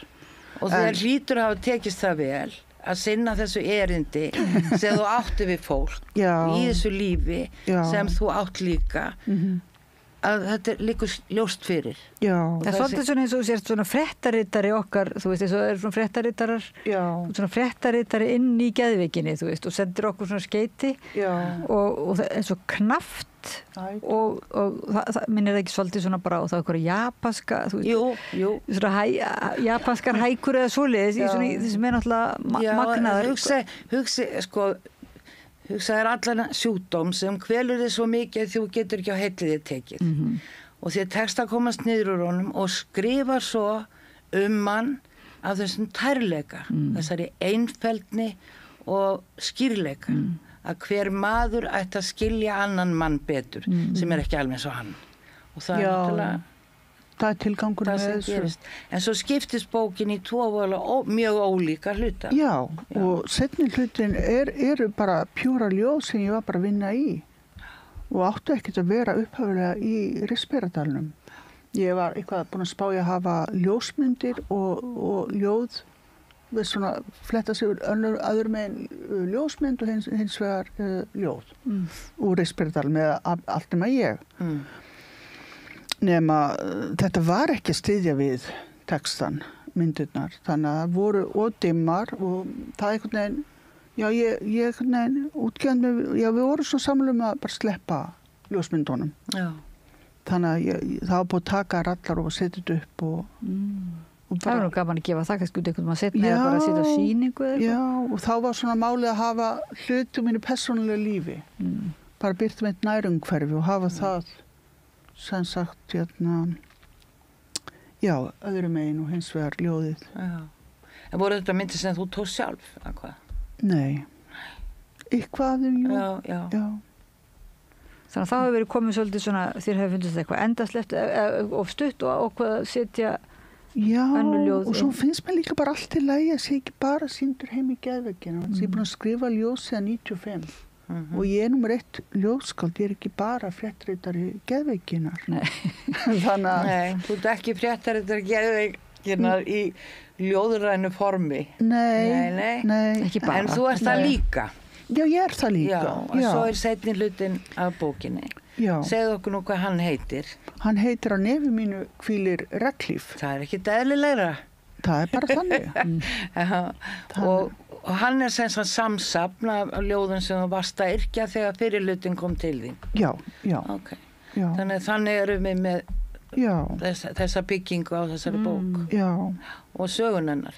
Það er þetta ekki svona ástarljóð að mestu svona seinnilutin þá? Þetta er eitthvað svona ástarljóð og líka jafnframt bara, hvað maður segja, ég svolítið líka fjallum tengsl og þörfin að tengjast. Við einhvern veginn við erum ekki fullkomin og við höfum líka þarf að tengjast og líka, og skorta tengslum. Já. Þetta er svona megið þema. Mennur að lesa apríldagar? Já. Og það kallast kannski ásóldið við allt nema ég. Já. Þess að maður svolítið að grafa eitthvað og gleyma og vil ekki tala um. Já. En svo bara kemur En þetta er hjá okkur öllum, sko. Þetta kemur allt upp daginn. Apríldagur. Blæs framan í vindin sem blæs framan í mig. Kissi ekki þögnina, snerti ekki fortíðina. Í óhyrtu blómabeði skriða túlipanar upp úr skjálfandi haustlaufi. Þetta er svona sterk mynd. Já, takk. Þannig að maður að gera þetta. Þú átti líka uppáhaldsljóð. Já, ég var nú nokkur uppáhaldsljóð, en sko, það var þarna, má ég það fara aftur á baka, fara aftur í, sem sagt, já, við getum farið fram og tilbaka. Sikk-sakk, sko. Má ég fá þarna fréttarittara, sko, ljóð, þarna, sem sé... sem sagt blæsu 11, vorum við að gera það áðan? Nei, 11, nei, það er fyrir hlutin, sko. Já, var hann að lesa 11, 12, 13 og 14? Á ekki að byrja bara og enda á 11, hvað viltu að lesi? Þú gæti tekið eins og Nei, byrju, ég að rugglast fyrir ekki, afsakið. Það er bara, fyrir ekki, Árni, það er yndislegt þegar þú rugglast. Já, nei, þarna, já, sko, getur þið ekki sagt eitthvað með en Jú, mér finnst gaman þegar fólk flettir bókum. Já. Það er líka góð regla ef maður í vandræðum að þefa upp ljóð og á meðan að þú leitar að ljóðinu sem þú vilt beðin að lesa þá hef ég þefað upp ljóðið Rós. Já, alveg rétt. En ég búin að finna það núna. Þá erum við komin í keppni sko. Rósin kemur eftir. En hvað var ég bara að hugsa 28 og 29, var ekki? Já, þetta er bara... Já. Þetta er bara svona dæmi fannst mér sko þessi svona frétta, já þetta er líka svona eins og hálfgerður annátlega svoleiðis, þarna 28 og 29. Já, lesa það. Já, þú vildir vera svo góð. Já. Hætti að skúra, fór í skóla, lærði að smíða, hanna nytjahluti og húsgögn, gat lítið lesið. Kláraði námið en fékk enga stjörn á rassinn. Minna veik og var minna veik, var komin í Rifsbyradalinn eða lifið sín tók inn. Sofna þegar ég sofna, vakna þegar ég vakna, stundum andvöku nætur og þá spretta þær fram, raddirnar í höfðinu, halda fyrir mig vöku, vil ekki svefnlyf, vil hafa hausinn í lagi ef ég má. Þarf að passa lífið, passa svefnin, að borða, passa að hreyfa mig, að passa álagið, annars fara. Sko það er þarna að þú vinnuna þína með lyfjónum. Það þýðir ekki að gúpa í sig lyfjum og gera ekki neitt meira. Nei. Þú passar upp á að sofa, þú passar upp á mataræðið og allt þetta. Já. Og þetta ættu náttúrulega allir að gera. Algjörlega. Ekki bara þeir sem eru með einhvern sérstakann skilgreindan sjúkdóm. Já. En þarna, mér fannst til dæmis lokaljóð, ég veit ekki Árni, ert þú með eitthvað annað? Ég var hrifin á ljóðinni Rós. Já, og ég lesa það. Já. Það var rosalega erfitt. Það er mikið valkvíði sem hellist yfir maður að velja úr svona. Já, með bók sem er með fullt af góðum ljóðum, auðvitað fylgir í valkvíði. Og gaman að lesa hann í heild eiginlega, það er eiginlega svoleiðis, það er að lesa hana. Og þetta er í seinni hlutanum. Já. Þeir sem er með hennu eðlilega heiti seinni hlutin á nefi mínu hvíli reglíf. Og mér langar svo rosalega mikið til þess að þú leikir þetta einhvern. Hérna ekki með Rós. En bara sjá þetta svona. Þyrnar skilja eftir sár. Rós stingur, krafsar klórar. Blóðtaumar þekja, hvítt pappírsblað. Á að klippa þyrna eins og klær. Ég klippi þyrna og klær. Þú stingur, krafsar, klórar.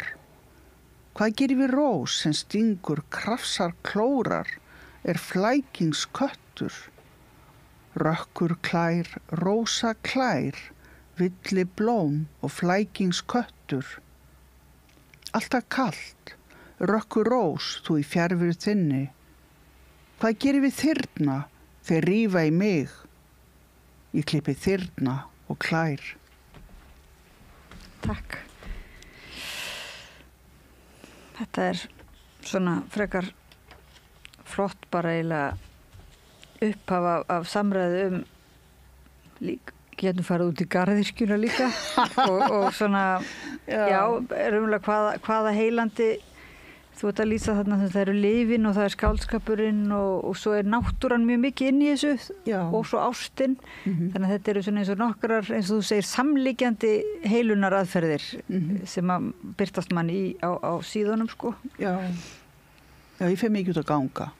Mikið upp í Heiðmörk kring Vífilsstaðavatn og svo út á Gróttu. Fastakestur út á Gróttu. En hvað finnst þér skipta máli að sko eitt er að skrifa sem er gott og eins og þú sagðir það var gott að gefa út fyrstu bókina til þess eins og að verða loksins eitthvað eins og þú segir í staðan fyrir að vera ekki neitt eins og þú upplifir að þú væri. En finnst þér það skipta máli núna að þegar þú ert búin að skrifa að gefa það út? Ég veit það ekki. sund maður bara vera fyrir maður sjálfan, sko, maður þarf ekki að gefa út allt sem maður skrifar. En ég skrifa mikið bara eins og mér langar að birta það og ég einhvern veginn vinn það þannig, veist, ég veit ekki hvað ég segja, ég er ekki með einhvern ákveðin lesandi í huga, mér finnst bara skáldin, ef þau hafa eitthvað að segja, skáldin hafa öll eitthvað að segja og við erum öll manneskjur og við hljótum að geta skilið hvort annað í gegnum skáldskapinn. Já, við getum ekki myndað neinn tengsl. Þá getum við kannski hunskast til að reyna að mynda tengsl í gegnum skáldskap. Já, og ég meina, ég líti á bók, í bækur, þetta eru félaga mínir. Þú veist, þetta eru bestu félaga mínir, góð skáldskapur. Ég bara, já, mér finnst það. Það að þú lest líka? Já, ég les heilmikið, ég reyndi að gera það, já.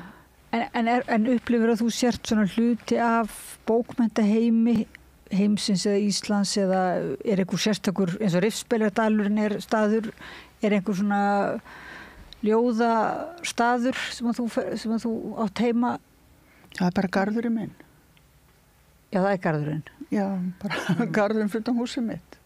Það er mitt atkvarf í dagsins önn, bara setja þar út á samt nágrannakonu minni og borða góða mat eða drekka kaffi eða te. Þannig. En ég ætla nú ekki samt að sleppa þér sko með þetta svara þótt það sé mjög fallegt, en finnst þér þú vera svona hluti af íslenskum bókmenntaheimi? Sko meðan ég er Íslendingur, eða hvað maður segir að vera Íslendingur, meðan ég tilheyrir þessari þjóð, þá hlýt ég að tilheyra þessum bókmenntaheimi, ég held það. En ég meina að vera ljóðskáld, þú ert ekkert mikið lesin, ljóðskáld er ekkert eins og Arnaldur og Issa. Þetta er ekkert bestseller. En fólk kaupir ljóð, sumir kaupa ljóð og ljóð berast mann á milli. Bækur ganga á milli fólks. Þannig að ef fólk les ljóð, þá er ég þar. Og það er svolítið samræða milli ljóðskálda svona síðustu árum, eða kannski hefur alltaf verið einhver svona... Já, allavega finnst mér nú í tilefni þessa árs 2025. þá má ég nefna það hvað íslenska konur, eða árkonunar, er það ekki? Jú. Hvaðar eru rosalega sterkari í ljóðagerð, sérstaklega í henni. Já. Bara undanfarin ár. Og það er gaman að tilheyra svona hópi. Farið ekki og lesið upp og svona saman. Ertu ekki í einhverstað að segja þú ætlar að fara til Akureyrar? Já, það kannski veistu það ekki. Ég veit að það kemur ljós. Já, það var í einhverju blaði. Hver veit, en ég hef svolítið verið eins og alveg út á hól. Þess ég ekki tilheyrt neinum hópi eða grúpu, en mér finnst kannski margir lýsaði þannig sjá fyrir sér að gefa út verk og verða svona hluti af þessum einhverjum ímynduðum bókmenntaheimi eða svo leiðis og maður auðvitað sér skáldin vera saman fyrir jólin og svo leiðis en svo heyrir maður kannski oftar bara af einmannaleikanum, hvað þetta er líka einmannalegt einhvern veginn og hvað er sjaldar sem kollegar hittast og ræða málin, er það ekki? Það er bara þannig, þetta er eiginlega allt of einmannlegt fyrir mig sko. Þannig að finnst þér að þú einangrist? Ég er bara rosalega einangruð. Þú ert rosalega einangruð? Sem ljóðskáld, já. Ég upplifi það. Og ég meina, og ég oft hugsa bara á ekki að hætta þess að fara í háskólan þess að ég get heilsan á þetta góð, taka einn og einn kurs og bara gefa skáldskapur upp á bátinn. Nei, þú ert ekki að gera það. Nei, takk að segja það. En bara til að rjúfa þessa einangrun, þetta er bara gífileg. Og svo annað, maður þarf náttúrulega að vera innan fólk til að, fólk er svo mikil innblástur. Samskipt við annað fólk, þetta er svo mikil innblástur og lífið sjálft. Það er innblásturinn. Og ég meina, og stundum er bara, stundum þarf maður bara fólki að halda. Bara nauðsinn. Maður er bara manneski og þarf að, það er bara þannig. Hvað með þig, Vigdís? Þú er nú búin að vera í þessum bókmenntaheimi svolítið mörg ár. Hefur skipst á svona einmannleiki og þetta sterku félagstengsl innan þessa heims? Já. Ég hef verið í svona grúpum. Það hefur nokkra kettlingar sem hittust þegar ég bara ung, sko. Og þær eru alla dánar nema ég. Enda ég komin á þeirra aldur, sko, þegar það hverfa frá. Það var gaman og það var svona tekið utanum. Þú veist, hittust við nú út af svona leiðinda grein sem byrtist í vikun eða einhverju blaði hvað kettlingar væru leiðilegar þegar það var að skrifa. Og það fannst okkur tilvægilegt. Það var Svafa og Nína og Álfrún og Fríða. Og hittust til þess að ræða það og svo heldum við því áfram. Þannig að þau fóru að heldast úr lestinni, sko. Og síðan hefum við verið í svona skrifgrúppum. Það til, sko, og það gekk ágætlega og svo svona hittast einhverja mannesku til þess að borða saman og ræða skáldskap og tala illum langan og svona. og velunin og allt þetta en þannig, já svona eins og vera í einhverjum kollegahópi eða þannig, svona eins og venjulegu vinnustaf já, svo fórum maður sveitir lands og út fyrir landsteina með strákonum það var upplifun þetta kemur allt saman nú eru þetta miklu stærri hópar sko. já hefur það breyst þannig séð já, ég held það En við vorum að tala einangrun og þá ekki bara einangrun ljóðskálda eða einhverja rithöfunda heldur líka, sko lokar þið af, finnur þið fyrir fordómum, ég langar að vita af því ef þú gerir það og þú getur sagt okkur frá því Sko ekki að það kemur ekki bókinni við Já, út af minni sjúkdómi hef ég getum tíðan orðið fyrir fordómum og það bara eins og gengur að gerist fólk já en ég vil bara helst ekki tala það það bráður með þátturinn búin og þú segir okkur frá því og eftir algjörlega, ekki að segja það já, þá sittum við í svona klúbbi já, þá erum við í klúbbi það þarf að skipuleggja, það gerist ekkert að sjálfu sér sko, ég fatt að það maður þarf bara virkilega að skipuleggja svona hittinga algjörlega það var gaman sko já, það er mjög gaman en maður gerir of lítið af því líklega sko. Já, örugglega. Því að maður einhvern veginn fattar ekki að það skiptir máli kannski eða... Já. En ég meina, já. En náttúrulega maður skrifa náttúrulega bara bók einn og sér, maður ekki í hópa að skrifa bók, þannig að... Það kom út bók núna fyrir jólinn þar sem að margar... Já, svikaskáldi. Já, þær hafa vinnað með alls konar svona. Já. Gefa út einar og sér og svo saman og allavega. Já. Þetta er alltaf gaman að því. Já, bara flott hjá þeim. Ég man ekki hvað bókin heitir sem kom út í jólinn sem eftir þær. En mikið fannst mér titillinn skemmtilegur. Svona mitt minni, sko. Já, ég man ekki heldur hvað hann heitir. Ó, nei, en ég man líka mér þótt hann skemmtilegur. Við ættum nú að vera með bókatíðin En ertu búin að ákveða titillinn ertu að skrifa aðra bók? Ég bara byrja nokkrum nýjum ljóðum sko og sjáum bara hvert það leiði mig. En já, ég byrja að safna nýja bók. Þannig að alltaf bara vera dugleg. Þetta, ég meina. Og skrifaru mikið svona, eða? Það kemur í skorpum. Þannig að, já, þannig að þetta er allir gangur á þessu. en já, það kemur bók. Það var svolítið fallegt eins og þú lístir þessu áðan og fyrst þetta bara að þessi skriftargjörningur svona, þetta er bara þú skrifar já. Og svo það úrvinnslan einhvern veginn, það er annar fasi svona? Já, algjörlega, það tekur jafn langan tíma á að skrifa ljóðin, bara gera það boðlegt, þannig að ég verið mjög heppi með yfirlestur, haft góðan yfirlesar sem hefur, hjálpa mér í gegnum þetta. Já, þú meinar editor sem ritstýrt þér. Já, ekki beint ritstýrt, bara lesa yfir fyrir mér. Atli Ingólfsson, tónskáld. Já, hann er ljóðskáld sjálf. Já, og hann er frábær yfirlesari. Já. Þannig að mjög heppin að hafa hann verið inn á handar. Já. Þannig að... Hann er flott að því það er einmitt svona taktur og tónlist í textarum og gott að fá tónskáld til að... Ekki verra. Tónskáld og ljóðskáld til að lesa yfir, það var hans í sniður. Þannig að, já. En það er hérna í lokin samtal. Já. Sem að þú heldur sé kannski allir að meina på og fólk tali saman. Algjörlega. Viltu þá áheyrendur og... Við skal mig kvíð fyrir en ég skal reyna. Þetta er mjög sérstaklega þess að hvernig ég fer með millilínuna. Já, þú eru þá að sína það og leifa fólki sem hlustar að heyra það. Vil ég syngi það, söngli það eða... Já, hefur ekki sönglað það? Ég hef sönglað það. Já. Það nú gaman. Já, núna greit bara. Samtal. Yndist tími, taugakerfið kúrir. Hvenar hættu orða að fjúka og tarfuti símar. Hvernig á að nota þá? Núna.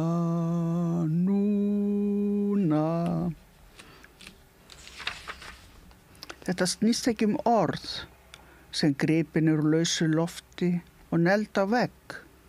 Þetta snýst daginn í dag. Núna. Á milli tanna, skorpina vara, blóðröðra vara, móðan, grjótið og við hverfum í orðaniðin fram á vor. Núna.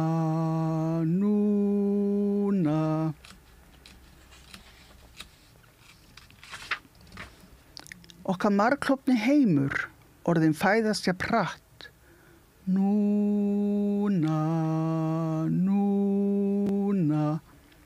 Og þau falla á beinkvít blöð, vot af tárum. Takk fyrir. Núna tíminn búinn? Núna. Ekki alltaf núna? Ég veit ekki hvað klukkan, hvernig tímanum líður. Nei, ekki heldur nefnilega. Klukkan 23 mínútur í 5. 23 mínútur í 5. Já, þá líklega einmitt núna. Tíminn búinn. Núna.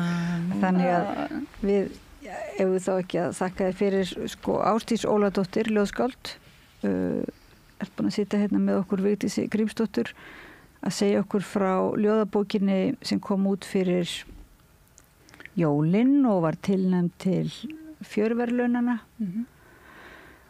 og bara laut mjög góðar undirtektir og heitir Rifsberjadalurinn og við rættum nú líka ýmislegt annað sem tengdist svona bókinni. Já, og eigum við ekki að hvetja alla sem vettlingi geta valdið til að lesa Rifsberjadalinn. Núna. Takk fyrir komuna og spjallið. Takk hérlega. Og takk fyrir bókina og innsýnina og hlustendum og áhorfendum þökkum við fyrir að vera með okkur núna og Laufey Líndal Ólafsdóttur fyrir að varpa þessari samræðu yfir til ykkar, hlustendur góðir, og við sjáumst aftur í næstu viku í öðru bókaspjalli. Takk. Með því að ganga í leigjendasamtökin styður þú baráttu leigjenda. Leigjendasamtökin eru fyrir öll þau sem vilja vinna að réttlæti og öryggi á húsnæðismarkaði. Leigjendasamtökin.is.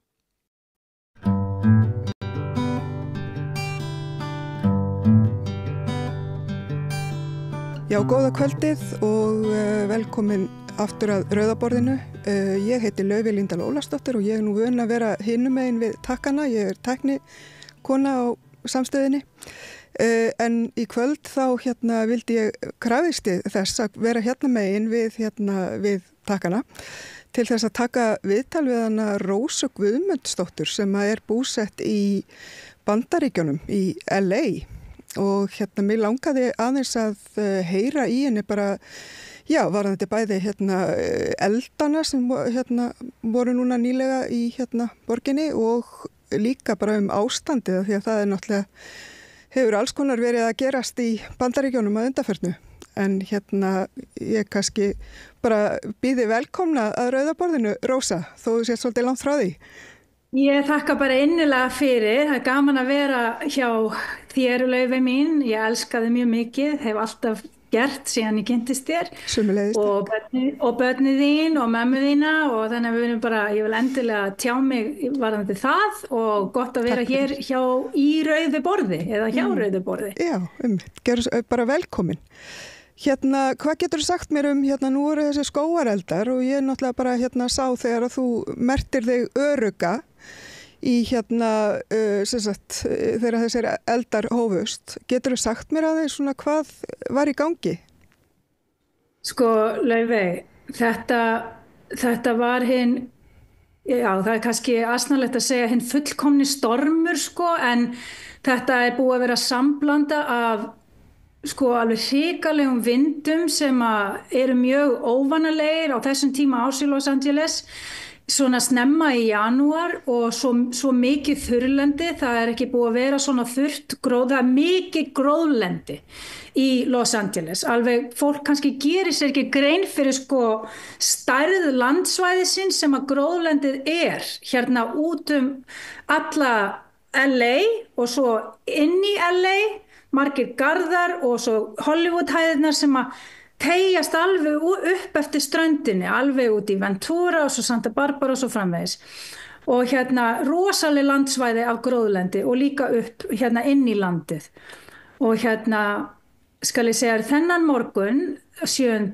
sem að þessir eldar hófust, þá var svo mikið þurrlendi vegna þess að þetta þurrasti vetur, já eins mikið og vetur, kannski ekki með Íslendinga, það var ekki vetur, en vetratími hérna í Los Angeles, það ekki búið að vera svona þurrt síðan 1964 og þó að ég sé sjálf að furða mig yfir hvernig kveikjast svona eldar, bara nóg að það sé rosaleg vindkvið og mikill vindur að þá kviknar einhverja glóðir og svo slíkt og svo fór ég aðeins að fræða mig það og þá kemur í ljós að það eru ennþá línur og það búið að lögsækja þessi fyrirtæki sem eru með þessar símalínur og rafmagnslínur yfir gróðlendi og það búið að bæta mikið fyrir í því en öllum ætti að furða í svona auðugu fylki eins og Kalifornía þetta 5. ríkasti staður held ég í heiminum og að það sé ekki meira búið að leggja út í að gera þetta öruggara þannig að það sé ekki þessi glóðahætta sem að myndast þegar það vindur. Þetta náttúrulega svo alveg rosalegu skaði og fólk gerir sér ekki grein fyrir hvað hversu hratt eldurinn breyttist þennan morgun og svo líka var ég að lesa samantekt á New York Times daginn sem voru 24 tímar inn í eldina frá því að hann byrjaði þennan morgun í Palisades sem svona cirka 25 mínútur í burtu frá mér sem ég bý ef það eða ekki mikil umferð að það tók 20 mínútur fyrir slökkvilið að koma á staðinn þegar eldurinn var lítill. Þarna þegar hann var að myndast, það var hringt á slökkvilið, en það tók þá 20 mínútur að koma þegar eldurinn var ennþá ekki búin að breiðast svona mikið og áður en að vindurinn skalla á svona rosalega. Þannig að það mér verkjaði í hjartað. Ég táraðist að lesa yfir þetta allt saman vegna þess að Jú, það alveg hægt að kenna mörgu líka en svo líka verið að segja að það hefði ekki verið hægt að slökkva þetta það ekkit kerfi sem að hefði getað undirbúið sig fyrir hversu hratt eldurinn breyttist og líka hvað það var þurrt og þessi vindhætta og svo náttúrulega auðvita. Lokapunktur sem ég ætla að segja að þeir gátu ekki sent flugvélarnar í loftið þessa nótt. Þannig að fólk þurfti að horfa upp á eldin, bara éta upp heimilinn og náttúrulega 2 eldar komnir í gang á þeim tíma þegar kvöldi skall á og en það var margt sem að ég var að lesa í sambandi við hvernig var brugðist við og hvað þurfti að gerast áður en að var hægt að tækla eldin þannig að þetta bara rosalega harmikið en ég get sagt þetta Laufi mín að lögsóknirinn þegar byrjaðar eins og þú veist það var Ameríka land lögsókna og lögsóknir eru nú þegar farnar á stað fyrir þá sem að hafa orðið út í þessum veldi vegna þess að ég held að þeir ætli sér að kenna mikið kenna þeim mikið bænum og undirbúningnum og svo framvegis að að það var ekki hægt að bregðast betur við heldur en það var gert. Kom þetta nokkuð fyrirvaralaust eða bara átti fólk sér einskins eils von eða hvernig var svona í aðdragandanum? Já, þetta góð spurning, Laufey. Reyndar var búið að vara við, það var búið að vara við þessu. Það var kona, það var nefnd sem að ég sá, það var sjónvarpa frá nefnd sirka viku held ég áður en að eldarnir fóru af stað og það var kona sem var í þessa nefnd, man ekki nákvæmlega hvað hann heitir og hvað hann var að gera þarna. Þetta var nefnd, borgarnefnd og held í sambandi við slökkvilið nefnd sem að var að funda og það var sjónvarpa frá því þegar hún var að tala að það væri mjög mikil hætta á að svona einhverjum hamförum í sambandi við eldhættu og líka í sambandi við að það vantaði meiri peninga. Það vantar ekki alltaf peninga í samfélög en í sambandi við þetta maður hefði nú haldið að þessar eldar eru búin að vera viðvarandi í mörg ár núna og vera hrikalegar hamfarir í sambandi við þessa elda í nánd við Los Angeles en ekki svona nálagt og inn í borginni sjálfri eins og í þetta skipti. Fólk að tala sem hefur búið hérna lengi að þeim fannst þetta verra að upplifa þetta heldur en jarðskjálftinn á 1990 og var ekki 1992 held ég. Stór jarðskjálfti sem var og þannig að nú veit ég að ég lifi í mikill jarðskjálfta og nú eldhættu þó að þetta haldi áfram að vera uppáhaldsborgin minn sem ég elskar svo mikið. Já.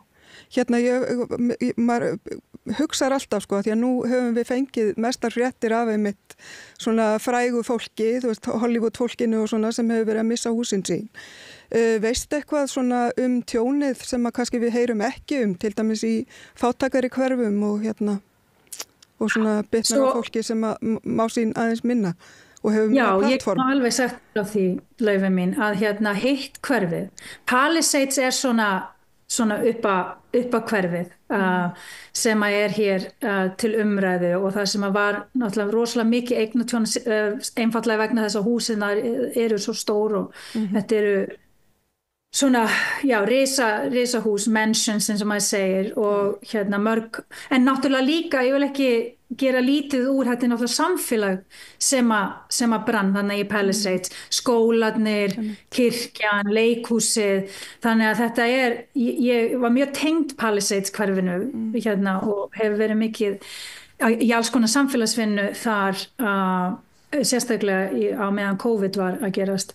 En nú vil ég tala Altadena sem að hitt hverfi sem að eldurinn átti sér stað sem að kviknaði á sama tíma og Palisades eldurinn byrjuðu. Þetta hverfi, það hjartaræturnar eru þar vegna þess að þetta í rauninni fyrsta hverfi sem að blökkufólk á sínum tíma var að kaupa sér hús og myndaði þar svona millistétt í rauninni og þetta er rosalega fólki þykir rosalega vænt það hverfi vegna þess að þar gat fólk verið að kaupa sér eign og finna sér svona staðfestu í lífinu, sérstaklega fólk sem voru innflytjendur og blökkufólk og svo framvegis. Þannig að það rosalega mikil sorg í að þetta alltaf hverfi í rauninni bara farið og margt fólk sem átt í rauninni aðleigan var í fasteigninni og fasteigninni sem eru búin að fara kynslóðan á milli og þannig að það er rosalegu missir þar fyrir fólk og að því að þetta hverfi bara brann í rauninni mest allt bara niður til kaldra kola svipað eins og Palisades en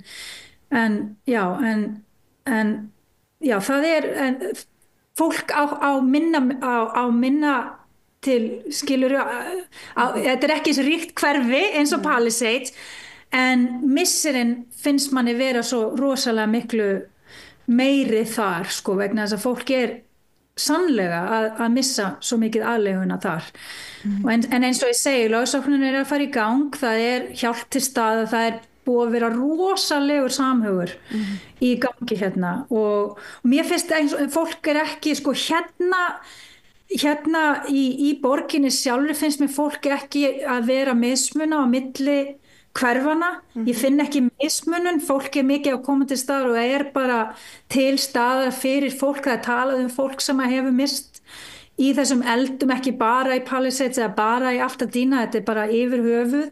Fólk sem hefur verið að missa bæði fyrirtækin sín sem búin að vera að reka í 20-30 ár. Það var maður í Altadena sem var með bílaviðgerðarverkstæði í 30 ár og það bara farið. Þetta mikið fjölskyldu fyrirtæki sem að hafa brunnið niður en náttúrulega við fengum smá skerfa því í gegnum COVID, ekki að það hafi brunnið niður en náttúrulega mörg fyrirtæki þurftu að loka náttúrulega vegna þegar COVID var.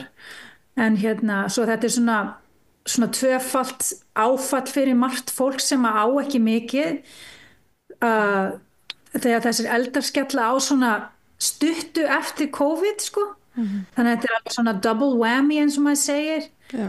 En auðvitað sko, senast að ég ætla að segja af þessu að auðvitað að hugsa til sko, já, fólk sem á mikið misti húsin sín og það getur bara áalveg fyrir öðru húsi, það getur byggt annars það, en þetta meira en það auðvitað. Það ekki hægt að bara minnka það niður í það fólk var að missa mörg svona, það sem ekki hægt að meta til peninga eins og minningar og ljósmyndir og alls konar svona sem á tilfinningarlegt gildi og náttúrulega líka bara samfélagi sitt sko. Akkurat. Já. Getur aðeins sagt mér lögsóknina. Þetta eins og svona hóplögsókn eða þetta, veistu eitthvað nánar það, hvort að þetta sé? Já, það lögsókn, ég sé nú bara að það verið að auglýsa eftir, þetta svona, ég held að sé mikið af líka svona bara enga lög, hvað kallar það, svona firms, lögmannsskrifstofum.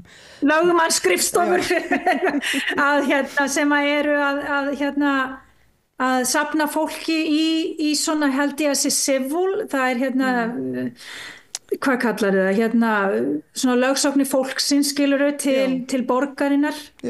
Og svo líka held ég að svona enga lögsóknir sko líka en ég held að aðal lögsóknirnar eru sko til borgarinnar bara fyrir að hafa í rauninni ekki verið betur undirbúið að þetta hafi gerst, að þetta þurfti að fara svona langt og bara í rauninni mikið eins og maður kallar svona gross neglect sko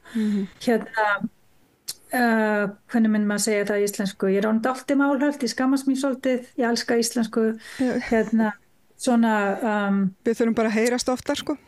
Já, við þurfum að heyrast oftar, svona gross neglect vanræksla svona alveg vanræksla að lögsækja fyrir vanrækslu í rauninni alveg svona vanrækslu á hæsta stigi sko til borgarinnar. Já, þú kannski ekki að kenna þeim algjörlega allt en samt sko, ég sit og ég get alveg gleðilega sagt þér að ég skammast mín ekki fyrir að segja að vitandi að það svona mikil eldhætta og þetta svo auðugt ríki að það hafi og með Silicon Valley sko upp norður hjá San Francisco þar sem að Google og Facebook og allt þetta þannig að þessi tæknifyrirtæki að það hafi ekki verið, að sé ekki búið að láta meira í undirbúning fyrir svona eldhættu. Þetta bara í rauninni, þetta smánalegt að hugsa sér til þess og fólk, og það svo hrikalegt að mannfólki þarf að missa til þess að læra og það mjög algeng lexía því miður. Því miður. Takk fyrir, ég var að fá inn á borðið auka spurningu, ég var beðin að spyrja Hollywood Hills og Hollywood Boulevard. Getur sagt mér eitthvað það? Þetta viðtal að fara skemmtilega í þar áttir sem að þetta að grafðirast mjög skemmtilega þetta viðtal en þó að þetta sem kannski byggt á svona miklum harmleik á sama tíma en ég get sagt þér það, Laufey mín, að þó að ég hafi verið örugg og ég búi ég bý nokkrum boulevardum fyrir neðan Hollywood Boulevard, sem sagt Hollywood hæðin bara beint fyrir ofan mig og og ég get sagt þér það að ég var að labba inn í matvörubúð þetta kvöld sem eldarnir voru í gangi. Ég gat séð eldana hægra megin við mig, reykinn alveg sko, strókurinn alveg yfir allan himinin og og ég er að labba inn í matvörubúð og heyri ég ekki í slökkviliðsbílanum núna sko fara upp götuna við hliðina á mér, bara alveg brjálaðir, lít ég fyrir aftan öxlina og sé ég þá ekki bara Hollywood hæðina í báli.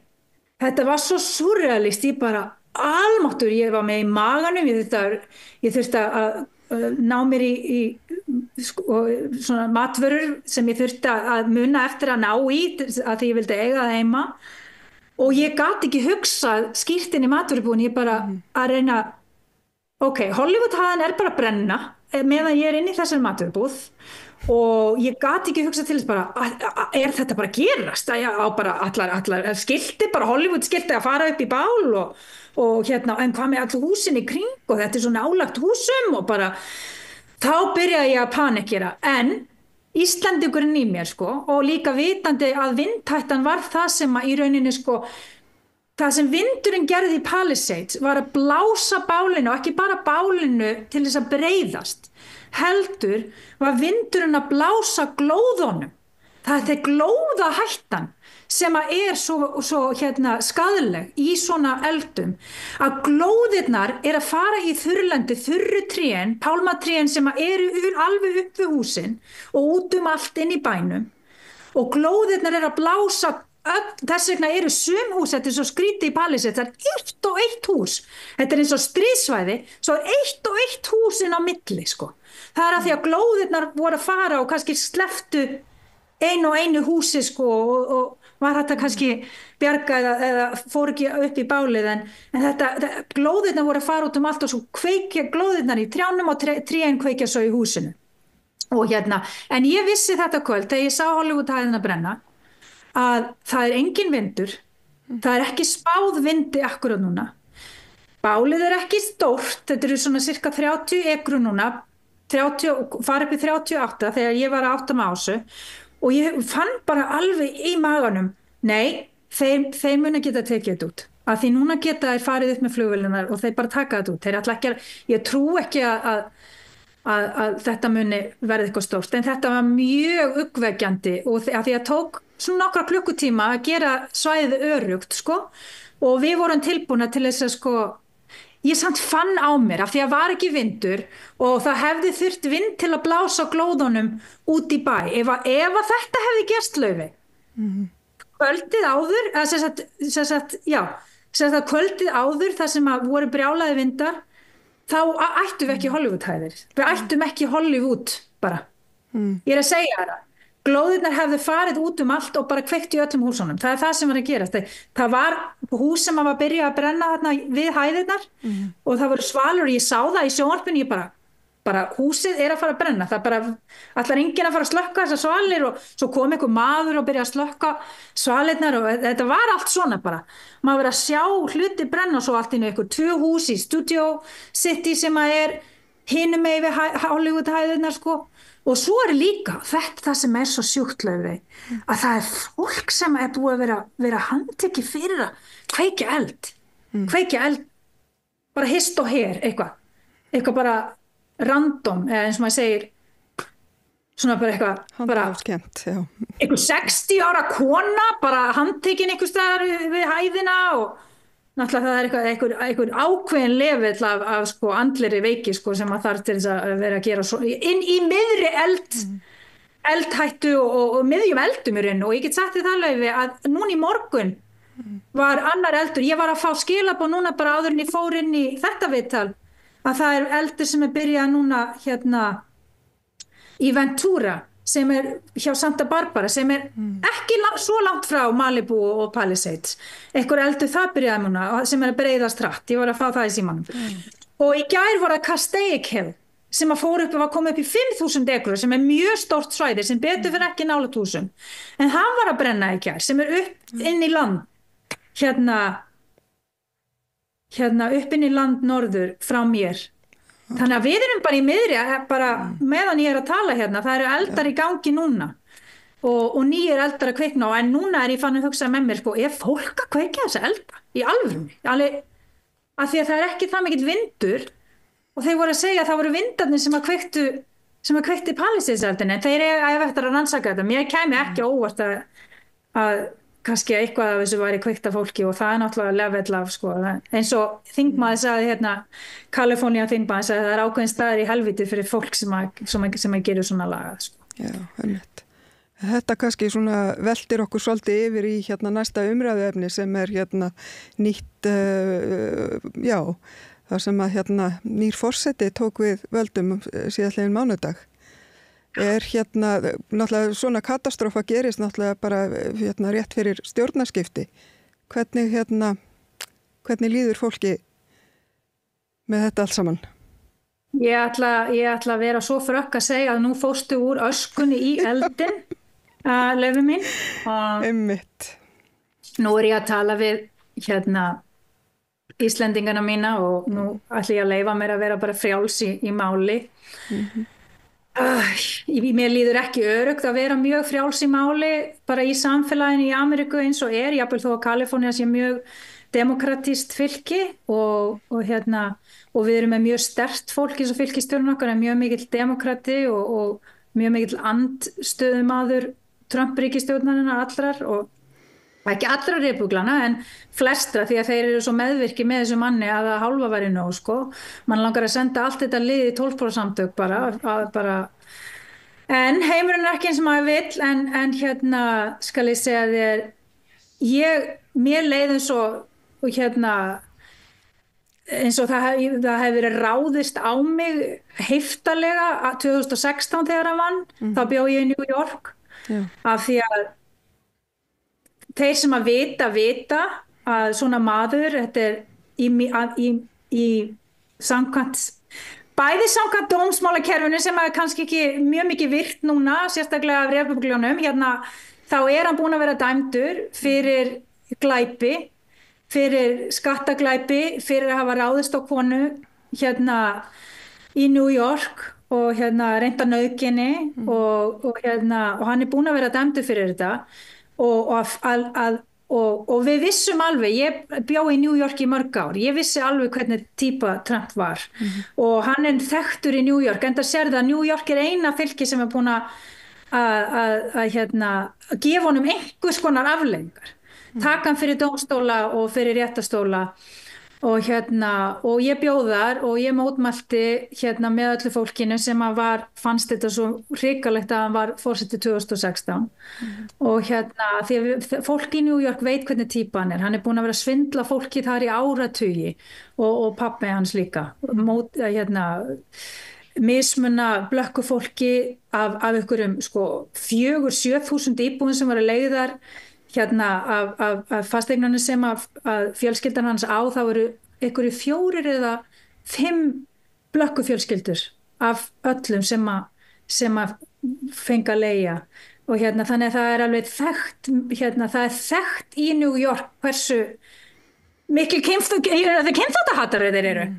Ég ætla bara að vera beint út, og þegar hann að tala núna og að fara á móti þessum innflytjendum, og þetta var rosa lofur þegar hann var að bjóða sig fram til forseta núna, hann ekkert að tala hvíta innflytjendur, hann að tala litað fólk, og það eitthvað sem að kemur fólki ekki á óvart sem að veit og þekki til hver hann hefur alltaf verið, og líka bara og þetta samblanda af fólki sem að hlusta bara á Fox News, sem unni bara tæki til propagandatæki til þess að gera fólk að svona sértrúa söfnuði í rauninni, sko, af því að heilaþvottur eins og maður segir, og þetta fólk þekkir ekki staðreyndirna, þekkir ekki sannleikann og trúir lyginni, hefur keypt lyginna.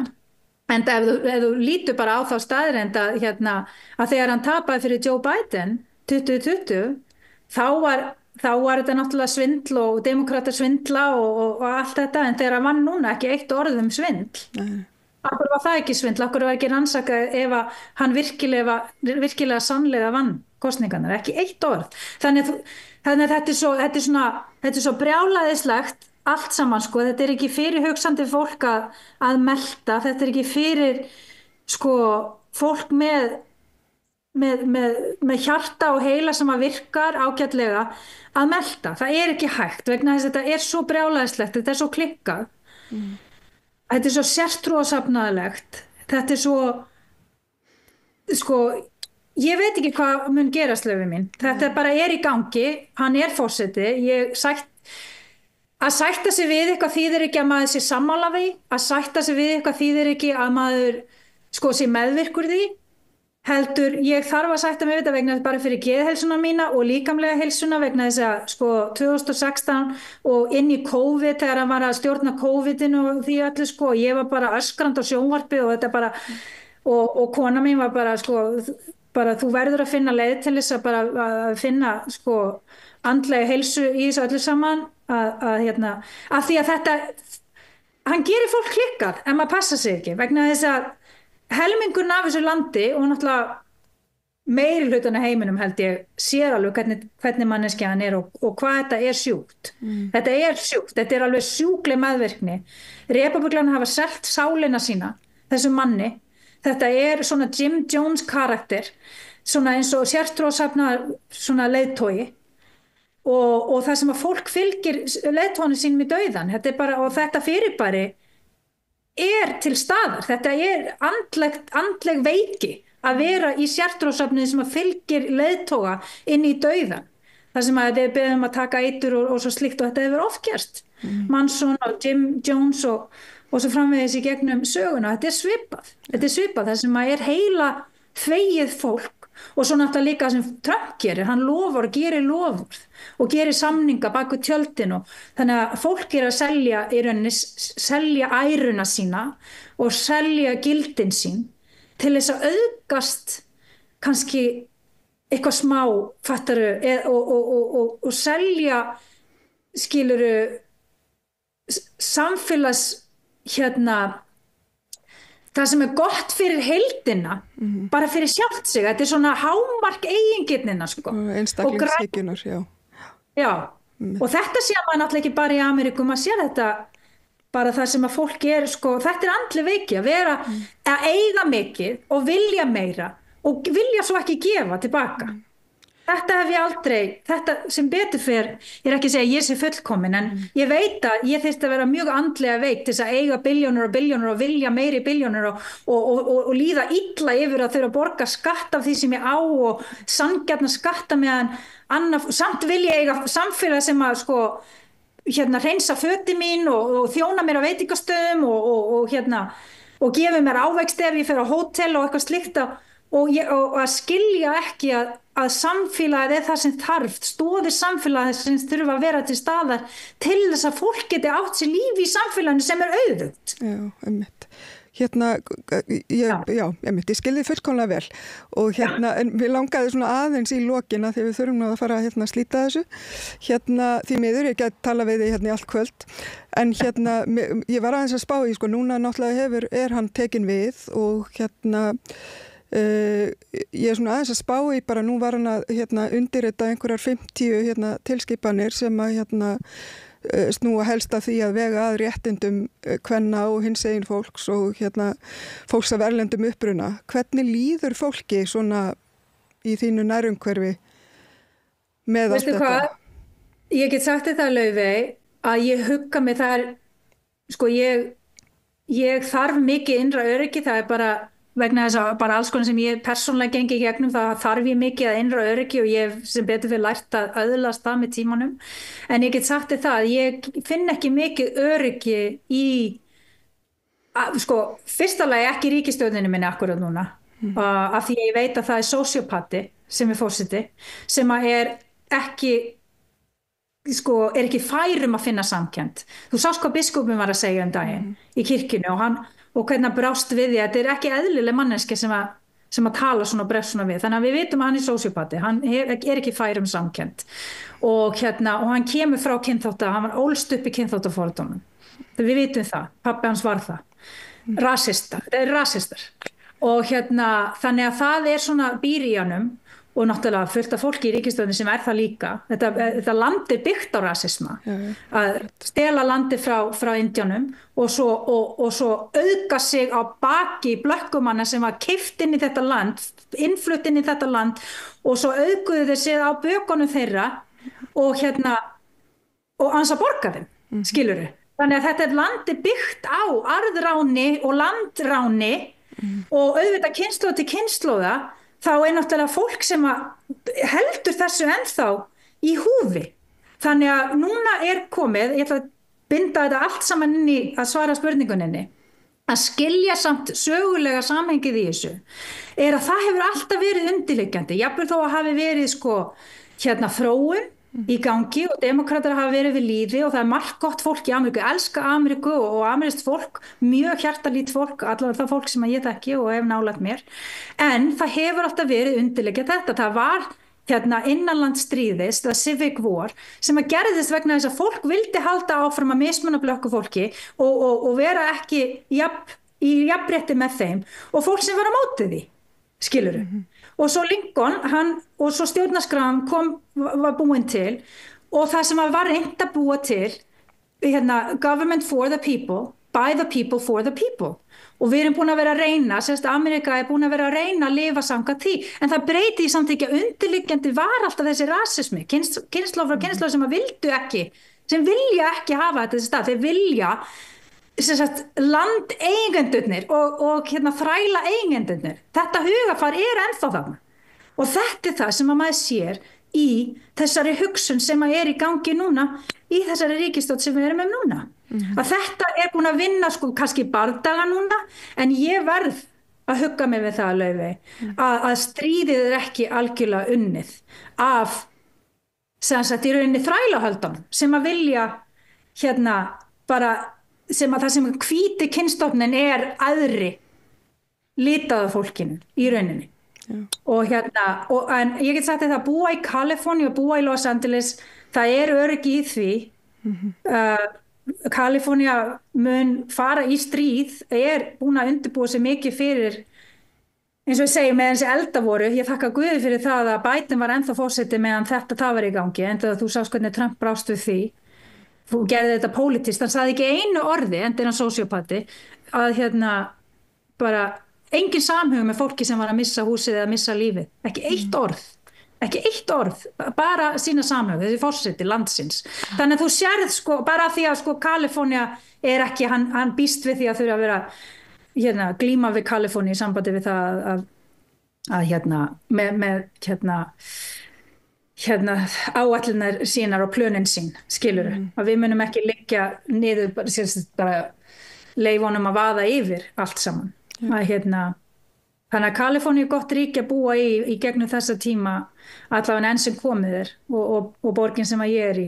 En þetta alveg eins og þið horfið á þetta frá Íslandi eða hvaðan, fólki sem að kausa hann ekki og sem að helmingun af þessu landi og væntanlega fleiri sem að fór ekki að kjósa því miður, að þeim að líða alveg eins og ykkur sem að horfa upp á þetta. Að sem að vera að brjóta niður réttindi fólks og svo annars slíkt. En það fullt af fólki sem að mun reyna að berjast á móti. Ég meina það nú þegar 18 ríki þegar hann tók í burtu fæðingarétt þeirra sem að fæðast inn í landinu. Sem að fæðast af innflytjendum, eða ólöglegum innflytjendum sem að fæða börn í þessu landi. Það 18 fylki sem að lögsóttu þessa executive order, þegar hann að taka burtu þann rétt daginn. En þá hann að segja, ég ætla að hafa dómsmálakerfið mitt rannsaka ykkur alla sem að að lögsækja mig fyrir þetta. Hugsaðu þér. Þetta bara Putin bara kom í kaffibráðum. Þetta skemmtilegt. Það bara einn dagur í einu, Laufey. Ég get höndlað allt einn dag í einu. Ekki 10 dag í einu, bara einn dag í einu. Það get ég höndlað þetta.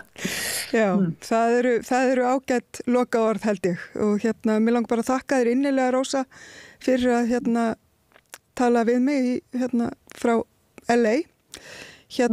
Og ég kannski fæ að hóa þig aftur ef að við þurfum að fá einhverjar innherjafréttir frá Bandaríkjunum. Ekki málið, ég alveg mjög bara anytime fyrir þig, Laufey mín, bara hvað sem Heyrðu, þetta verða lokin á rauðaborðin í kvöld. Mér hefur verið falið hérna að afkynna þáttinn, en fyrir hönd allra dagskrárgerðarmanna rauðaborðsins þakka ég öllum gestum fyrir komuna í kvöld og mér langar að þakka sérstaklega áhorfendum og áheyrendum fyrir samfylgdina og vil minna á að það hjálpar okkur mikið að fleiri vilja gerast áskrifendur að samstöðinni. Þið gerir það með því að fara inn á samstöðun.is og þar hnappur sem að heitir áskrift og þar hægt að gerast áskrifandi fyrir 2.500 krónur á mánuði eða meira ef að fólk vill. Og það einnig hægt að gerast félagi í Alþýðufélaginu og þá geristu eigandi, einn af eigendum samstöðarinnar því að þetta samstarfsverkefni. Við minnum líka á að við erum á öllum helstu hlaðvarpsveitum, við erum á YouTube, við erum í sjónvarpi Símans á Rás 5 og við erum í útvarpinu á FM 89,1 þannig að það eiginlega ekki hægt að flýja að heyra efni samstöðurinnar einhverstaðar. En við bjóðum ykkur góða nótt og takk fyrir.